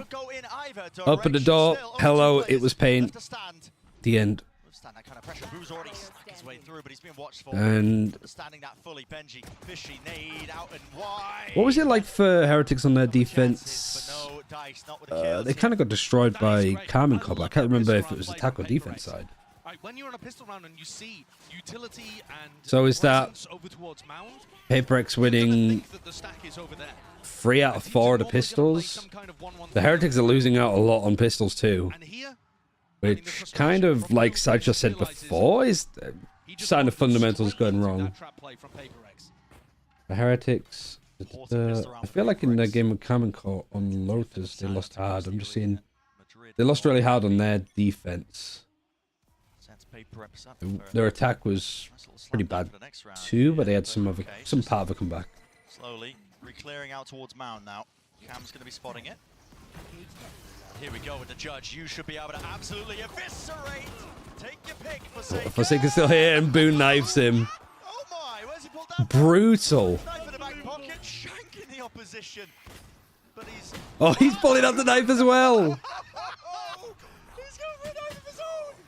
Oh, for Christ's sake. Everybody forgot where we were. has anyone told the players it's an elimination game? On yet? You realize your tournament life's on the line, buddy? Oh. Oh, I love how much fun Paper X have with every What do people call it again? Thingy gaming? I mean, the knife play here See if chat has it. right? He knows that there's a play with the judge that's run out of bullets. That one is just mental. He's so mad. Of course, Alex is fuming at it. Oh God, you would not think it's an elimination match. No, you really wouldn't. So bonus. Whimsy's back on the menu. A lot of util now. An explosion out towards A rubble with the walls across themselves. Up at a counter. Oh, here's the fighting again. Okay, this is where it is, descending back into the chaos. This is the bonus for Paper X. This is their lower buy to try and save money, and it's just absolutely slapped Team Heretics down. And oh my, that is a wonderful round to win here for Paper X. That's a bonus round conversion. Yeah, that's Okay, all right. being able to crush Team Heretics there so decisively. Their economy is about to get out of control. And it also And then Eco here, full Eco as well. I can't even really afford just a bigger gun in some of these areas. You know, is playing double duelist with a Cypher here. But they still have quite a lot of tools to go with, and they're willing to fight. They're willing to commit bodies. Something might be able to just clean up here. Gecko Flash is good, but something still gets one with the Outlaw. I like the Gecko Flash and then the Nanoswarm here. Like, it's a really, like, anti-op setup. Forsaken, a bit of whiffage in play. One on defense that was all against KC. That's a massively important one. Yeah. I think something seems very focused on doing what he can. But there is a risk of doing too much here. Like, he's got the he's got the outlaw, sorry. No matter how good your aim is. Trailblazer sees two. Good paranoia. Good response for the paranoia, actually, from Boo. But it's not stopping these guys from pushing. Mini Boo has managed to pick up a gun, however, and that's a bit of a problem. The result you're expecting here, that is the danger when you hand this guy. It's a 2 versus 2. Yeah, I think this is just overstaying your welcome if you're Paper X. But you're there peeking with the outlaw, you've shown your presence, and you're still re-peeking and getting on the angle. Even again. Nice shots, actually. I guess it's just the sentimental... Well, not sentimental. It's the message that you're sending. It's that you're like, I am confident enough to still go for these plays. In a high pressure round from the outlaw particularly, but those bang, bang, down they went. Saves one in the chamber. Reloads it anyway. You see Forsaken something using it fairly often. Yeah. Coming into the next round though, full armor on everybody for Heretics. So they're not falling into the trap of ruining their economy, but if they lose this, they're potentially in a death spiral. I don't like how China and Pacific teams aggress against Ecos. What are you doing? That's mad. Yeah, Thrifty's a very common thing. For Pacific more than China. Like, China still had a lot of them. Alright, we're finally getting the fucking outlaw clips. And of course, it's fucking Brennan Sideshow. I like that, actually. Like, Mini Boo going up to the high ground to stop him from getting out. Paranoia has to go across here instead of where Mini Boo is. So he's now going to try again to push up. Whilst everybody else on Paper X has kind of started to fracture. These Paper X players, they've got to take a faster time in, and this is only 4 seconds. They're going to get detained. Forsaken, there's nowhere to watch. I mean, to be honest, if he had been detained there, would anyone have even known where he was? Mindfreak opens the door in a 1v3, but it does not look winnable. Rush is going to be used. Most of all, I guess I see that he's over the top. Didn't hit him. Open door, open sight line. I mean, he's got 2 fish to dodge in this round. Mini-Boo's already on Reactions, please. I'll check right in a him, second. so God knows what it to is. save this rifle, or in all likelihood, there's no way Mindfreak expects it. He doesn't. Not at all. And Nice 4K from Mini Boo. Team Heretics for such a great recovery. When the round began by something. Oh yeah, I'm not reacting to this. You just would not expect. Don't know what the hell it is. And also your first time chatter, so it's a little bit sus. Look at that shot. And this one, What is the Wolves command, Ryan? Wolves win, isn't it? And they got the punish early on. From there, Riens and Mini Boo just holding positions, able to pick off both sides of that pincer retake. And Paper X are going to take a timeout here. Here you go. After only losing 1 round. I'm not exactly sure what Alex will have spotted.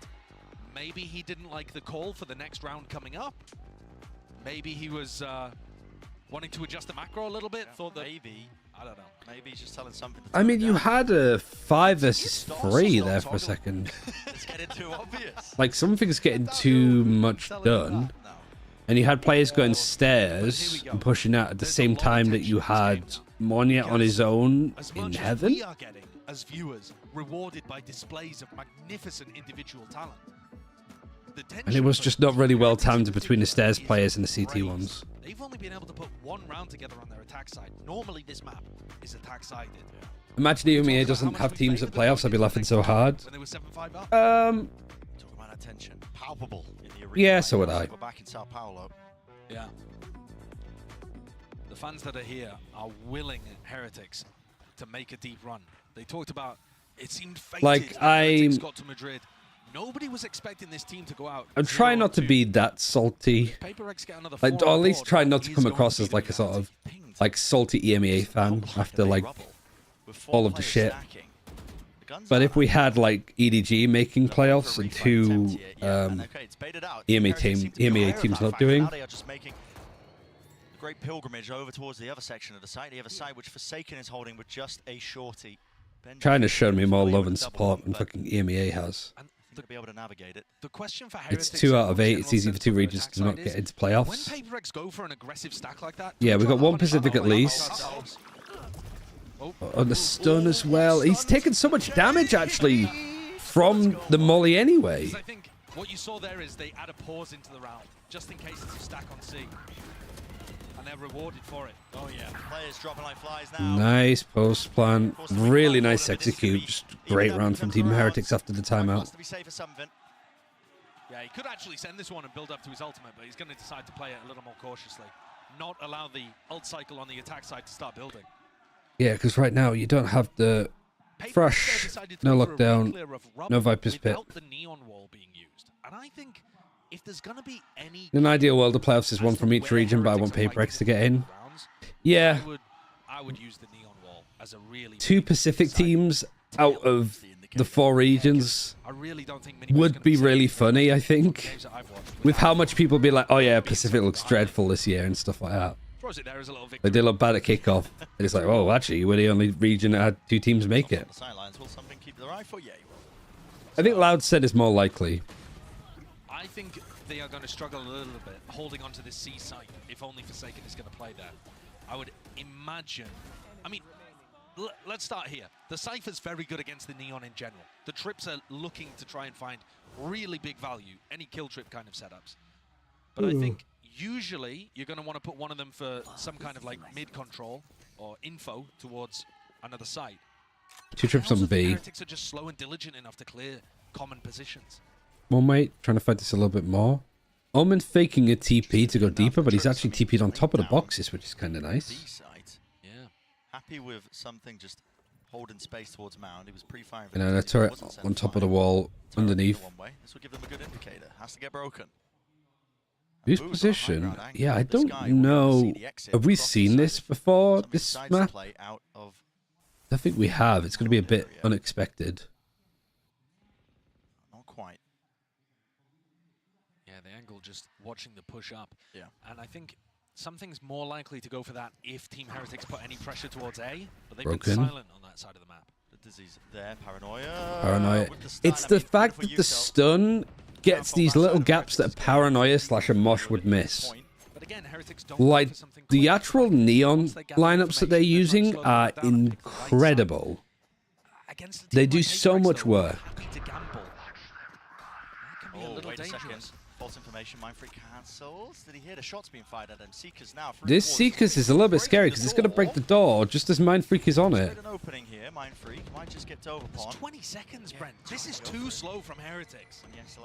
They're going to try and go B. Oh! Mindfreak just wasn't expecting it. Trips though, exactly so. Oh, and the neon ult against the Trips. Nice transfer from something. This plant is still going to go in. Oh, Odin is in a really good spot, but after neural theft, just gets jumped on by Monyet. Had to take peeking, can't get too much. Now Benji, it is planted for him. These 2 defenders need to cross his like sight line. They've healed up to go for this. But there's no util, and there's 1 nanoswarm left for Benji. It's against these PaperX players. Monyet sticking, kill. Needs to be found, half on it, defuse already gained. Nice trade. Left it just a little bit long enough for Monyet to get half and then just face with his opponent, face with his teammate. Too slow, I think, from Heretics in this round. Trying to spin to a site with only 20 seconds left added so much danger. You know, even with Riens being able to pick up Mindfreak. This is so nice from something. Yeah, I mean, even the trade from Benji just afterwards. Like, massive. Good round from Riens to just get that kill from onto Mindfreak and then actually get the plant down in a really good position for Benji to play in. Diving Monyet in and swinging behind with an Odin. Last day. Heretics going for the A execute again. Like, even though PaperX won the round, like, they got a stinger here. Ah, he's used both cages, just getting off the site. Actually, a really good call for Forsaken, like, just playing this pure retake. Is there anything that they're worried about? I guess the Thrash. That's why he was so panicked and so scared to get off the site. Trailblazer. Players back. backside control. Now a fight towards Rubber once more, actually. With Didn't see anything, but there is a late player from Benji here. That's going to be the question, Benji. He's not completely cleared. The Thrash too just connects onto the back of him. The Dizzy as well with some support. Device taking a lot of damage. Really nicely played from Benji back here. A little bit rough from PaperX to not clear him. They just did a Sky Flash. It goes here, doesn't get anything because Benji's playing super deep. And Team Heretics, they tie it up 10 to 10. I just want to explain a little bit about how difficult the macro calls are when you play against a team like PaperX. We've seen Heretics are trying with Boo at the IGL position to figure out what the setup looks like and then try to slow the round down enough to make sure they're making the right call. This round, they decide, well, PaperX are just kind of rotating around the map to figure out where we are in gambling. So let's just send it A. I just didn't expect him. And then goes for the peek onto something just as the Thrash clears him. Hope that they're not force stacking A for some random reason. And this time, the stack isn't there. They get in onto the A site. Everything goes cleanly. Can you imagine if they ran that? Low buy. So there should be 11. Forsaken's still holding on to that Odin. You got 3 rifles. And they are kind of forcing. This time, I don't think it's going to be pushed back so easily. Here's it. Door switched. Oh my god, the goal! Oh my god, he's so brave. The flank with the Blade Storm. Nobody's there. I thought, sorry, there was an attacker there that was going to go through him. Now Monyet's on the flank. He's got a rifle. Blade Storm is still in hand for something. And now it's forcing Heretics to actually push up to 2 in drop. Skydog's going to kill Boo if he's not careful. Didn't get much information. Oh, they don't expect a player in drop. They're not going to expect fucking 2 of them either. They're really not going to expect Reans to be here. Nice satchel, actually.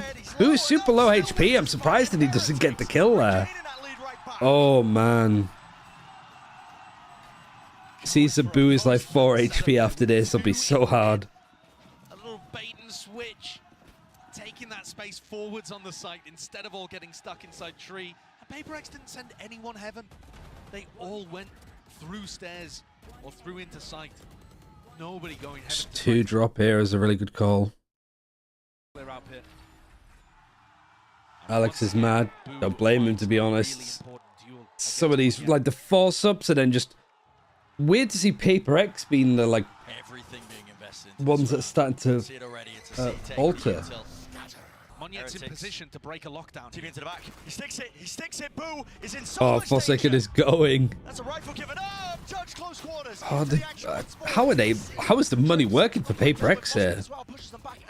Singaporean conglomerate bailing them out. They have an operator despite just kind of forcing. First plan, you don't have the wingman anymore either, so you have to go do this by hand. And somehow, like, watch PaperX just go to aggressively push this. Getting punished. 2 still left standing. Viper's Pit too, just gives him enough of a window. Gates the up. Starting to get a little bit worried now for PaperX because, like, if this carries over into split. Judge might be the perfect gun for the job, to be honest with you. Glides up, close, forwards here. Oh, just misses. Just going a bit too fast. Benji just walking along the rim of the Viper's Pit here too. Is even camping the op. Really nice rounds from Heretics on attack here. Even the first kill gun PaperX as well. Like Defy peeking this. Forsaken kind of gets caught. They paranoia to try and aggress whilst the lockdown is going on because they're so scared about the Viper's Pit. When it would have been game altering and propelled his team forwards. The money dire now for PaperX. Despite what Reddit says, I don't think the Odin is that good of a gun. Right here. Guardian purchases. It's not really good if you're trying to like make plays off of it, like Forsaken's trying to do. There it is. Finds it. It's just good for that suppressive fire and just protecting areas. If somebody opens a door and you're just trying to just shoot them for it like this, I don't think that's going to work too well. By the time they tick off the clock, though, it could be a round-winning play. So you want the If they Odin end to up scare going for a hit people with off and 25 being in these seconds left, positions, Moniet's in the right? Position, it's game over. But that's not how it's Around this been all as well, used. Rian's is attack side opping. I assume he has a rifle there too. It's just that they want to hold this really slow pace. It's run off the Normally map, teams will start yeah. moving at about the minute mark, which is just past. You see Heretics take a little bit of rubber. Showstopper for Moniet is a big ultimate to be having here. And Rian's, what is this, his third crash on attack? And the time is ticking. They're backing away. Something is still at mound. They've never dealt with this. 40 seconds. This is the problem with playing so passively. They haven't taken any map control. They haven't forced PaperX back. At least Moniet is on the other side of the map. It just comes down to a duel. Right here. Dash too. Here it is. Head Nice shot. He's staying. Oh, it looked like he hit him there for the second shot. We'll try and lay the groundwork. At least a bit of pavement for this team to follow through. At least walk up back onto entertainment. He dodges it. Draft forwards. Mini boot in the danger zone. 12 seconds left. Where is this plant? And is it coming online at any time soon? This again. Showstopper misses. Oh, they're just going in. Oh my god. Good lord, PaperX. They're just overcooking. Oh, I got tears in the eyes. This match deserves a map 3. Christ, what happened? Wait. Yeah, I mean, this looked like it was... Christ almighty. So Thrash comes in. I mean, how many times has PaperX had the first kill and it's gone like that? Try and lay the groundwork. At least a bit of pavement for this team to follow through. At least walk up back onto entertainment. Not there. Draft forwards. Mini boot in the danger zone. 12 seconds. Paranoia goes across the stall list. Mind Freak peeks onto these players. They're choosing. They want to try and push all the way through. Moniet to the back wall. He didn't get it. No way. Everybody's fallen. Time. It was literally just off time. All of the players went to stop it and nobody went in, like, back to be security. They threw themselves at this poor fucking wingman to get that stopped. They still had time to plan.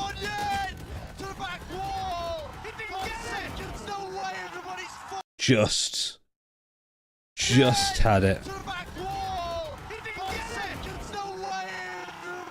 Yeah, they would have got it.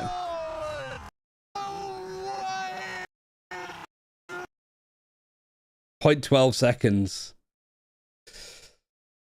Oh, so even then, like, this is still just a fucking just absurd round for PaperX. Just the whole, like, Mind Freak just going on his own off this Paranoid and peaks into 4, I think. And then the Showstopper.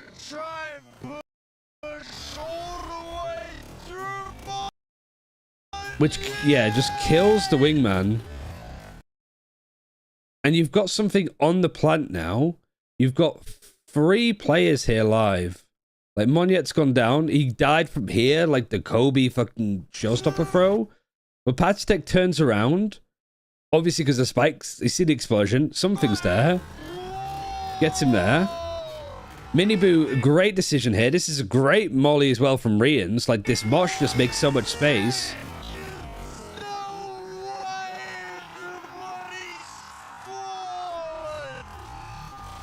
And then Benji just gets him in the smoke. Ooh. That's actually a cool intro to a song there for a second.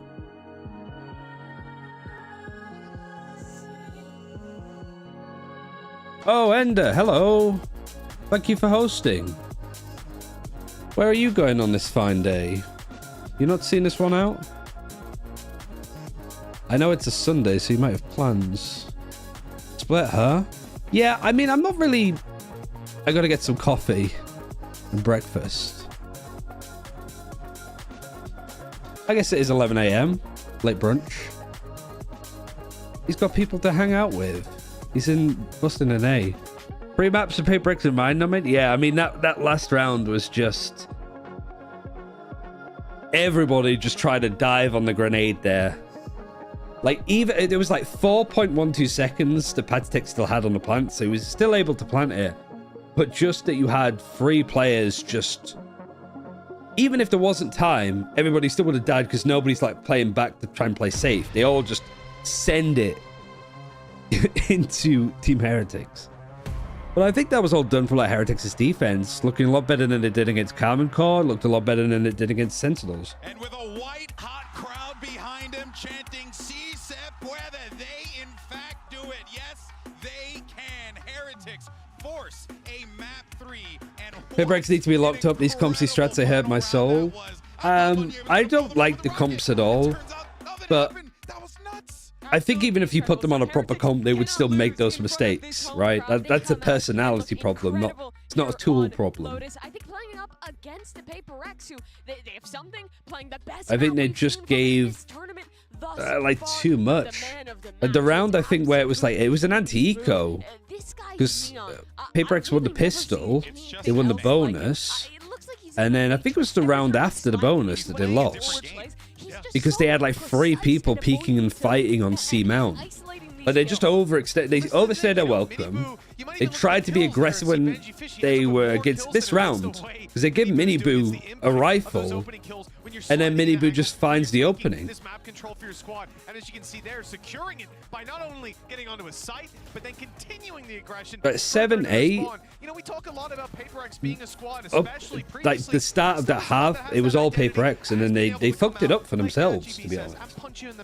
I didn't really think they were going to win this map, because it has looked fairly decent from Heretics, depending on how their defense goes. But, and I still kind of fancy Paper X on split, despite it being triple duelist. But fuck me, like, they need to get their heads in the game. Is the hardest agent you can play in Valorant, and he executes it so well. Beyond just being a fragger and I almost feel like for Paper X, it's the same shit that I've been saying about like the China teams. Of at some point you need to realize that the stuff that you can do in your own region, you can't get away with on an international stage against like EMEA teams or America's teams, because you're just gonna get punished for bad fundamentals. If you don't have the discipline to try and play a little bit safer because you have the gun advantage or you have a player advantage, you're still just overdoing it because you can't.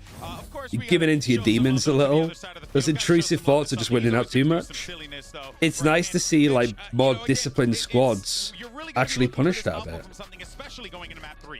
But I predicted in this series for Paper X, I think the triple duelist might have run its course. Maybe Paper X changed it. But I think what's more likely is that just Heretics really struggle with a lot of things on this map. Yeah, this was honestly not a terrible. Why is Team Heretics coach yelling at Paper X players? Was he? I didn't even see. Maybe they're just giving a lot of smack. It's a big game. But there's a lot of pressure on either side. Everything is ready. They're not in their final form yet. They still do have a lot of these preset ideas prepped up that they've executed on quite well, which is part of the reason it's so difficult. And here's that round in question, right? They're instantly pressuring towards C, making it look like there's more pressure on that side. Heretics is drawn into this A site, and guess what? Massive stack ready to go here. Hello everybody. If you're new here, which like Orion's is here, and I know Orion's, but I'm Ryan. I'm a serial China Valorant watcher now. Some great moments from them. I have become a nomad, and I'm heading to the east. The spiritual love. Paper X individual fragger power is really high. Yeah, I'd say the same though for like Heretics though. I think the reason why I predicted against Heretics is because I feel like in a like elimination game like this, Paper X have been in this position so much. Like, pretty sure they get one more, they get a free coffee at the next international event, right? But I think for Heretics, you have a lot of like pretty like young, inexperienced players in big games like this. You've got Rian's playing his first ever LAN at an international event. I think what has been helping him is like Boo has been calling tremendously well. Boo was like superb at the start of kickoff, then dropped off a little bit, and then is now like sort of back. I'm actually kind of curious to see what we're going to get out of Heretics here. Team Heretics starting on defense on all sides. Well, there's just really like I think at this point now we have Englishman trying to rule over China. Tell me what's new. Heretics certainly riding Gotta do your best. coming out of that last game, but with PaperX, what we've seen, Team Heretics is falling into PaperX's trap, which is fighting in the dirtiest map there is. Yeah, and that's only going to see, you know, if PaperX throw a crazy round, But you know, one of my concerns is that Heretics barely made the only person that's frustrated is Alex. Everybody else is just like, it's whatever. You know, go next. When it came back to it, KC had them figured out. They demolished them. He mentioned the EDG game. I think it was a I think one of the biggest things though is Benji. Like, I think Benji's experience from like Fortnite and stuff. No more triple duelist. They've gone back to the sky. Forsaken Rays. Have we seen that much? Have we seen that at all? I can't think for the life of me, like Forsaken Rays. When did he play this? Of something and Forsaken. This comp will play a lot more similar to what we've seen previously in this series. I feel like he must have done. But not for a long ass time. He's played a lot of it, yeah. Second most popular agent. But I think the problem with Split is you're much more boxed in terms of what But you can do. I imagine that Forsaken hasn't played Rays for a long ass time. A chance to eliminate one of the best. Rays is the second most played agent, Ryan. Yeah, but let me tell you, like, when did Forsaken play the Rays over Jing? You're so right, Mimi. This is a massive moment here for Heretics to win in Like, Bind, maybe? Like, if they played some, like, the Reyna? Did Jing play the Reyna? Very much, guys. Let's get to it, man. Elimination game. I'm more like, when was the last time he played it? 'Cause it's been a Now, while. I was anticipating. We've had some silly rounds, don't get me wrong, but I was anticipating something a little bit sillier, maybe PaperX, throw in that triple duelist once more. Hasn't been the case though, going back to something that's a bit of... Honestly, I think I'd prefer the double duelist, triple duelist. And it reminds me of I don't think it's similar to what with the comp and Lotus. I don't think it's a comp issue. Gaming is 2023, so we've got to figure something out for this year. And this really feels like Madrid has been an evolution process of PaperX, trying to figure out their identity, struggling to reinvent themselves a little. Let's see. I do like Heretics' comp. Single initiator of breach. A little bit unorthodox. Straight up through, look at that, smoke to cut off the... And you're just lacking info. You're just really working with the cipher trips. And that's it. Just looking for the hard lurk And player. But I think straight up B execute. won't have as much of a hard lurk. They're in backside. Looks like they want to try and take a fight. Paranoia. It's Paranoia. Off of whose contact? Something's here. Let Right, loose. nicely done. Rip Boo hits the They get the plant, they go aggressive, they get a kill, they go back. I mean, that's kind of how a lot of PaperX pistols, or not even pistols, just executes tend to go. They go in, overextend, get one, go back. Confident that something's going to win the duel. Now just walking right into it. Look at this. Forsaken! Okay, Forsaken. Oh my! Yeah, Kites, could you do me a favor and just have a quick look to see when it was the last time that Forsaken played Rays? The low buys in general have been really solid for PaperX. It's been the major win gun for them, man. I mean, the reason So why... I'm not too sure. maps have I'm really been not too so sure. Closely contested. The pistol rounds, the bonus rounds, the ecos. Yeah. Forsaken even going for the shorty in this round, just so that he can set up a play like that. Counting off season and show matches or no? VCT. We'll keep it VCT. He played it at a free kick. Yeah, but that's what I mean. Like, it didn't have Jing there, so... Yeah, like VCT. Because I imagine every chance that PaperX played the Rays, Jing played it. I think the most likely place would be Bind, because I'm pretty sure Jing... Or any map where they play Reyna, because I'm pretty sure Jing played the Reyna. Popping off. Stack though. Nade. Stun. Flooding back in. Lines it up, but Boo was able to just at least capitalize from the back lines. Forwards is the position of Rians. Round and around the pillar we go. The kills. Don't let them snowball back into this, PaperX. You've done this before once already. The weapons though, they've been dropped down, not really reclaimable. You're still holding the ground, which is nice. And you have to sort of play a more aggressive highline because of the guns that have been dropped. You don't... Oh my god. You don't want to give these guns up on the floor to Team Heretics as they try to retake. Paranoia just to clear for danger. Yeah, see, they're just running for the guns. Can't quite get it. Alright, yeah, something is a lot to say. Yeah, and that's amazing because Monyet and Forsaken both didn't really invest into that round. They can start to buy. Something's getting close to the Bladestorm too. And this has got real power on the bonus round. And I think this is what, again, like you said, Brett, one of the biggest reasons why PaperX have been able to make this a really close series so far. Putting a lot of pressure on Heretics when Heretics have looked better in the gun rounds. Yeah. Looking a bit like a library right now in the arena, but a bonus round might just turn the Imagine it's upside quiet. down for a lot of the fans. Benji is hiding in this corner. Oh my! All of these chips have just gone over. He's playing off of his cage really nicely. Nasty adjustment. This is a fucking Acre the Dog setup if I've ever seen one. Oh my god. Something has still got past. Did not even try to get the trade. He went for a react play into heaven. Oh, and their cameras caught him. Benji just actually owned him.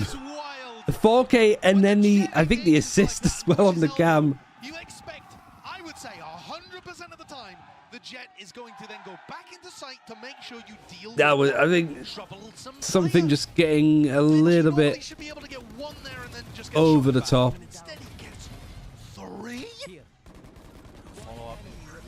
Oh, sorry, it's 4 kills. He got his camera with the kill. And okay, it hasn't broken the PaperX economy. I got to agree. I got to agree. Benji's been a nightmare for them to deal with, but fast up. I think that's delivery. One sec. He holds it down, rooted in place at times, but just finds that kill against his adversary. Another player who's just been phenomenal individually for Heretics. They've had the firepower today to be able to go toe-to-toe with PaperX. It's just about being able to, get the really important rounds across the line.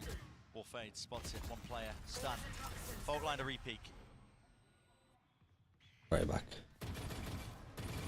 Flash through around the back. And a re-clear. Match. No triple duelist. Yeah, they've there's a stack over towards B heaven. slowed down. They've lost Forsaken already. I just missed the start of this one. Disgusting one out towards heaven. That's to punish a player who might be just I think if Team Heretics win this series, you got to say like Benji or Miniboo as MVP. More, I'm just saying, is just like a bit more towards Benji. For PaperX, I don't know actually. Probably Forsaken. Now it's left up to just a few stragglers. PaperX players. Nice movement at least. The tip. Oh my god. Benji. Precision. 30 seconds left. On display. Fully in control. You dare set your sights for your feet. I got a call here. Good god. This guy is on one. He looks amazing. I mean, he must have gone for the pop-off after that round too. If he's already calling himself, I don't know, what word did he use? Great coded? I don't care. Throw all the superlatives out there. He is giving it. Christ, everything's going on. Fuel to the fire here for Heretics. Benji's just a turret. Yeah, he's a tank. He's a cannon. Get cheeky with it. But he is looking monstrous over here. Oh yeah. I mean, the trip being broken sets up the re-clear. He set the crowd off. Oh, he's been old. Well deserved, but early. This is the final map between both of these teams. Everything's on the line. To think that a couple rounds like that are going to rattle PaperX, even in a crowd like this, oh, you would be sorely mistaken. These are tried and tested players who've been able to get it done before. Trying to get the crowd on this side. Sorry, I just got a delivery. You might want to doubt them over here on Split. Their first time picking up this composition after a while playing the triple duelist.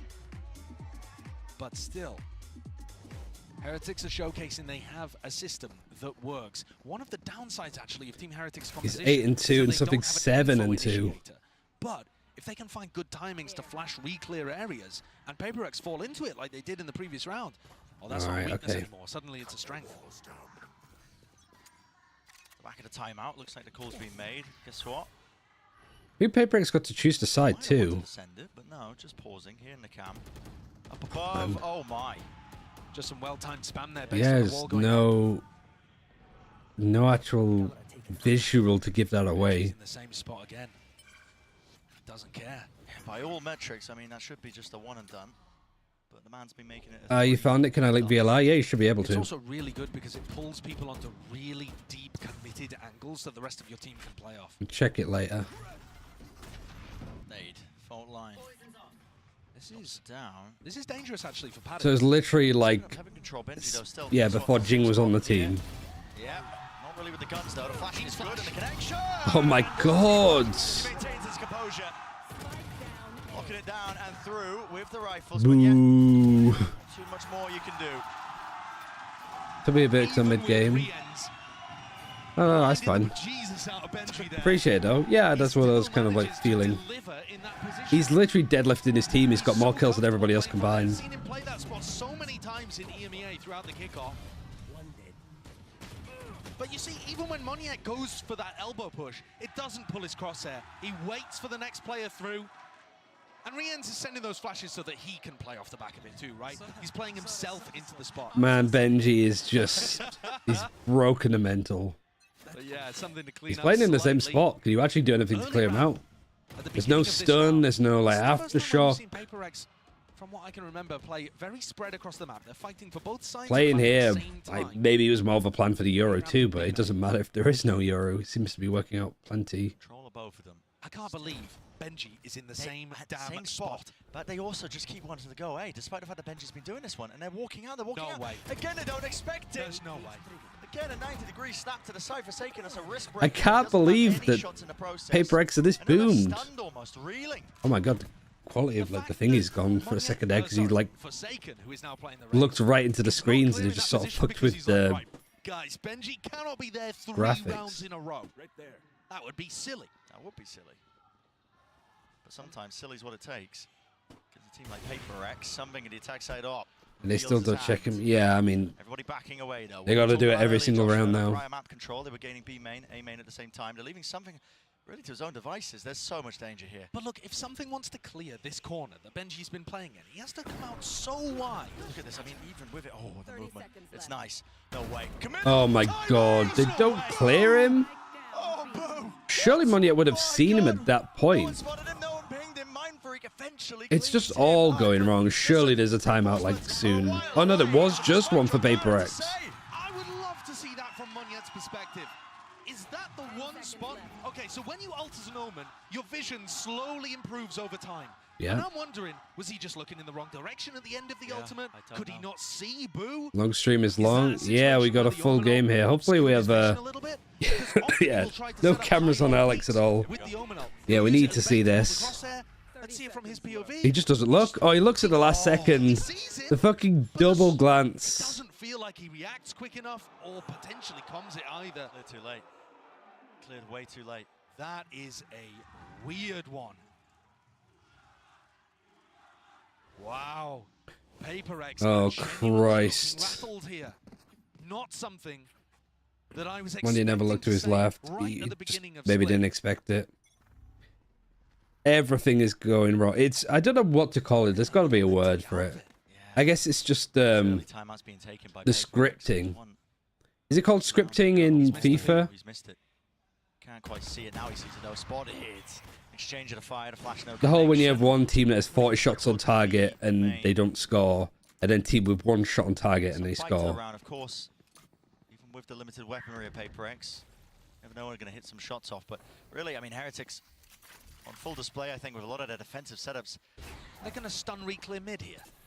Don't leave anything to chance. Trailblazer. The trip's high enough. Oh, and he even just tried to go back and, you know, go for it. But Miniboo still gets one. Just retreat. They stopped them before they even got Called a good goalie, yeah. Haven't even cleared it.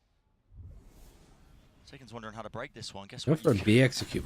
Going for a B execute 4 versus 5 without this trip. Crossing back through main, running out of really opportunities. Jumping. Nice opening. Not really checking this. It's a little bit fluffy from Boo. Oh my god, he's still here. The showstopper 16 HP and he's still there. This is what I mean. The fucking scripting. Nothing that Paper X could do has any impact here. It's just all Team Heretics. Fucking nice 4K from Boo. Good grief. At the end of that sentence, do not come to be. But I gotta say, Brent, this was kind of shambolic the way that Paper X played this. Why are they peeking with an op through the smoke? He hit with a one bullet he had left. Yeah, he only needs one. Just as the scriptwriters foretold. Do you see that? Benji predicting the fact that Alex is going to be smacking his desk. Yep. I swear that's what he's going for there. Oh my God. I'm going to be honest, I thought there was going to be more there. Another timeout? Yeah, I thought there was more of a reaction to come. Second one. Short succession here for Paper Jesus X. Christ. You can feel it, the necessity of it. Am I overreacting here to say this just looks cooked? We are. I think so. I mean, we're only 7 rounds in. A team like Paper X can still come back. It does feel like it's done when you have the audience against you this badly. In the same corner of A. I mean, people are going to be calling that the bench fishing spot. Yeah. I mean, that's how these. Yeah, Benji is a good call out for that spot. And then also Boo just holding down B on his own against 3 players in the show. These rounds are not looking good. He's 11 and 3. I mean, sometimes when you mix up the comp last minute, you're playing something like this away from what you've just been screwing with, playing with an officials. The half team, half clutch shots are great too. Yeah, I really like it. Ideas, especially if you haven't put it into practice, and it really. I think they could do it at half time too a bit as well. Because the coaches do talk to the teams then, so. The trouble is when you're running against such a well-drilled setup like Heretics, when they have these retake protocols, when they have all these ideas. Flash, try to push up here. There's no paranoia, but it's not needed. Judge. And everybody else is on rifles. 20 steps ahead, you're not going to have it. Okay, but Patty's position right now, getting squeezed. Yep, stun, lay down. Nice kill from something, even with the stun from Rians. It's a really nice one. You're still going to go A. You're still going to go A into this. You know who you're going into. Forced away from the precious corner that he's been loving to play in, back towards. There's one. Screens, one-way smokes. At least the cages set up for him. Gives him that cover. Paranoia. He's taken out. Raid boss is down. I repeat, doesn't matter. Rians is the raid boss. You absolute animal. You absolute beast. Oh, the Rolling Thunder as well, just to finish it. Fucking Team Heretics 4K hour, isn't it? Benji's got a few. Boo's got one. Rians has got one now. Job. He even manages to get one again from his position, holds them back with a double cage setup. What is that? Man? It's a paranoia play. Another part of the setup, right? I want to watch it again. Am I on YouTube or not? Sorry, I need to watch it again.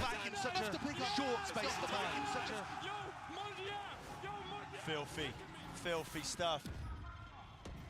Cutting it into the round, the options. Running out, Paranoia finally clears into the corner, but a cage to play into it, splits it up entirely. Got it. Benji, Fishy, take your time, take your Oh, it's traded at least. Raid Boss 1 is down. Raid Boss 2 is trying to fight. Raid Boss 2 is down. And open it. Found and claim. The site is theirs. The fucking Boo brothers are in town now. We push back away from this one. 2v4 players are low, and enough out into the open that may be a possibility. Not like this. Here for Heretics, 2v2. Seekers have to be used. It's just trying to count for the players' positions. Broken. Mini-Boo scared of. Oh, the nades. Nade rebounds. Moniette in a 1v2. This started as a 4v2. No utility to his name. Doubled up. Heretics, you got to think discipline. Name on the game. Oh, that would have been amazing if he hit it. Really nice from Moniette. Holy shit, that would have been one of the cleanest clutches if he got that second kill whilst peeking. In the round after, Benji is screaming across the stage for him to step up. But I've got to be honest with you, Brent, considering that this was a 2v4, I'm not happy with it. Yeah. In the sense that they get one on the board and they figured out how to deal with the A anchors, yeah, okay, good stuff. Disappointment on the face there of the Heretics fans, but it's mirrored within the coaching booth of Paper X, because even when things go well, there are problems. Trip now set up for Ram.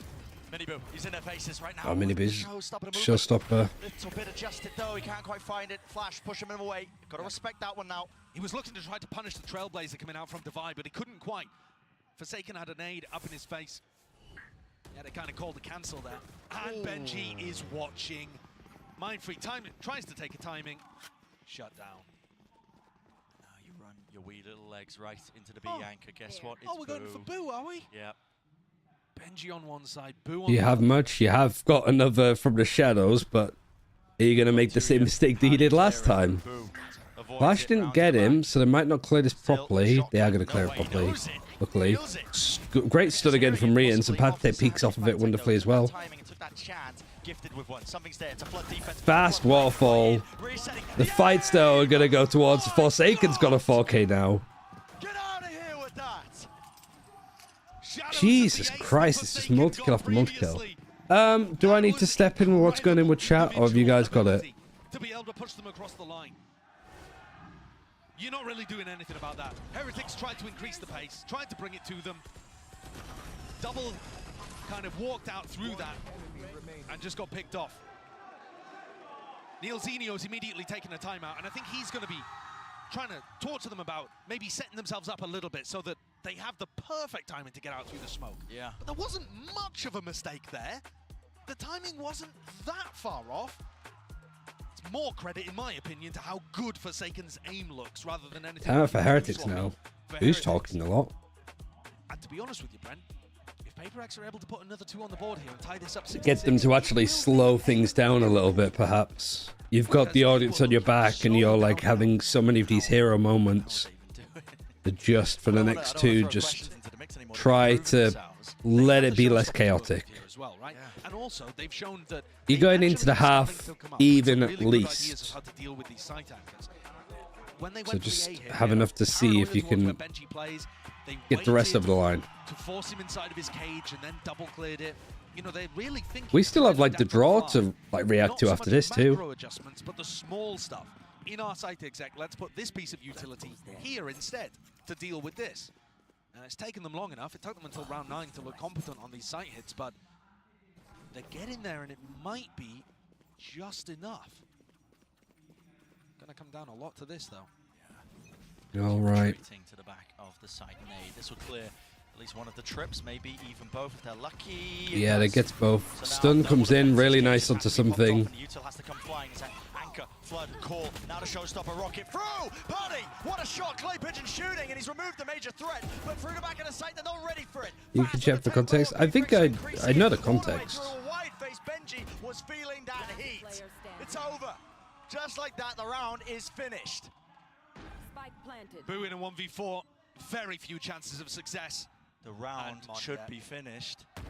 The round should be finished. Okay. And it is. It is. Monya and something both going for the exploration. PaperX woke up finally. Something's there. Yeah. It was after that second timeout too. So I think it was 6, like 5-2, 6-2 perhaps. Maybe it was like here. So that they could double up. But after dealing with Forsaken, they were just not ready for the second player. You know, once Monya swings into backside here, Rians and Benji are not ready for that at all. For Benji's family is quiet. Did not catch the timing. I mean, there is a chance for PaperX to turn this back into their favor just because it is like such a whiplash effect of just having it super high, and now PaperX have managed to crawl it back just after a timeout too. Trip, at least towards B main, and they're keeping Monya in that position. Boo's also decided to just play. I heard Alex smack the desk on stage.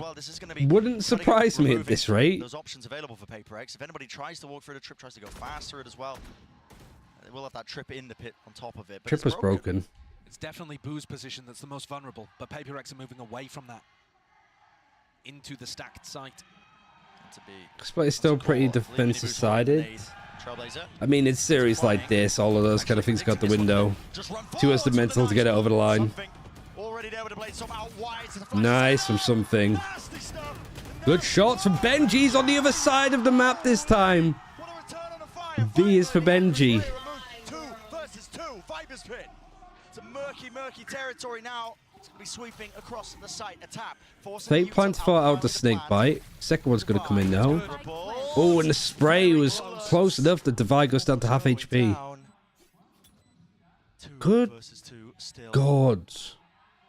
Patience being played now. Gaps and positions to be watched for. And what is the call for either side? How do you choose to play it? Divide holding the angle. Stepping out wide, Padatek. Taking it in his stride as a game of timings. They're just bumping into each other. And PaperX on the brink. The pit will fall though, toppled. Decay, back up to the health. Paranoia wide. Boo's got the smoke and a tap onto it. Spraying now. Boo sticking. Ooh, close. Oh man, 6 versus 6. That 6-6, they've evened up the Oh, I really need a wee as well. With 4 rounds in a row. You can never count this team Man, out. yeah, this is gonna be. I think this is scary now. Over by the time it got to round 8. And even here, Benji putting on absolute heroics. But the With a problem being, Guardian they needed to get too. the flood His defense aim going is so that warmed up. Mindfreak couldn't pit. Once the pit was down, pretty much game over for Heretics. They tried their best, but we're heading into a tied half to decide. It's not this. too bad. It's not going to be a 1 anymore. Paperex could like take this over the line for sure. The worrying part for me, I think, is just like Heretics now. They lose this pistol, it can get really problematic. Hello, I'm Moniet. I'm the duelist of Paperex. I'm just gonna go for a wee real we're not quick, playing up CPRB. to our performance yet from what we practice, but I believe that we will overcome this. I would say because this is my first time playing against CDG, and all the boys already played G like twice or 3 times. But I would say I think we misread them in the game, and also we have like some like communication problem in those crucial rounds, I would say. Not a lot really to play with. They're going to try and just almost run their way through it, but they're slowly being revealed every single time they try and make their way through. Finally, the Reckoning will fade, but Mindfreak now in position. A cove for Forsaken to try and almost fight within, and they are falling like flies. Forsaken winning every battle! I mean, it's really hard for us, like starting very slow and also happen in Pacific kickoff. I mean, the goal for this tournament is just we go 1 by 1, you know. It's not like we need to go to playoff, but if we had a bad tournament, I mean, everyone's just okay, you know, because we're not setting up the high expectation for this tournament. I just like want to go step by step, you know.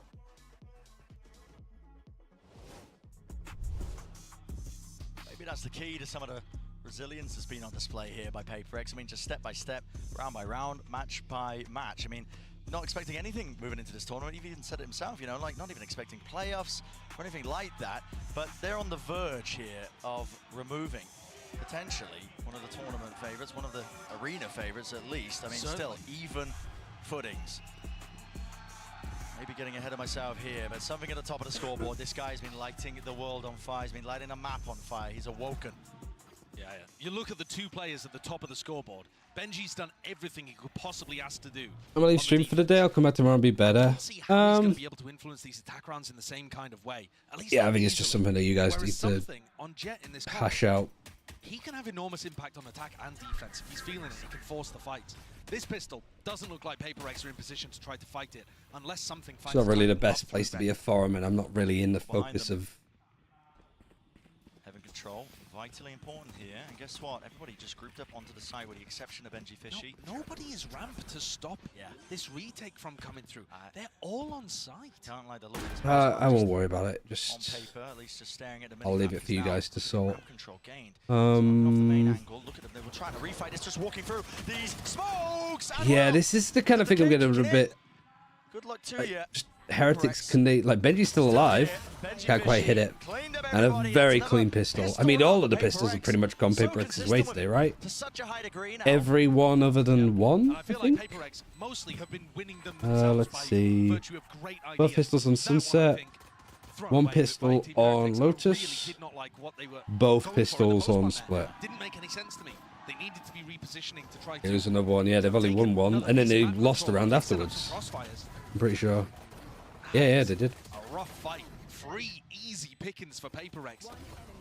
And they will take another pistol. It's been keeping them in this game. If the pistols and the eco rounds and stuff... You gotta say for Alex though, this second timeout that he took around here was a godsend. in those important situations. Uh, It must be so stressful, like you use your second and only timeout. With the stun. Connection with the dog. Forsaken. He's looking for a little bit more because it will mean his ult will be earned online. Look at that. And now it's just W gaming. All picked up. One enemy remaining. The stragglers. Pistol round should be removed. Heretics fans, yeah, going for that. Flawless too, so they only got 1 kill on their attack so far. This is tricky. I wonder if we're going to have like an early timeout or not from Team Heretics. Kind of knock-on effect of Forsaken and something going for that weapon as much. It makes those follow-up rounds after the pistol a lot easier. Nowhere close to any ultimates for Heretics. They can't even think about getting those online. Instead, they've got to worry about headshots coming out from the Outlaw, because we have seen some filthy stuff from something on Lotus. He's taking an early gander and peek down A main. Right, one way. Yeah, faking like they could be taking One's crossed the line. Could have brought the trip too. I mean, running straight past the cam, not worried about any sort of trap play. Pistol round should be removed. With a dash enabled active. I mean, this is the meta at the moment. It's just snowballing past it. So this is a bonus for PaperX. Could boom it. Like, yeah, add on the second timeout. Sideshow saying it looks boomed for PaperX. It looked effectively done 7 rounds in. But ever since then, it's Heretics have looked boomed. But they certainly should be able to get an idea of what's happening. They're going to fake like they're taking... Flash paranoia. I mean, a team flash with a power Very paranoid, I suppose, from PaperX to go with all of that utility. The defenders here are going to be faster than the attackers. They could try to react off the back of this, but PaperX have got the read. They know that that was fake B main. Pure pixel angle. All that adjustment there. Hit him? Yeah, 10 HP. Down and out. Mind Freak. Off angle here could do some serious damage, serious work. Once more, nail it down. Look at all this utility on the execute, though. This is the stuff that they're good at. Something hasn't been spotted, though, in the smoke. Did some good damage with the shot. He actually didn't really do as much as you'd hope. Devi's close, Moniet's close. Oh, they're actually grouped up marvelously well. And a good fight for Boo to win. Yeah, good anti-bonus. You only lose 2 and you get the plant. This is really nice from Heretics. Maybe could have been a bit better from PaperX, especially when you do so much damage to Party Tech early. That was a kill. Different. And that's partly because also, thank you for gifting this to Orions. Go for those rotates, hard reads, gambles. Heretics. They didn't get bonus. Yeah, I mean, it's a given. But I'd say nowadays, like I said, like there's so much momentum happening in Valorant. The winning bonuses seem to be happening a lot more than previous. Feels like. Something to keep our eyes on, especially when Forsaken has a big ult like this. Getting ready at the start of the round to see whether anybody. The cheering for Party Tech. Stun, nice. Push back up onto the angle. Awkward fight for Benji to be taken. Nobody else is really with him. How's he got Reins through that? And he's going with the ult too. And he gets Party Tech. That just shuts people up. Relentless has to spike drop down too. He wants a little bit more. Boo. One enemy remaining. Sneaking around the sewers. Mini Paranoid doesn't hit. Mini boot. 1 versus 5. Flawless. Man. It's just as we're saying, like, yeah, the anti-bonus was really sound. And then just Team Heretics fracture a little. I think a timeout's needed now. Because here you've got Benji fighting before the utility's out, and then Rian's peaks, tried to trade, and then he gets caught. He just seals it, doesn't he? He does seal it. And at the same time, this is that PaperX experience showing up. So it's an important one to be able to secure. I think most teams would be happy in the 5v3 to save the ultimate for a better occasion. Maybe that's even the optimal play. But it is important to get yourself out in the lead here. PaperX now favored to go up by 3. Forsaken has just been a monster in these split games individually. Form-wise, it's really been great position for Forsaken, and then he just peeks on the angle anyway. Finishes him off. 2 full, reposition a Mind Freak. Sal back into it. Dog's going to spot 2. They want a few more. Nice flick. What is he doing with the satchel? He's just about to hop all the way up. Now Forsaken's getting some crisp 4Ks and more flawlesses. Most of these rounds, this was 1 kill. This was flawless. This they lost. This was flawless. This was flawless. He's like, don't worry, I got it. I got this half. Hop in the backpack. Do not fret. What is this one? Now a timeout from Heretics. I mean, Forsaken not willing to end their tournament lifeline this early. Taking fate into his own hands. I think Device keeping him really like drilled here. Forsaken removes some mask in his jing. They swapped him in on this map. Precious time at that. They need Like a to get Scooby-Doo villain, just back on proper. their feet because playing like they're rattled. I'm not going to lie. Yeah, I think they are. They're playing a little slowly. Such Heretics noises too. Yeah, they've not really been given too much to cheer about for the last 10 rounds, it feels like. The PaperX players playing tighter together now that they all are on the same page and getting powered through by just winning so many duels. We have not seen Miniboo come online in this final map. He's been amazing for the rest of the tournament. Unbelievable in kickoff. He looked like a top 5 player in the world. And here, he has struggled to get online. They need Miniboo now more than ever. That's so true, actually. Really good setup from Sideshow. My Miniboo has just been completely lost. Without a representative here. Forsaken, though. And something. Going home early. Yeah, heartbreak. Tragedy for them. Actually pushing mids. Who's watching it alone? A deep push, contact, making a footstep here. This should be a level of Oh, the peek as well from Forsaken. Like, he pretty much gets right on the line and then manages to wide peek the off angle. From Forsaken there, the way that he swings that too, it's so committed.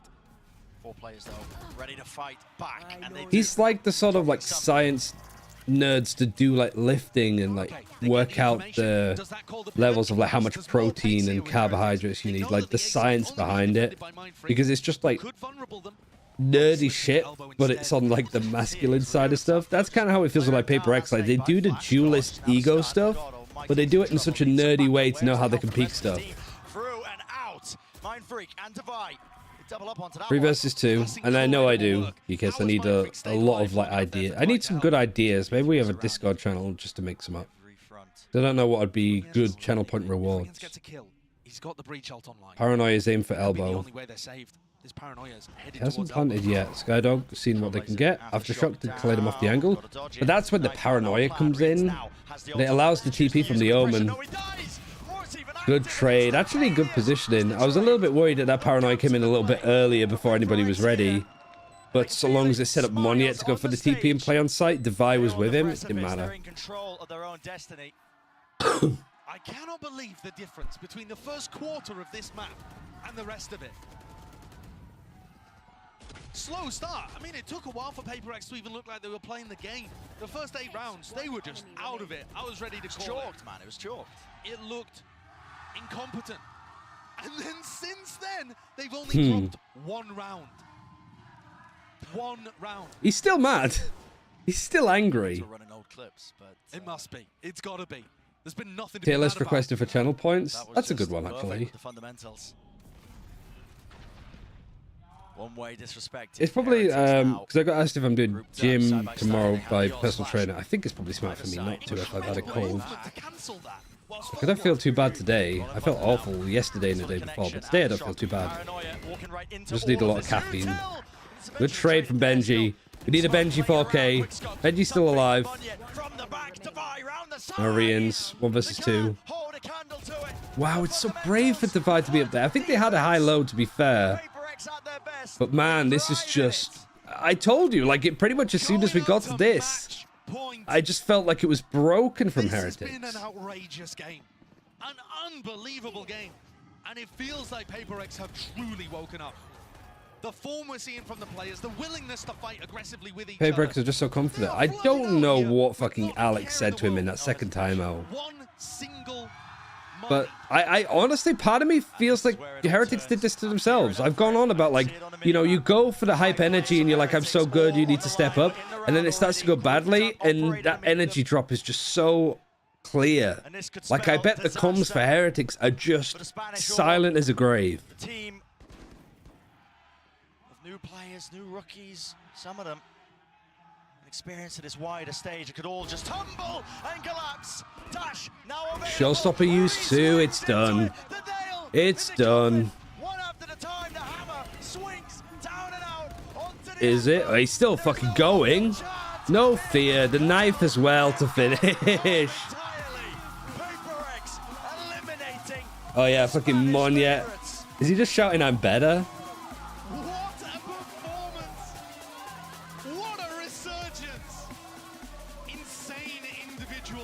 Fucking Moniet is giving it so much. Who knew that PaperX were going to turn around and be fucking villains? qualify for Madrid. And then played an insane... Who knew that it was going to be Paper X, like fucking going for the Demon 1 cosplay? And Paper X takes that and tears it apart. In the final map, in the final half, they were clearly the better squad. A great try from Heretics. Yeah, like Heretics looking good with so much promise. They wanted to go further. They had so much left to show. And now You ever look at it this way, they ran into Sentinels and Paper X. You know, if they go up against some other teams like Gen G, Edward Gaming, FPX, I think they could go a lot further in this tournament. They only just lost out, it felt like, on experience. 2 teams from every region. It doesn't matter if a team's looking like they're in poor form heading into the tournament entirely. I mean, Paper X. Let's go watch G2 get Giga Stomped. I mean, the Ryan's probably worth sticking around because we have the draw for the decider games tomorrow, so we get to see what it is. Basically, when Paper X bought the new Jing, but Mum was right and they had the new Jing at home. Oh yeah, like Forsaken, especially in this series, did so much work. I think Alex is still very angry and it's chaotic, but like good adjustments in the right places. Like the Sunset comp for Paper X still looks great. They're split, looking a lot stronger. It's just that they have the mental. Like on any map, I feel like they have the mental to turn it around. Their Lotus didn't really look that good, but they managed to make it a really close series against Heretics. No more EDG versus Paper X. I feel like that's what it's going to be. So who have we got? I imagine it's not like upper bracket games versus lower brackets, but you have KC, EDG. Can it be the 2 upper bracket teams going down? Or does it have to be about W Gaming because Paper X manages to close it out in Loud and Paper X? But also, it felt like Paper X were just so far ahead at a certain point. Like Heretics, they took their foot off the pedal, Mimi. Yeah, I mean, once we got into that second half, it was a complete 180 from the start of that game. Playing this comp, just the utter confidence they're coming out with when they're flooding into these. It's supposed to be 2-0 versus 2-0 versus 1-1. You mean? It's such a 180 from what we saw. Are you thinking about in playoffs? I mean, like the next Swiss games. Do you have the 1-1 teams up against the teams that won first? I don't know. I mean, you could have it be. I guess we'll see. No matter what, though, remember that no matter what, I think there's a lot that they're going to people are going to find a way to hate it. That's the big tragedy of it, because this team came out and looked excellent. They were just a few rounds on any map away from beating Sentinels. It was the same here, but they're going home. But what do we like for this? Check in with Dryad for the Verizon post-match interview with Forsaken. Sorry, wrong series. Heretics gets eliminated, but Paper X fans are always here, and I want to hear you guys. Why is this just in the wrong order again? Split, what was it like for ACS? Again, wrong order. What the fuck is up with this? Mi primera pregunta para Forsaken va a ser justamente lo que acabamos de ver, ese último mapa de Split en el que cambian su composición. Volvimos a ver a Forsaken con NG 21 of 50 300 ACS despite losing. G2 versus Less would be a fun one. That is, oh, sorry. Tash Money, thank you very much for the host. Appreciate it. Have you been? I imagine you were watching partying for Paper X. Well, thank you. We're gonna see and wait around for the deciding games. Maybe this comments only work for Pacific because in this very hard. Everyone just so good. Last map was madness. I was good on my predictions. Was I perfect? I don't know. No, I wasn't perfect, but I wasn't that far off. Because I feel like he's really good at Pickums. I only got Cam and Call Sentinels wrong. So I'm at least happy that I got a Paper X prediction right.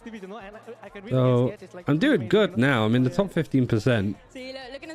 We're trying to work out like what the next series is going to be and whether the teams that were in the upper bracket can be Like, can KC get picked against EDG? Is it completely random for the Swiss stage, or is it a bit more like KC will play either Loud or Paper X?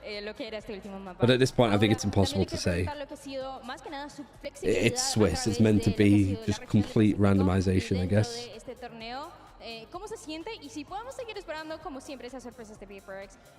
I need to sleep. It's 4 a.m.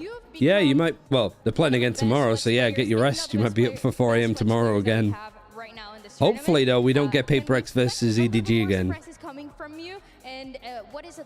But I don't know. Who do I fancy Paper X beating? Yeah, I mean, maybe I will play Deadlock or ISO next. Who knows? Okay. Do it, Forsaken. You need to. I'm trying to think. I'm flexible because like I just like Paper X. How the way I can create like a lot of stuff. I don't know. That's a horrible P against Loud, against KC, against EDG. Sí, cuando le preguntaba de qué otra composición y si podíamos ver algo más de él, decía, de pronto puedo jugar Deadlock, de pronto puedo jugar ISO, no se sabe. Can Paper X get their revenge on Loud? Actually, no, Paper X beat Loud last time, right?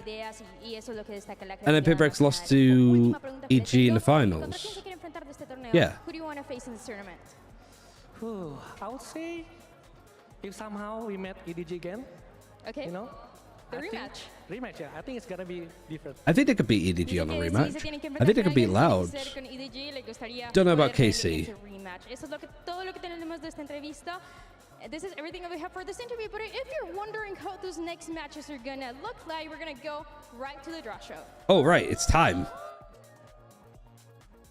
No waiting around too much for it. Hola a todos y bienvenidos a la Masters de Madrid. I will play us to give us EDG. Baller answer. Vamos a tener en el día de mañana. Estoy aquí con Victoria. Victoria, you're gonna tell us how this draw works, right? Yeah, so it's a little complicated, just bear with me. You can kind of shuffle these around while I'm talking. Nice. So basically, okay, this is good. I'm glad that they're doing the this. Swiss stage, there's not going to be any sort of rematches that have already been seen in the Swiss stage. So what that means is that EDG and PRX will not meet each other again. Okay. So what this does for the draw, if they are drawn to be in the same match, then the second team drawn for the match that results in that happening will be redrawn. So if we get, let's say we have KC versus Loud, then Loud's going to be redrawn to be one of the other two teams. And then if EDG versus PRX is drawn, we will redraw the second team. And that's kind of how this is going. So 4 teams, but a Somehow the explanation made it more confusing. I'll just have you pick a box and throw it to me. It's going to be match 1. So it's like, wait, but Loud and KC haven't played each other. The schedule is the draw order is not necessarily the schedule order, but the first match, team 1. Chicos, voy a darle la primera papeleta. I like the little spike, like Radianite boxes. Y se lo voy a dar a ella para conocer qué va a ser. We have Carmine Core. Right, so KC can't play FPX anyway. They can't play Sentinel, so they can play anybody. Paper X. Ooh. So Loud versus EDG. Loud are gonna send home our fucking. Yeah. Well, the first team drawn in each match is the higher seed, so it does matter a little bit. All right, so the first team for the other match is going to Loud. be Loud. And then their opponent, by default. It's a little difficult to open these boxes, actually, without knowing where it opens from, you know? Alrighty. It's going to be EDG. EDG! Okay. Partidos completamente distintos a lo que acabamos de ver hasta el día de EDG hoy. at a lower seed as well. Nos espera un día de I think mañana that's emocionante. fair. Espero veros aquí con la Masters Madrid para otro día más de emoción, frenetismo y partidos increíbles que nos están esperando mañana. Nos vemos mañana, chicos.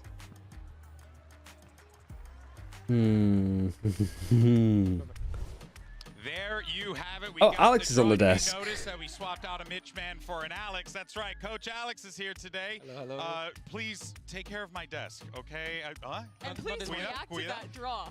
You guys are playing Carmine Core. What do you think? Yeah, it's great. I think we're gonna be a really good game. I think both teams are very, very aggressive. One is a little bit crazier than the other. Yeah. Oh, I wonder who he's talking about. Okay. Oh, of course. course. Yeah, we are the structured team. Yeah, cool. Have you not seen us play? No, Yeah. I want to see Kanga go far, but I also want to see Les go far. Look, I mean, firstly, you know, this has been such a wild day for you guys. Oh, yeah. We were talking before. This is the one. There's obviously like a lot of uncertainty going into this matchup for you guys, but it just felt any like other once parts of that? the switch gets turned on, it's impossible to turn it off. How do you coach that? I mean, I didn't really say much in the second Yeah, half, this you know? is Like, this I is just- I this just counts think, as his guys, therapy. It's the end of the line. You're either going home or you do something special. Yeah, when we watch you on the camera, I mean, they you are did do always something slamming special. your desk. It seems like you're getting really I emotional. honestly tried to do it. Les wins that. I'd agree, but I think that Chichi was a lot to show. More so than people would expect. One time. But I wanted to ask about how do you balance like your own emotions with when you talk to the team and giving them the message you need to hear? Honestly, I think I do it before so they can't hear me, so that I don't actually get angry at them, you know. Sure. Yeah, so after I let it all, I'm like, okay. This is what we need to do, guys. It's like venting. Yeah, I want to ask you as well about the final map. Forsaken was answering about it a little bit in his Tomorrow's going to be interview as interesting. Well. But you guys had a It's going to be really a short turnaround to great come back, fucking day of and change games. up from that triple duelist comp. Can you talk to me about the thought process and also how you made the transition? Good chance for both APAC and America's teams to make I think we playoffs. just went back and asked like, You Chaya, think? Like, look, are you really comfortable on this map? You know, like we need Both to change America's some teams stuff. making it, yes. Kind of overcooked, you know. But what, you think Paper X are They said, favorites look, against Space is Carmen the worst Core? one, you know, we need to fix this shit. So after that, we decided, okay, put him on moment. Mindfreak had to sacrifice a little bit, go into Viper. He's never played Viper before, so we had one day. And for Oh, really? Actually, look like. How many times Really? did you scrim split before you played the match? I guess Defy would usually be on it. But we did a lot of like server work, you know, like docking and stuff. Sure. Try to figure it out. How's it been incorporating Monye into the team? Because it feels like he Seems gets to be a good along chance for really both well, APAC but and I American think teams. when- Oh yeah, when sorry, I read he that. got brought in, I think a lot of people were wondering, KC beat where is he Fnatic. gonna sit in this squad? How does he fit into the system that you guys have built? You know, W gaming and all that stuff.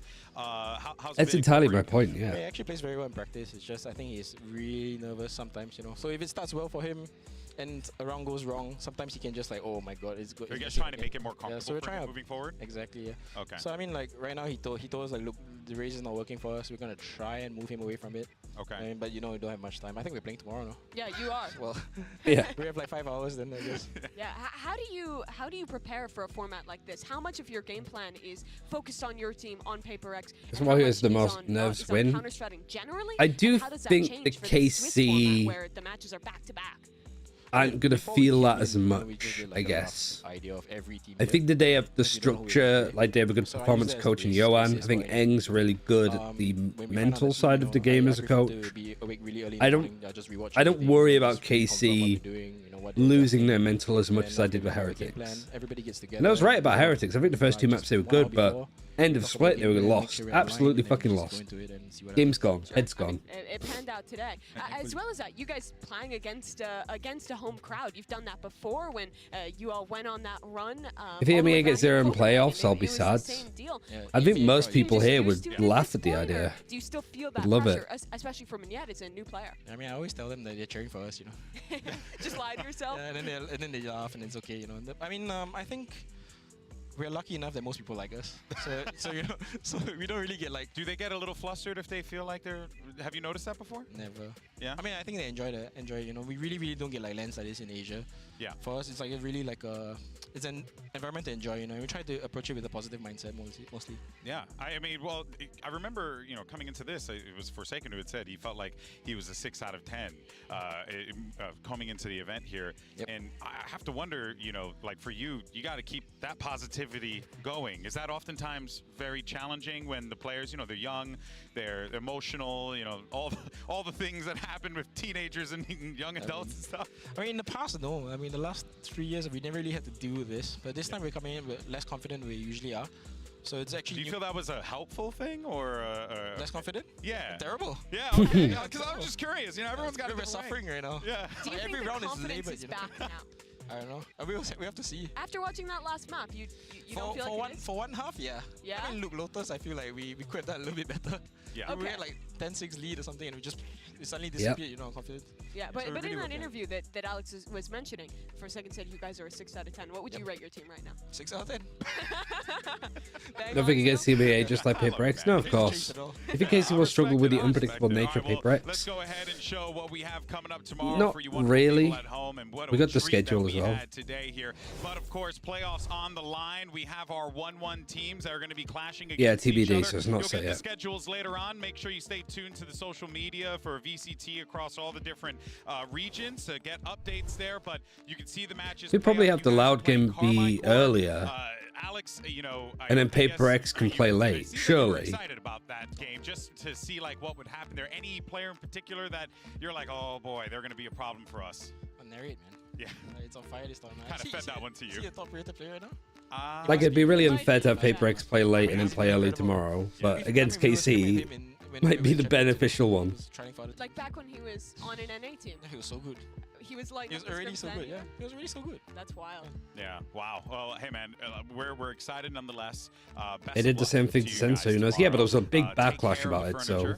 You're doing a good job. I guess if they don't do it for Paper X, that gives more firepower for Sentinels to just argue back at them, I guess. Mitch, who stepped aside as well. You know, got to go celebrate some St. Patty's Day love. But Alex actually fired him. Yes, I'm here forever now. Yeah, it's true.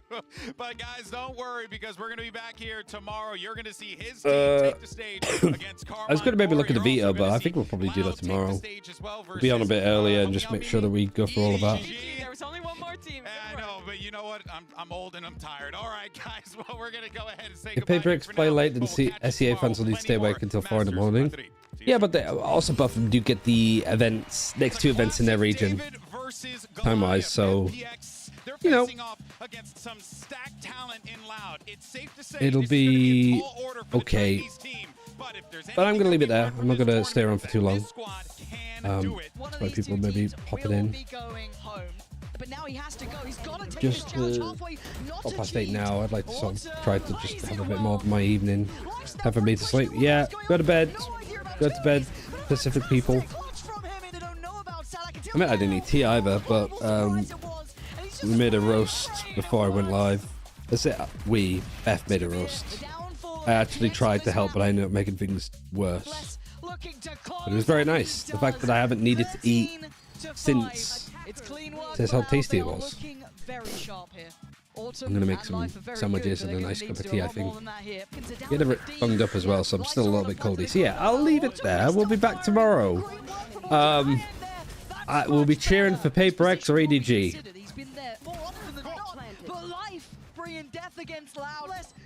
4 AM on a Monday. Well, hopefully we'll see you tomorrow, Damakuno. For all of the new people that have come from Hash Bunny stream or Enders, thank you for sticking around, and thank you for those two for hosting. It means a lot. And if you want, typically what we do is we do like the watch party. We do the English watch party for China. When VCT China starts up again, which is only in a couple of weeks, we'll be watch partying all of the games there. So if you want to follow along with the scene and hopefully follow somebody that knows what they're talking about in China, I'd like to think, you can follow and all that kind of stuff. It'd be greatly appreciated. But I will leave it there. I'll see you all tomorrow. Have a good day.